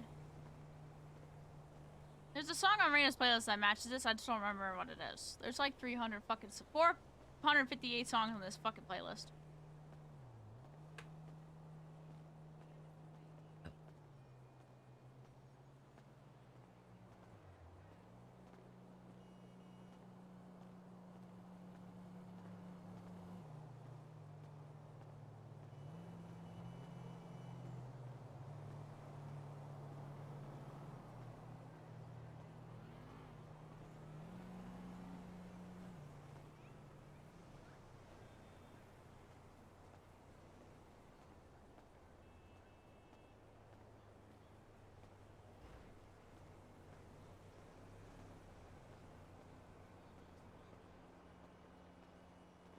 Hey, you know Mel's having a party later.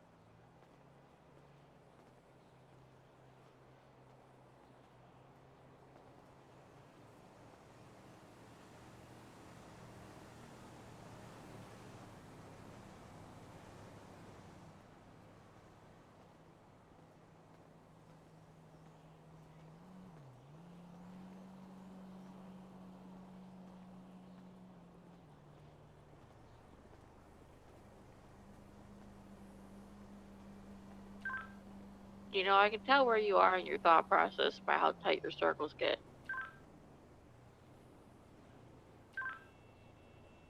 What?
Hello, wife. Hello.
boy for the car have your rest today? Oh, you've been there for a while.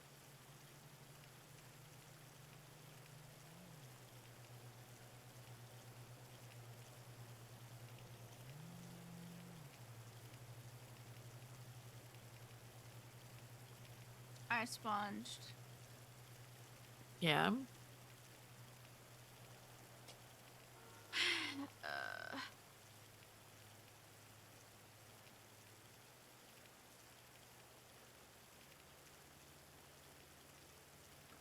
Al texted me while I was on duty with Starks before Storm, asking to talk.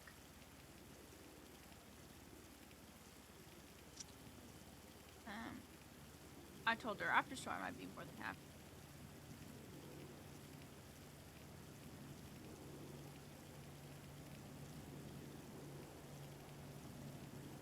So I picked her up. We went to the couch.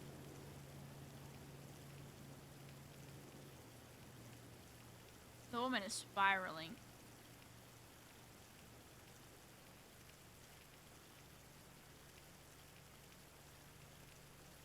She brought up Murdoch. She brought up cops dying and how it's all justice and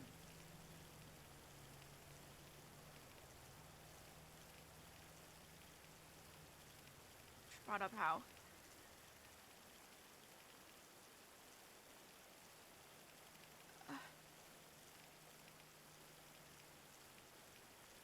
she made good points.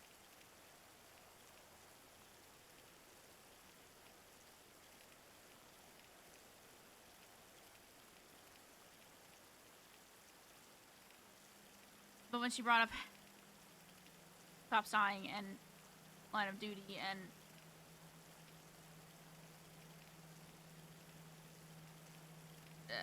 the justice of it all and how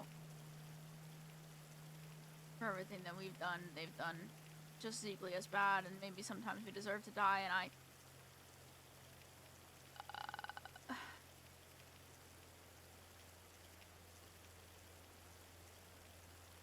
she threw Murdoch's name out there.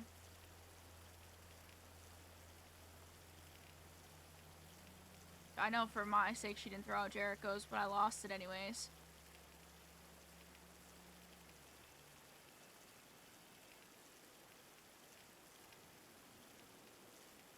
It was a 3-hour-long conversation about how we're no better. Which is not wrong, to be honest.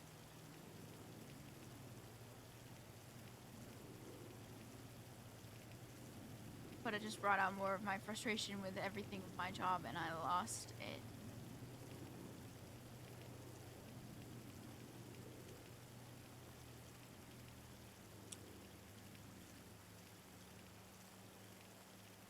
I bit my lip so hard I was bleeding.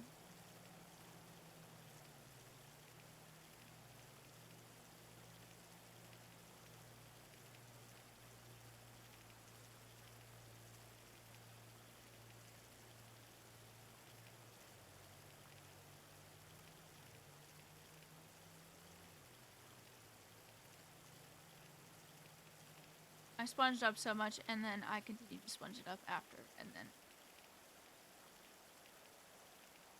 Joey was texting me, asked if I was okay, saying that she was at the hospital.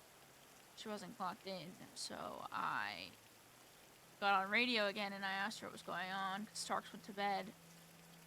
And then Landmark texts me and says that she got attacked by a murder kitty, and she's being checked out right now.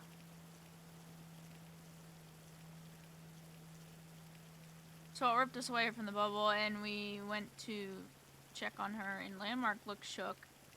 His hands looked shaky, and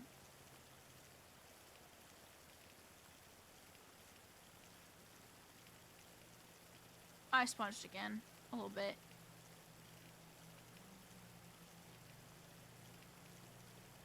I went in the changing room and checked on Joey because she was changing into loose clothes because she got fucked up. I left Landmark outside with Gal, who was just waiting in the break room outside the door.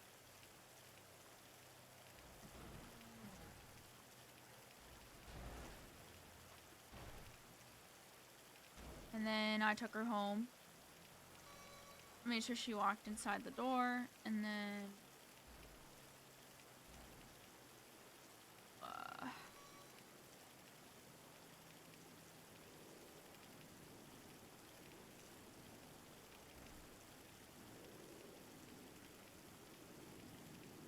I started with 4 edibles in this bag, and now I have 1.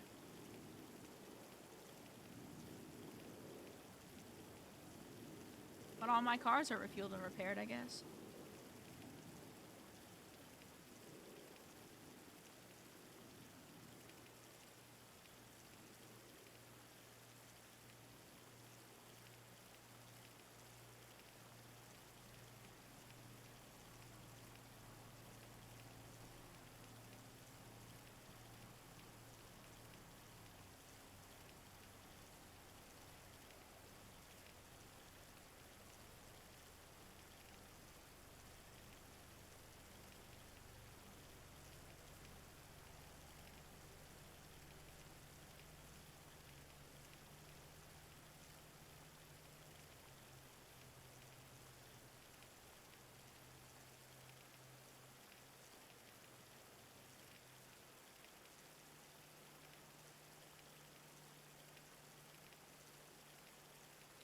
Gal's thinking about quitting, or she's not sure what she wants to do. She's not sure what's right or what's wrong, or what our morals are anymore. And she's questioning everything. She doesn't blame any of them for what they did, which is valid, but she thinks that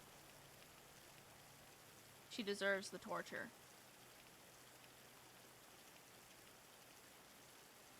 She reminds me of me when I was growing up.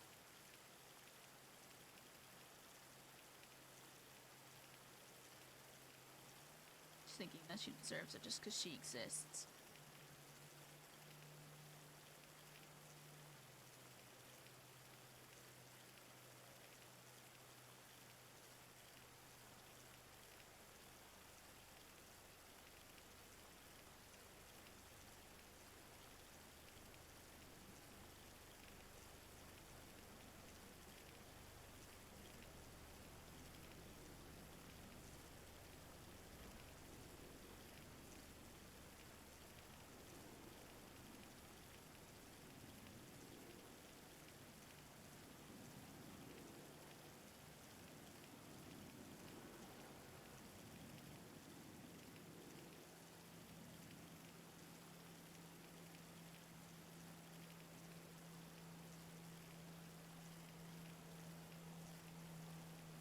Does that sum up my circling? Yeah, makes sense. How the fuck do you know what thought process I'm on when I'm circling? When you really you're angry about something, something was bothering you so much that you required a physical way to release said emotion. And then, most literally, as your mind spirals, you go in circles. And sometimes you start with, like, the big circles, and you're like, okay, it's fine, everything's cool. It'll be okay, and then it's not okay, and your circles just get tighter and tighter and tighter.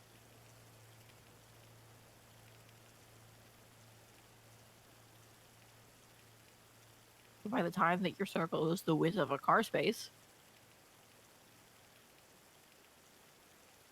you kind of just don't know what to do yourself.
you think I'm even doing the right thing anymore?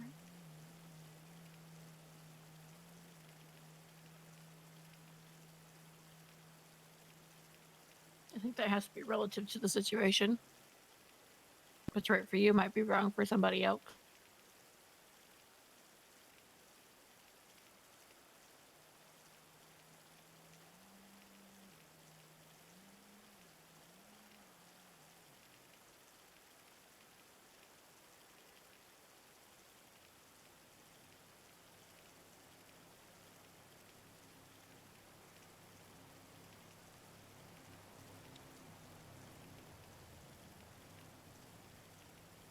Do you think I'm doing right by myself?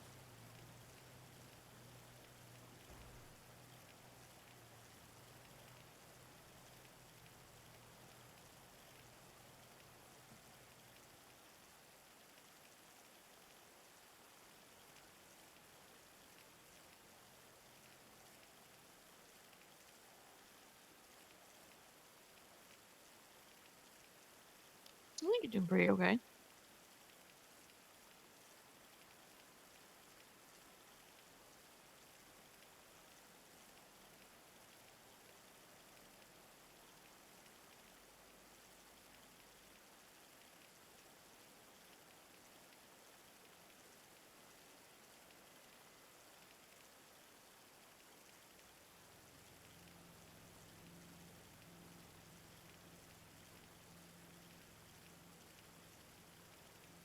Do you really believe that?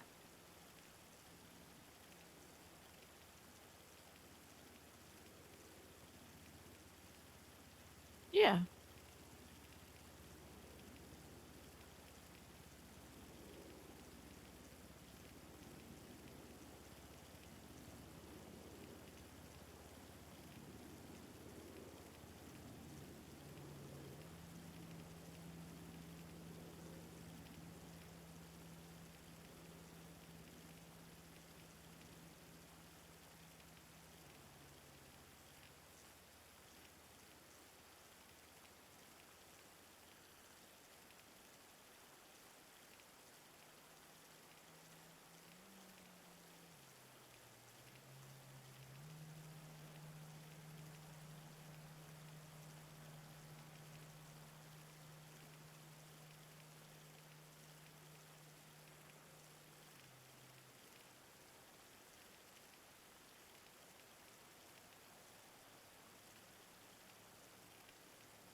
Joey hung out with Starks all day today.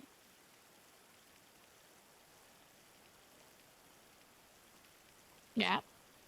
Starks admitted to me that he talked about thinking that she needed space, but she thought that he needed space, so they're both avoiding each other and doing that awkward dance that they did.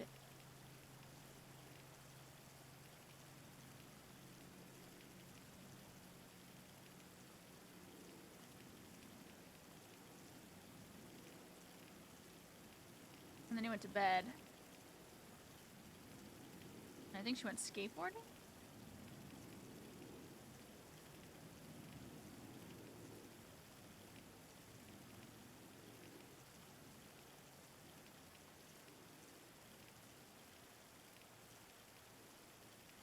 I don't think she was a ride-along. I just think him and Valera responded.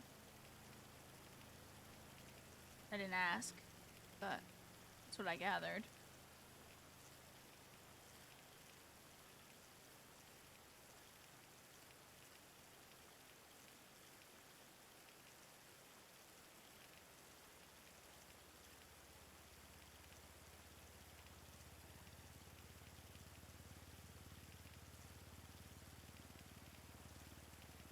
Maybe I'm wrong and they were skateboarding up at the Vinewood sign? I don't know.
What are you doing awake?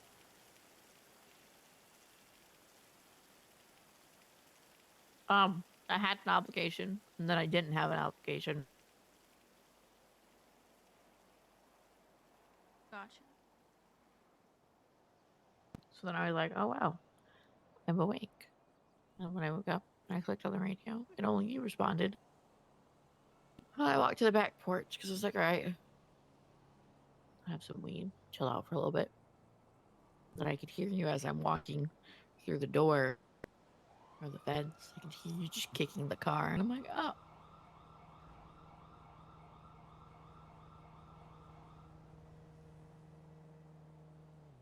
Ah.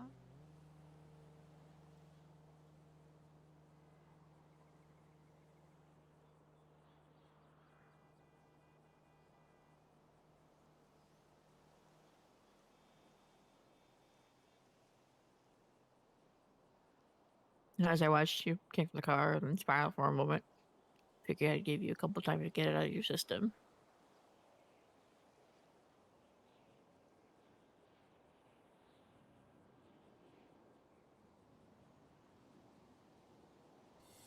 Houston, we got Colin, thank you for the follow. Houston, we got a weirdo. Welcome to the weirdos.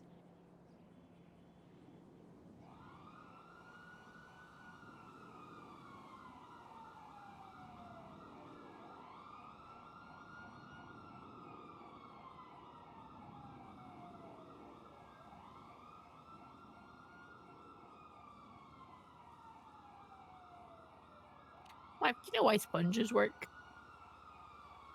Do I know why they work? Yeah, you know why a sponge works? It cleans surfaces. I know that. Okay, okay.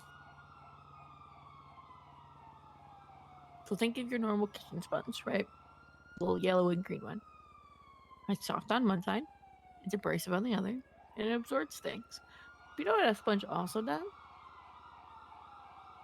Squeezes. You can expel liquid. Uh-huh. Uh-huh.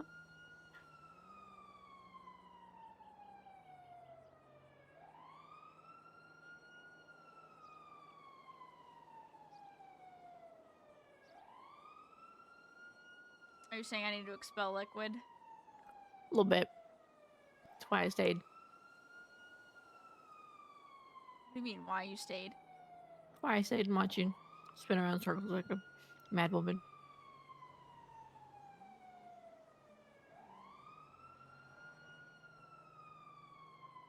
What, to be my sponge? I'll be your sponge. Well, sweetheart, it's fine. Nope.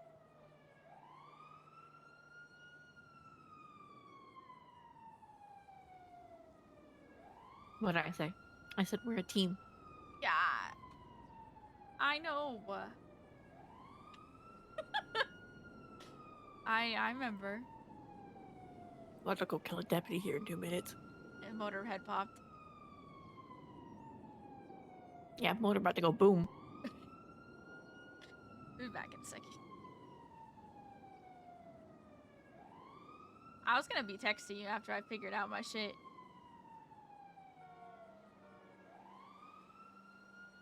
So I at least knew. See? I at least gonna tell you. Yeah, but now you actually told me. Yeah, well, you know, I didn't know you were awake. I was gonna wake you up tonight. Gonna sneak Yeah, I to know. bed.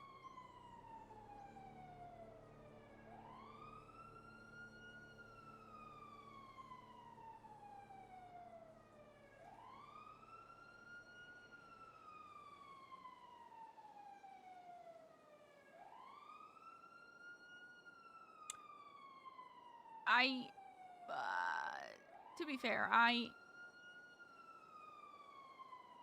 am too used to sponging it all up and just holding it.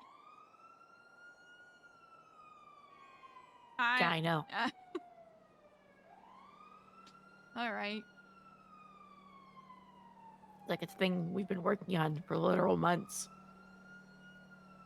I know.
Gal asked me why I still am doing the job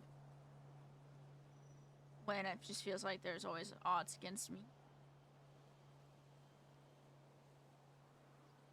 And I just told her a mix of pride, the fact that I've been here too long to just give up. On and on and on.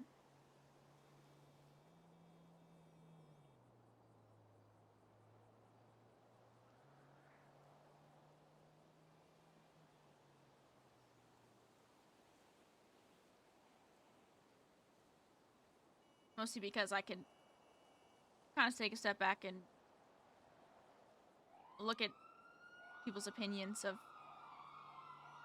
SASP versus other departments.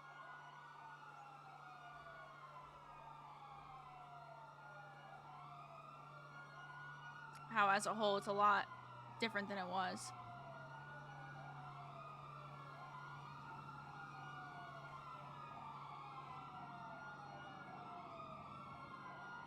How over time the hiring process weeded out the bad and we had the good. Or mostly. A decent amount at least.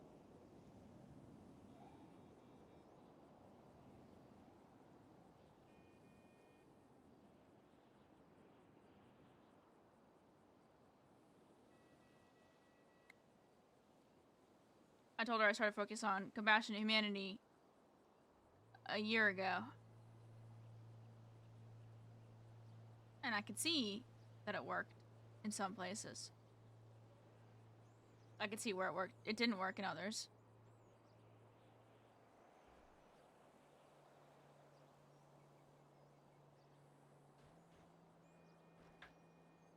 And she said that I've learned more in being a cop in 2 years than she's learned in 10. And I told her to shut up. And she kept going on and on and on and on and on and on and on and on. And it was making me mad. She was giving me these compliments that I didn't want to hear.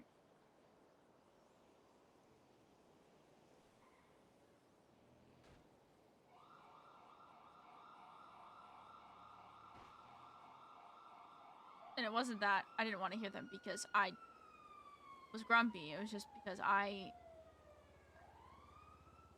like living in my own thing, that I'm still not enough and I'm still needing to prove that.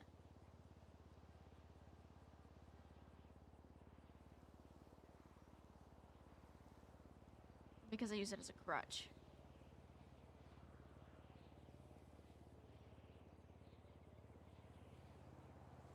And when I told when we started dating forever ago, she told me that she was actually really happy because it would take me away from focusing on the job all the time and trying to prove something that I've already proven 10 times over.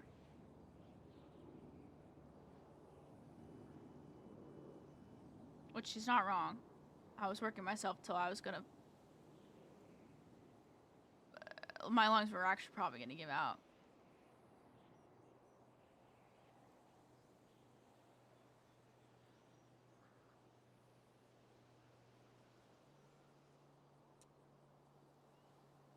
But I still can't shake the feeling that I still need to prove it to... I don't even know. It's not even myself anymore.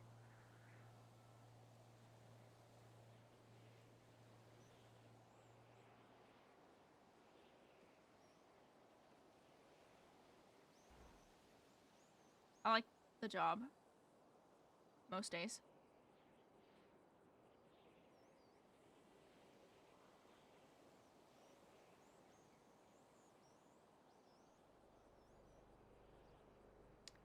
And I don't know who I'm trying to prove.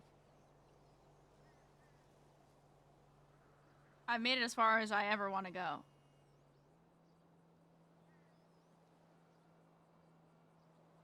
It took me less than 2 years.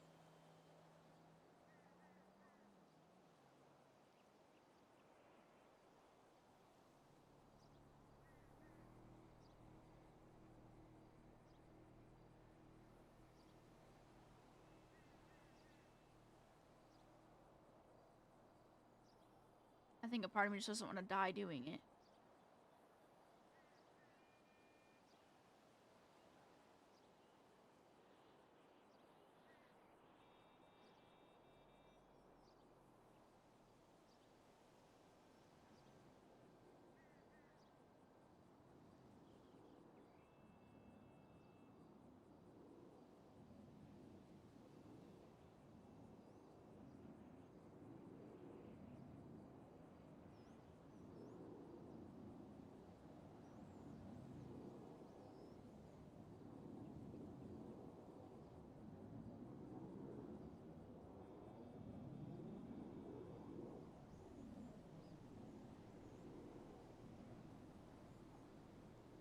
I mean, I understand it.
She woke up as I was going to bed.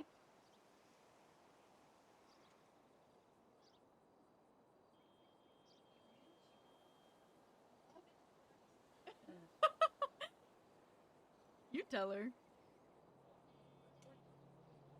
I'm not interrupting the RP right now. Go away. No, I didn't mean like. I meant like go away. Like don't say that. No, that's not what I. Okay. Wi-Fi. Hmm.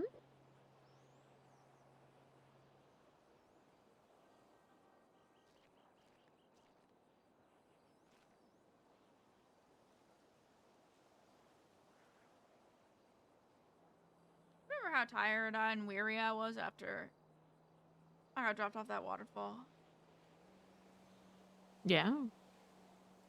Where I was like crying on your MRI table. Yeah.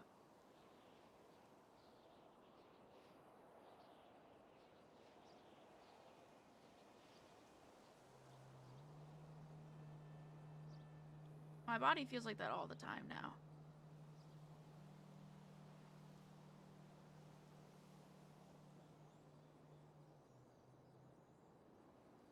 Like I could mentally I could run a marathon. But physically I feel like I'm 75 years old and I'm failing myself.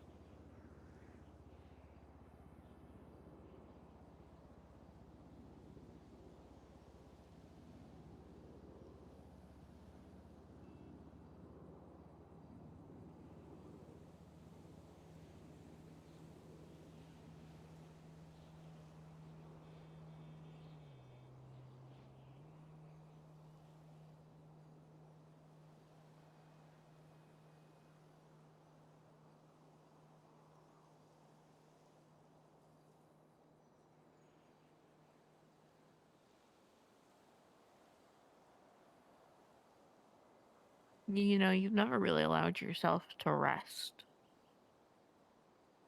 It's the only time you've taken time for yourself. Besides maybe when you are like actually spending time with family is when you've been injured, when you've been put and forced to take a break. And even then you still find a way to do paperwork.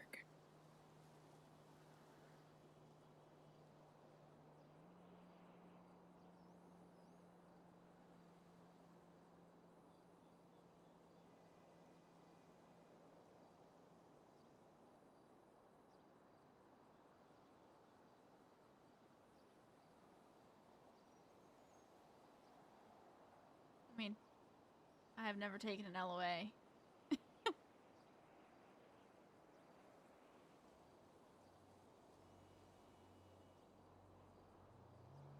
None. Oh, maybe it's time. What?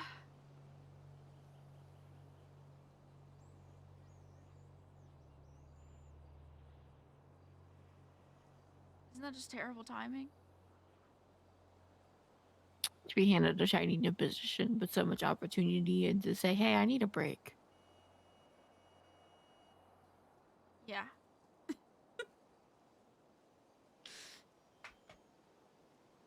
Doesn't that look bad? It'd be hypocritical to say it wouldn't. Because I definitely fired people over it.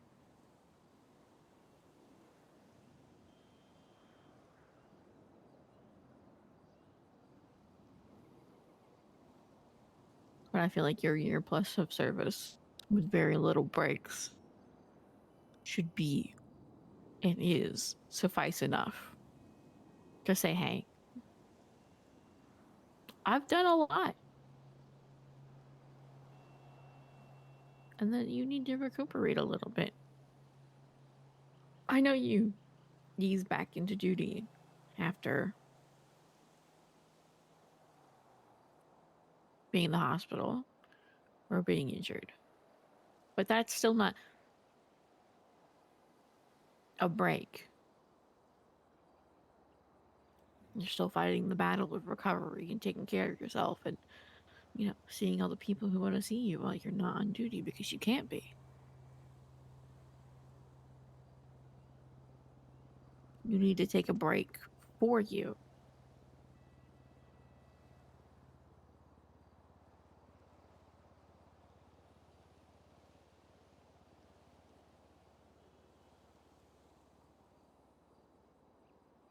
I don't know how.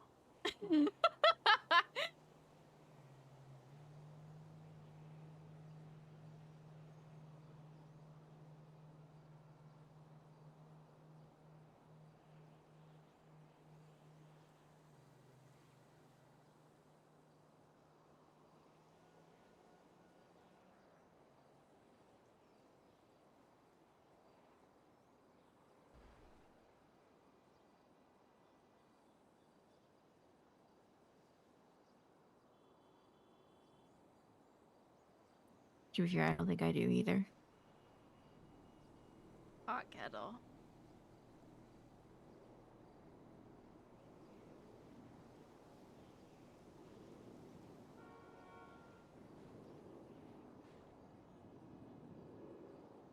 I don't know. I got handed a shiny new position, and now I'm taking a break.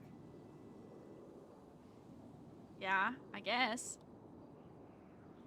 I mean, I did put it in an LOA. Till when? It was for a month, so I think until the 8th.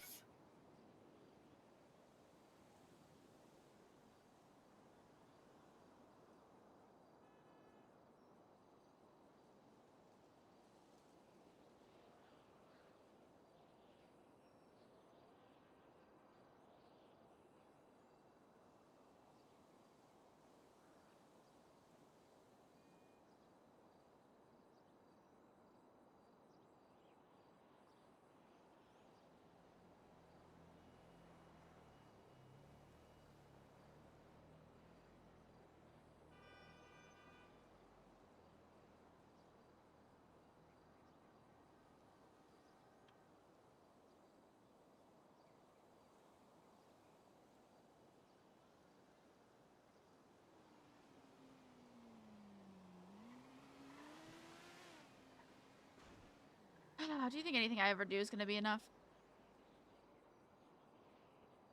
Or am I just throwing water into a pool?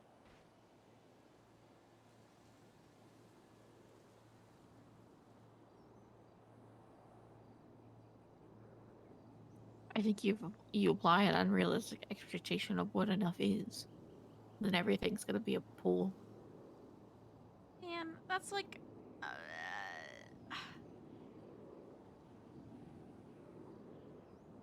If your expectation is you're gonna fix an apartment, cool. That's a big umbrella idea. It's also impossible. Exactly. It's a huge idea with lots of undertasks and subtasks that require them to work together. If you think you are going to fix yourself and be fine, that's a big undertaking. That's a big umbrella thing with lots of subtasks and goals. If you're gonna think you're gonna fix anybody in our family, again, big thing. And it's okay to have big goals. You should give yourself bite-sized ones too.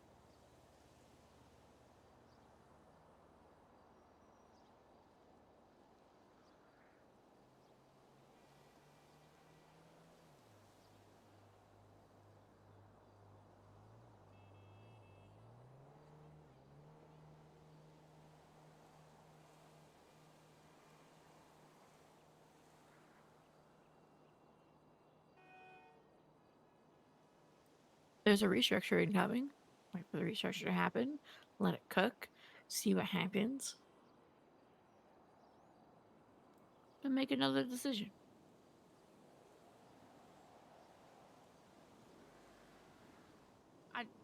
As much as I say that I'm gonna quit, I just can't see myself doing it because I'm a pussy. And I don't think you're a pussy.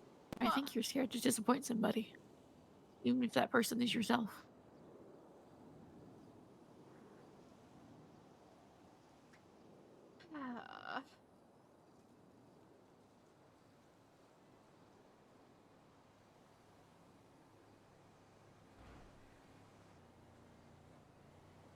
part of it feels like I'm like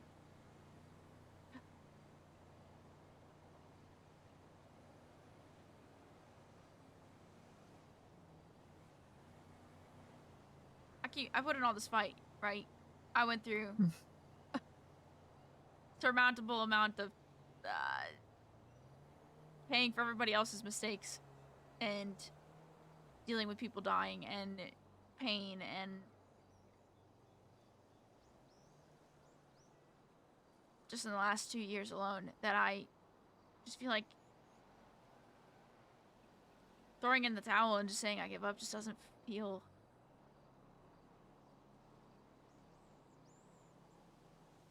it kind of feels like everything that Jericho worked to get me to is just I don't know, just kind of saying that I was never good enough in the first place and wouldn't ever be.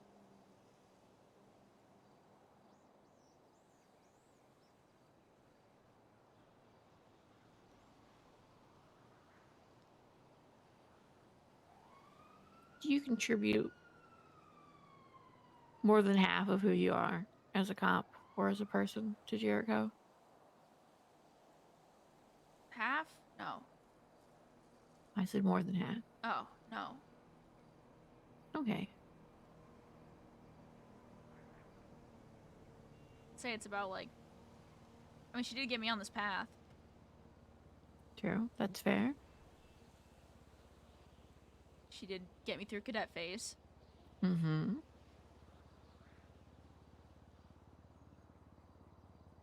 After she died, I kind of took on the backwards hat exterior to nod to her to prove that I could do it without her.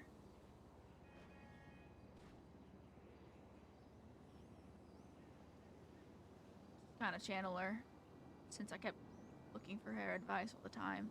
It was making me emo.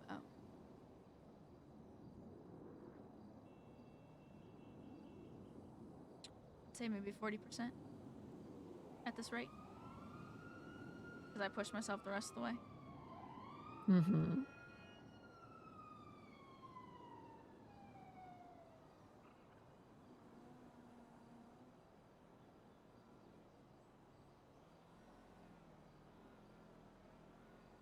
Why?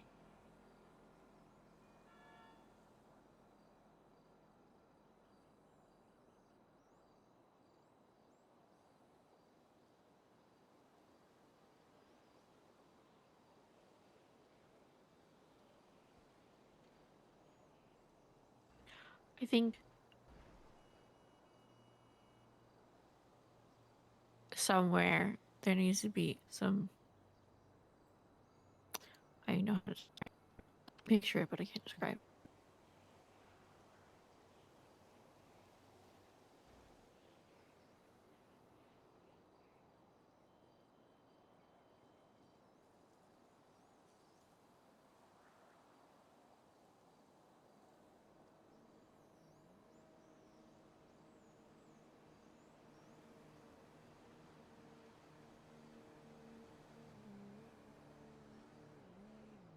Are you saying something? I'm thinking. Oh, okay. Thought something died. You're good. Yeah, my brain.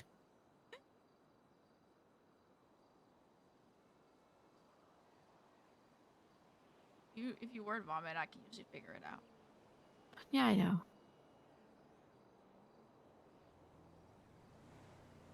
I am kind of cooked right now, but I can do my best.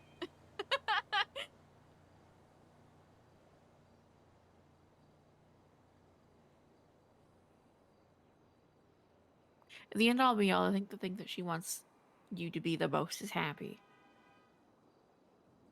Happy, healthy, and safe. But as far as healthy, well, I got that one part covered. For the most part. Oh, God.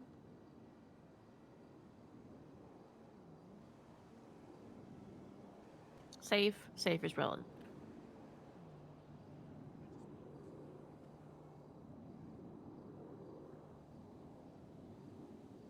But what I think I've picked up on from the stories and what I remember Eventually, you have to learn to be content with yourself. You can be happy with everybody else. You can be happy with your job. You can be happy with your partner. You can be happy with your family. But you have to be happy with yourself.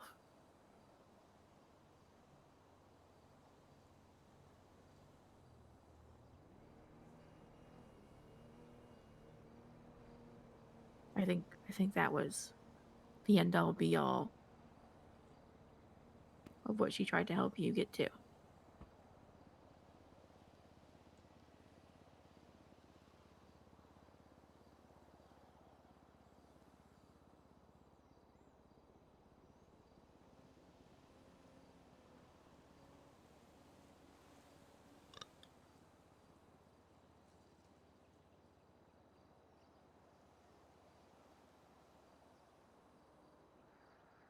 But what does that even mean?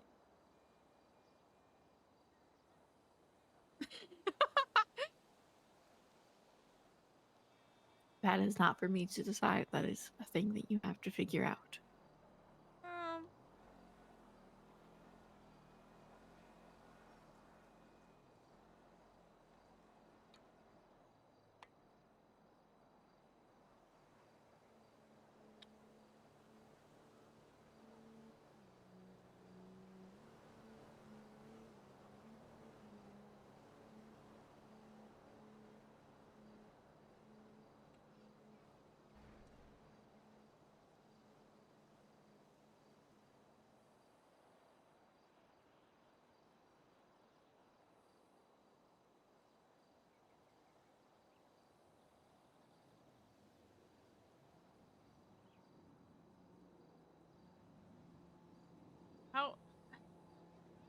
How can I be happy with who I am or what makes me happy being in my own head when I can barely stand being in my own head?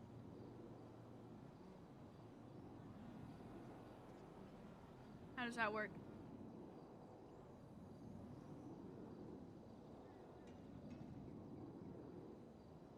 I can imagine that was all part of her small goals and tasks that she was figuring out. Of her umbrella idea of making sure that you were happy with yourself.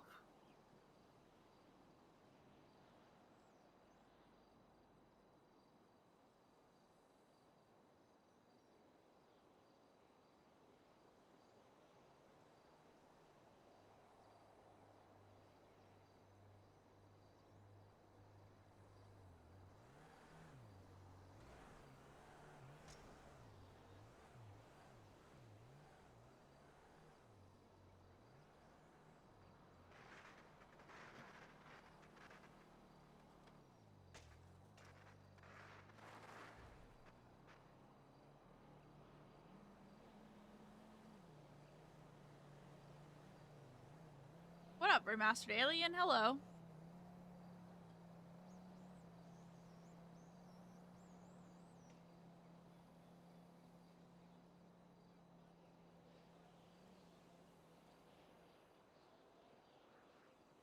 I'm good. How are you?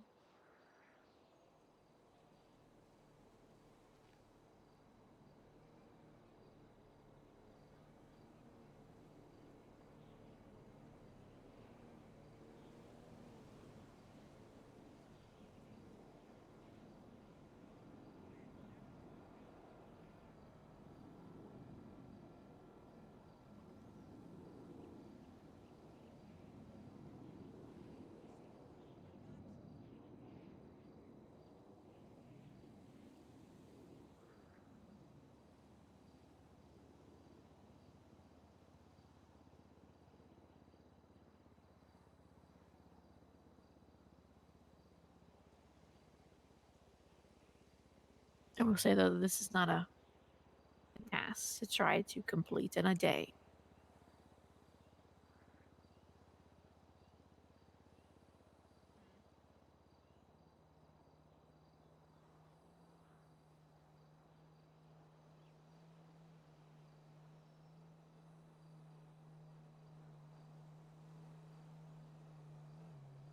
I don't know. Sometimes I can be an overachiever. A little bit. Okay.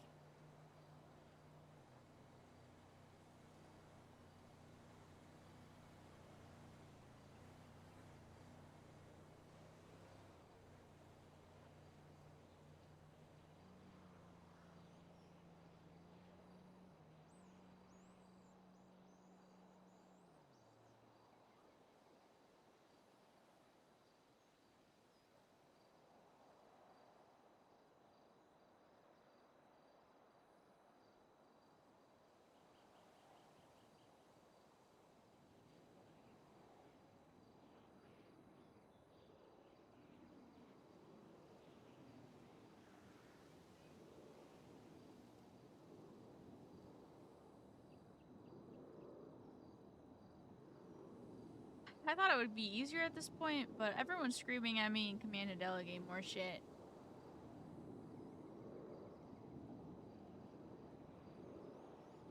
I need something done, and I was like, I got it. And they're like, no, you're delegating, remember? And I was like, oh. Right.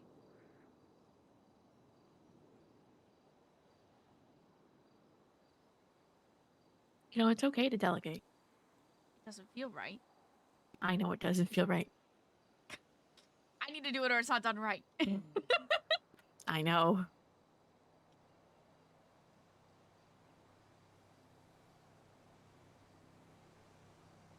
I understand that feeling way too well.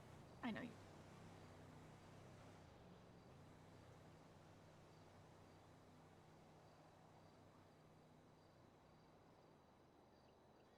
But I'll give you an alternative. If people don't get the opportunity to do anything, they don't get the opportunity to learn. Yeah. Not wrong. And then, eventually, when you're not working as captain or as law enforcement, either by your choice or another's, somebody has to fill that role.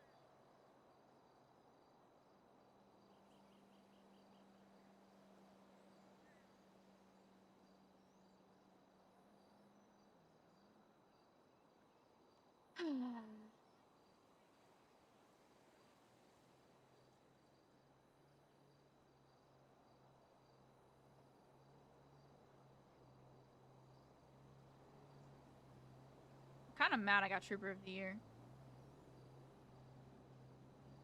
And I'm the person who single-handedly does the most. Got an award of recognition for doing the most. Yeah. Kind of infuriated me. How dare? How dare you go through hell and back and still do top-notch work? You dumb bitch. What? I just don't... I don't know. You know me. I just hate that shit.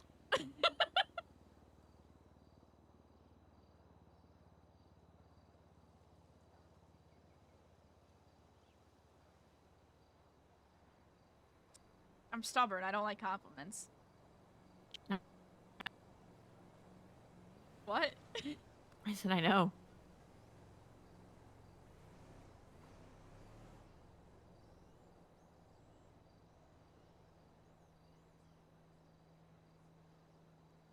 You know I was a lieutenant for 6 months? Mm-hmm. I felt like 4. Not even. Weren't you like 9? Sergeant from November 5th to the end of June. So yeah, 9. Yeah.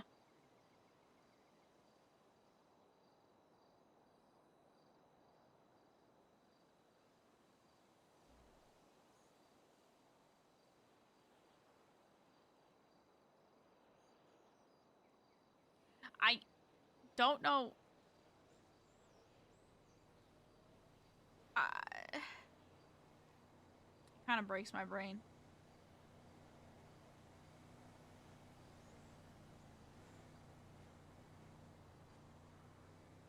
This gal just saying praises to me and was complimenting me, and I told her to stop.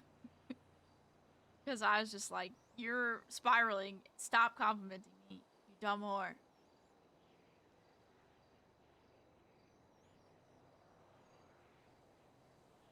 But she said for some reason that I'm the one she's been looking up to, which is making me...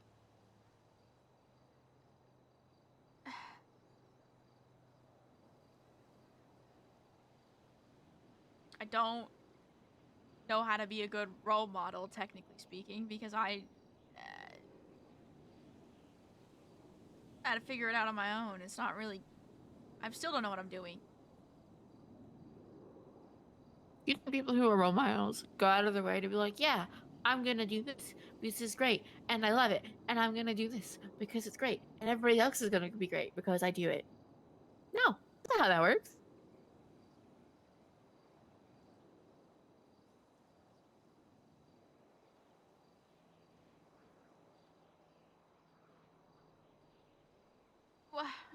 He's not wrong. I mean, it's wise to consider how your actions will affect those who use you as guidance, but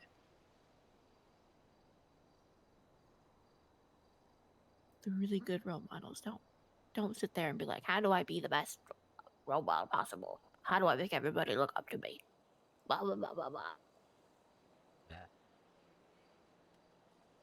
That does sound kind of dumb.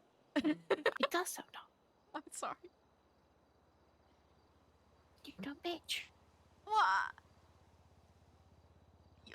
Listen, it's not my fault. I was in my head so far deep, so deep, so deep. Okay. Yeah, I know.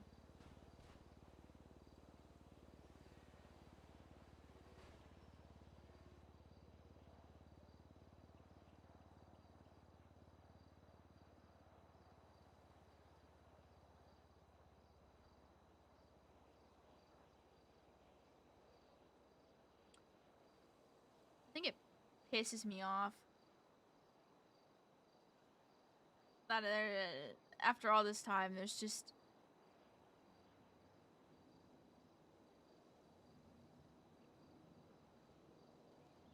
Gal's battling with being the good guy or the bad guy right now. And I just don't think that there's such thing as good guys or bad guys anymore. I used to, right? Because I had a good definition of a very bad guy.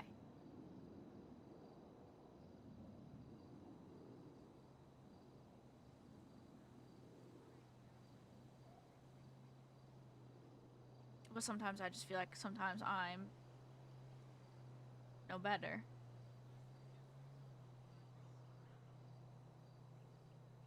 Sure, I may not have the temper or the anger or the alcoholic problem, but I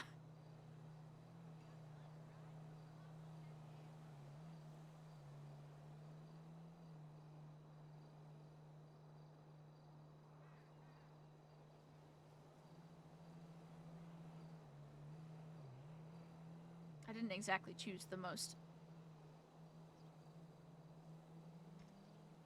black and white occupation. There's a lot of gray. Yeah. That skateboarder just R.I.P. died. It's kind of funny. 07. And I think that's what makes me so mad about it, is I just have to fucking figure it out by my own morals. And sometimes my morals were wrong, and sometimes I will probably be fired over them.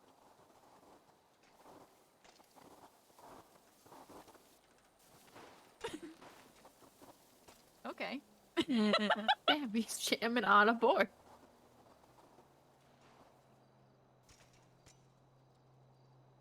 You know, respect.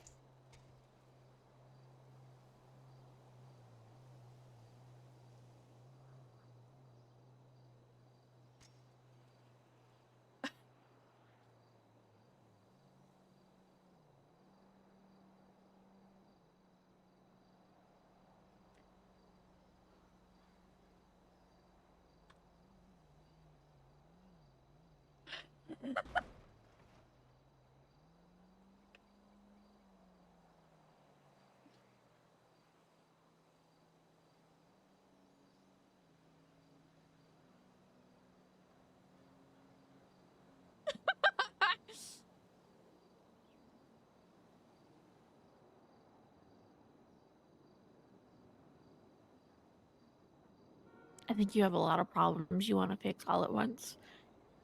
And I think if you try to fix them all at once, you're not going to fix anything at all. But how do I know what to tackle first? Are we talking like every aspect of things, or just the work aspect? It could be anything. It could be everything.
Yeah, at least I got one thing figured out. Yeah.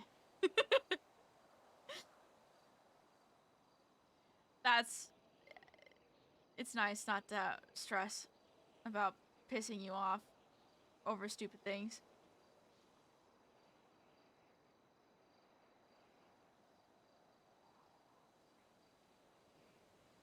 No, it's just everybody else that pisses me off. No, I know. I'm mostly relating it back to, Yeah, I know.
Hello, Dynasty.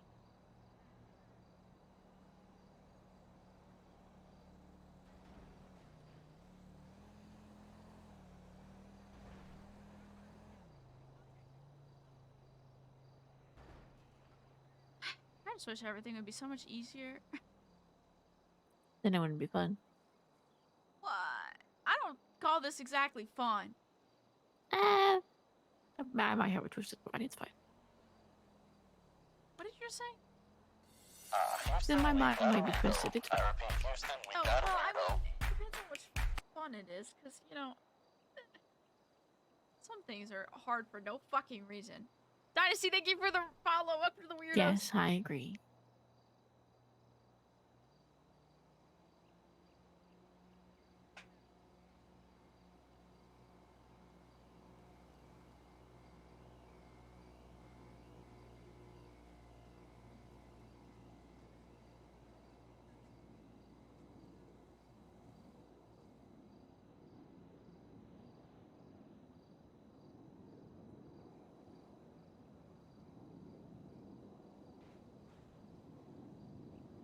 I've been sponging so much that I don't even know what I feel anymore.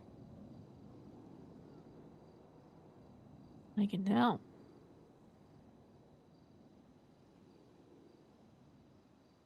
Whether it's Rich and his Rico problem that he acted like was the end of the world, or it's Bingo, or it's Joey just not saying anything and just making a comment, or doing dumb shit. And Gal, and I'm sponging Ed last night with his worry over Norman, and I sponged a little bit of Dawson too.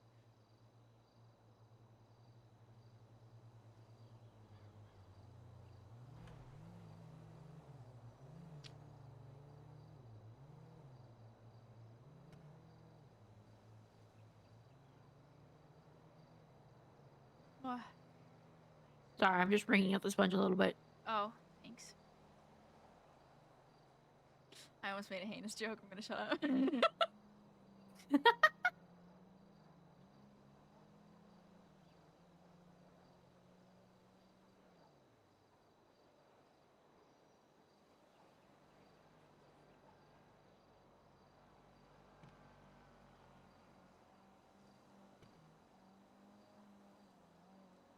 usually handle it when it's like 1 or 2 people. Not everybody at once.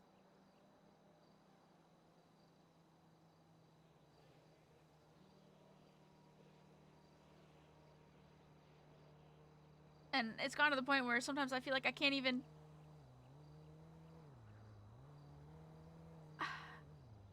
I feel like I can't even turn the radio off because I feel like I'm gonna miss something. Someone getting hurt, or someone doing dumb shit, or someone in need of one of us to help them. I know they're adults and they can handle themselves and they can figure it out. But I don't want to be that parent.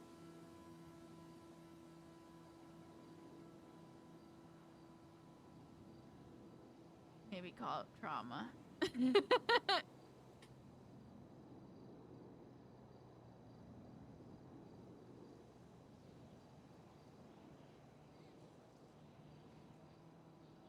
I can't just not do anything.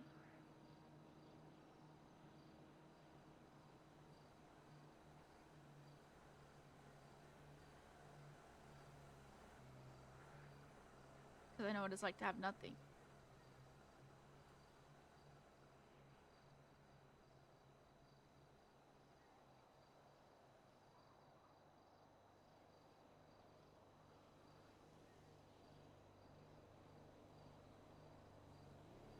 And I love doing it. I love being there for people. I couldn't imagine myself doing anything else. Because my whole purpose is to help people. At least that's what I tell myself.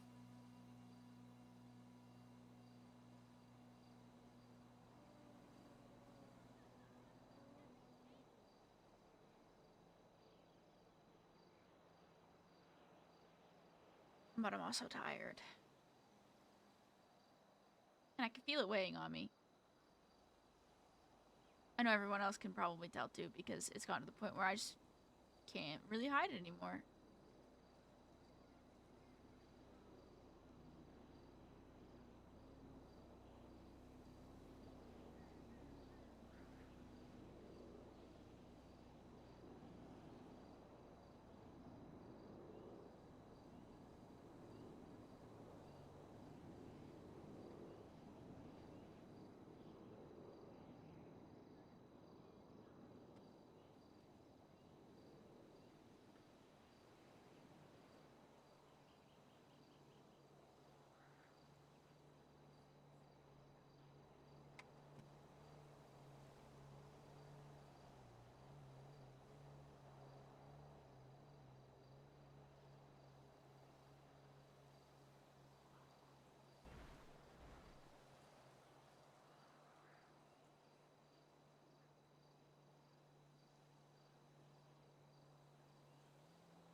Honey, stop being a demon.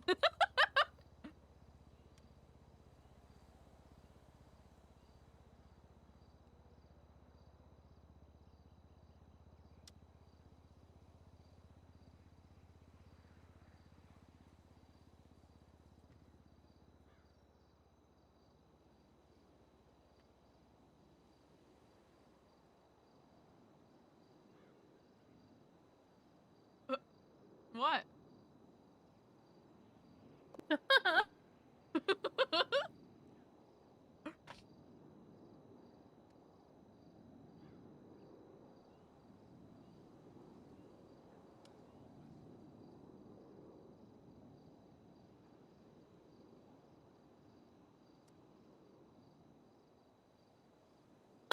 I think it's time for you to go to bed. What? Yeah. In there, Mr. Buster. What if I don't wanna? Well, I need a snuggle buddy. What the fuck?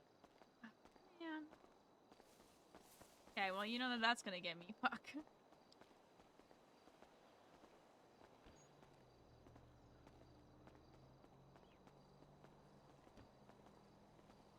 I think that you had your fair share of existential crises.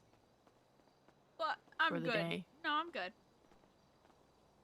No. What do you I'm mean? cutting you off. Cutting me off of what?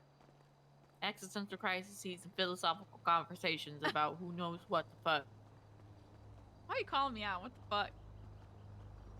My job. Just let me live. I am. The door unlocked.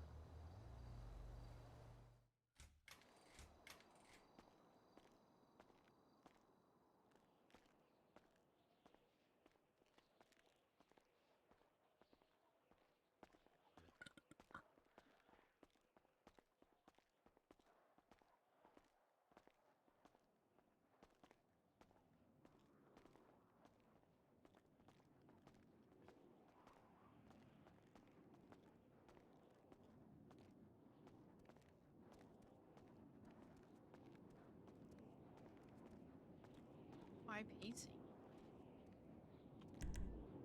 Nothing. Are you sure? Yeah, I just have energy now that I'm awake. Oh, Jesus fucking Christ. Alright, give me a second. No need to rush.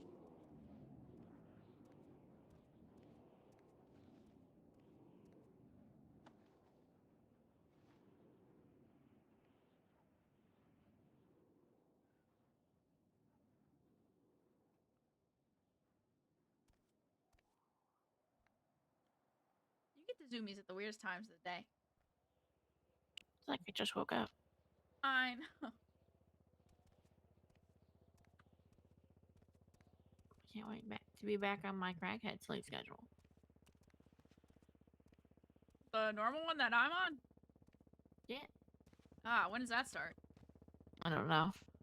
Oh. I'm working. Pull a 24-hour with me, let's go. Yeah. Let me drink some DOS real quick. Oh, not tonight. What the fuck? Well, not right now, but let me drink some DOS. I'll be aight. Oh. We'll do whippets. We'll be aight. Yeah, that's gonna go great. Yeah, dog. I crash immediately. On whippets? Yeah, dog.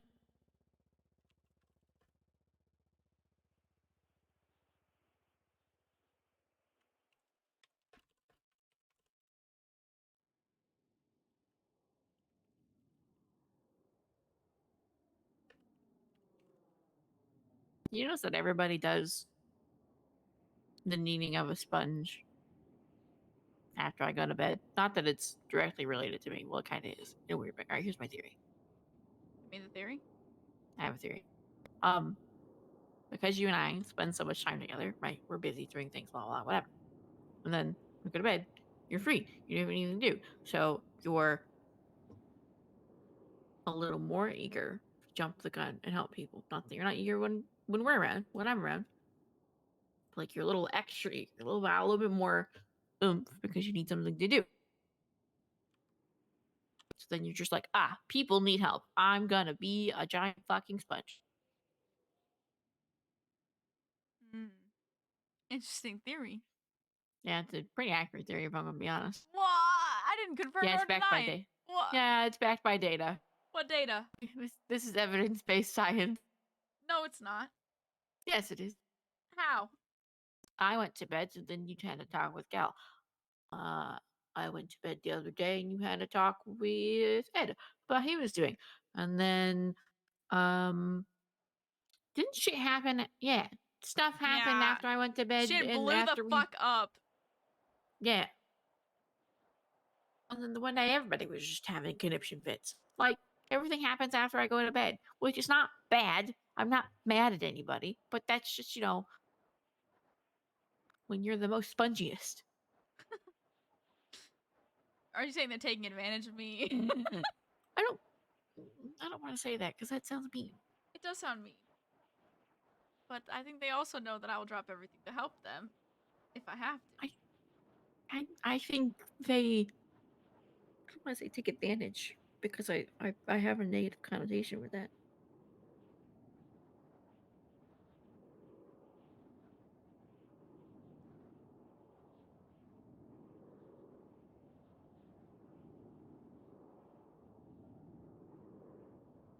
I know, maybe I'm slightly overthinking. If I was around more, maybe people would also be spongy to me. Or, well, maybe I spongy to them. I don't understand. Words are hard. No, so if they word vomit to you, that's you sponging them. Yep. If you word Alright, vomit cool. to I'm somebody else, then that's them sponging you. Yeah, I'm not worried about anything to them, so we're good. Well, you save it for me, right? People shy. Yeah. In moderation. What? What are you watching me for? Just let it all out, bitch. What the fuck? Okay, I pot fucking kettle. I just did. Yeah, you did. If you hadn't woken up, I probably would have done something really fucking dumb. I was going down that path.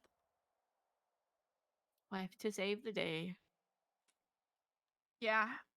My brain, the title of the circle got, the more my brain was like, I mean, store's right down the street. I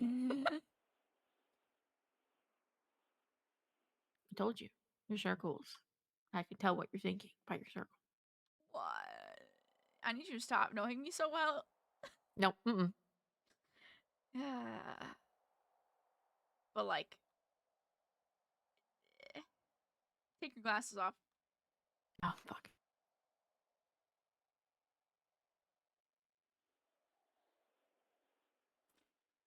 Eh. Man.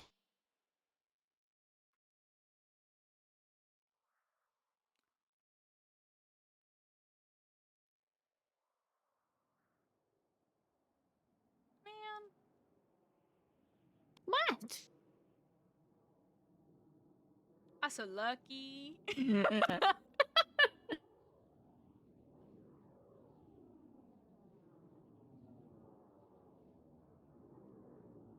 I ever tell you where where the ring came from?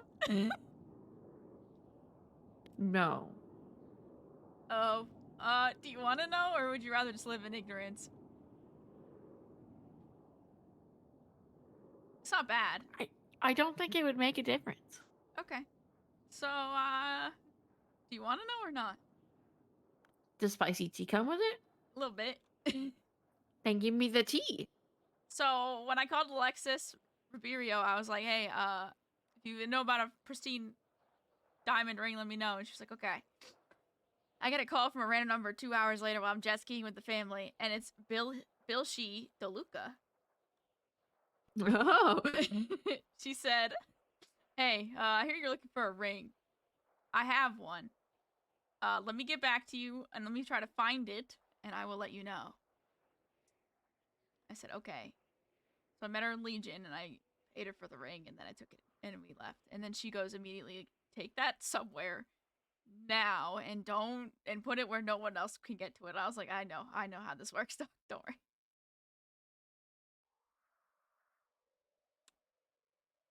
But I guess her and Billy, I don't know what they say, but they're divorced.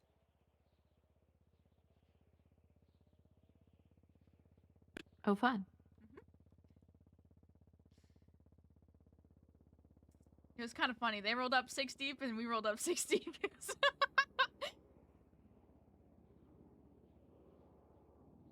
kind of funny.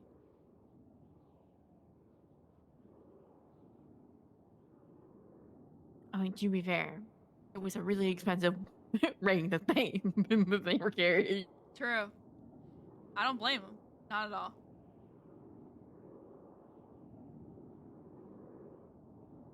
She definitely discounted the fuck out of it for me. Yeah? I mean, do you want to know the actual street price of it? Yeah, wait, what's the value of this thing? $1.4 million. It's a range of 1.3 to 1.4.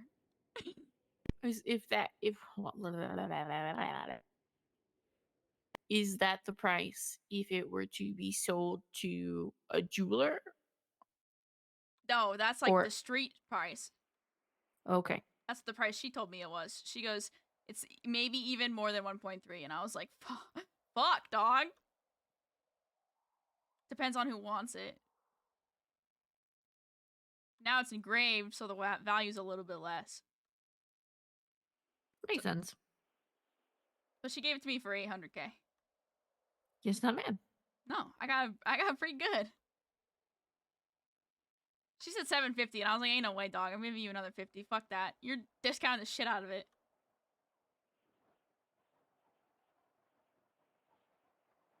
Plus, maybe they'll, I don't know, aim for my feet. Okay. That's a joke.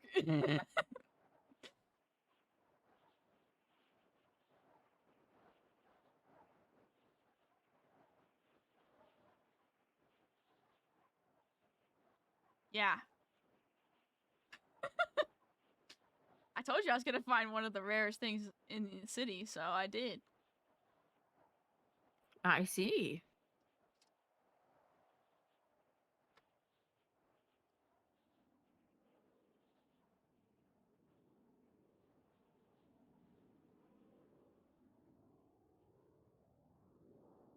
Also, Malcolm says, Malcolm got really agitated and he goes, you and mom better do vows and not pussyfoot. I said, what? He said, you better not cut us short. And I was like, what? All right. I will tell her. Oh, you mean like at the Fisher wedding? Yeah. He goes, you guys better do vows and not like skip them like pussies. And I was like, okay, we won't. Jesus. He was very triggered. Please go, Malcolm. We've only been engaged for 2 days. That's what I said. We haven't even started that conversation yet. No, we haven't. He was like, you guys better do fucking vows. And I was like, what?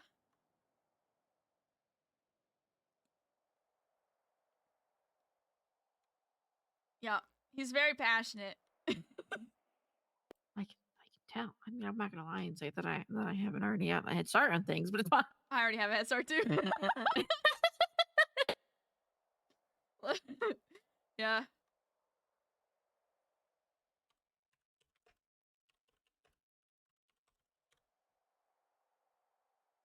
Jimmy Great. We're just gonna be fat chilling one day, and then it's always be like, "Well, how's wedding planning going?" We're like, "Oh, we're done." We just do it without telling each other. Can you imagine? Well, I mean,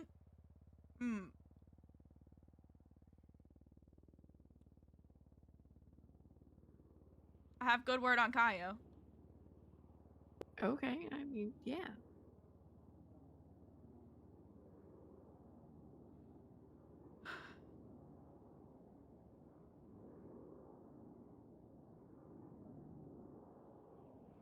We still don't have clothing bags.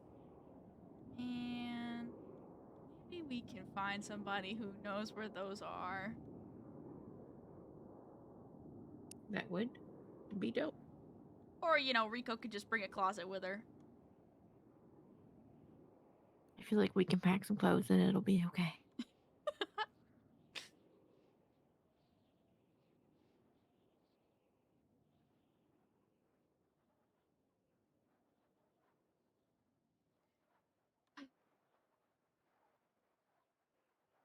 Okay. Go to bed. 8:40 in the morning. What? I'm chilling. Yeah. What? You're sending me to bed. Like I'm 5. What? Ain't no way. Gunpoint. I'll bite it. Don't bite it. I'll bite it. Don't bite the gun. I will. She's going walking.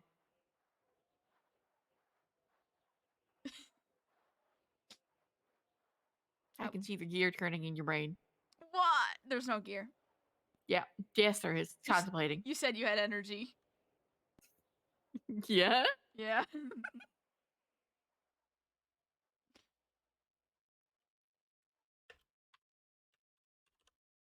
It's fine. Go to bed. It's okay.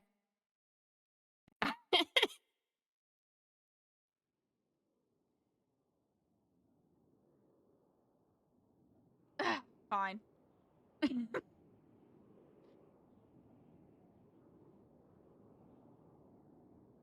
night, wife. I love you. Good night, wife. I love you. Should we start saying fiance wife, or are we just gonna keep saying wife? Oh my god, my extra kind of. Oh my god, you really had a crisis. You couldn't even speak English. Yeah. What were you gonna say? So I have an existential crisis trying to figure that out.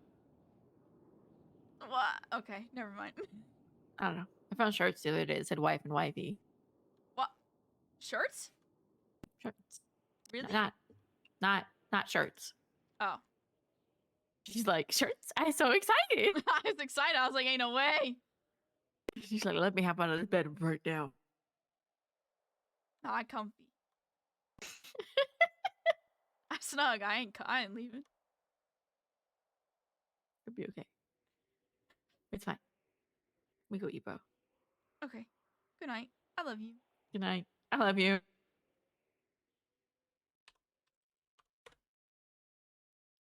All right, chat.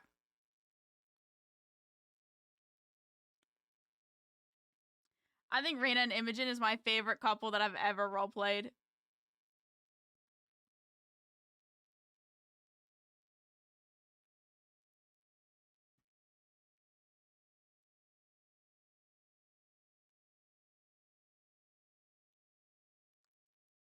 They do go together so well. It is so interesting.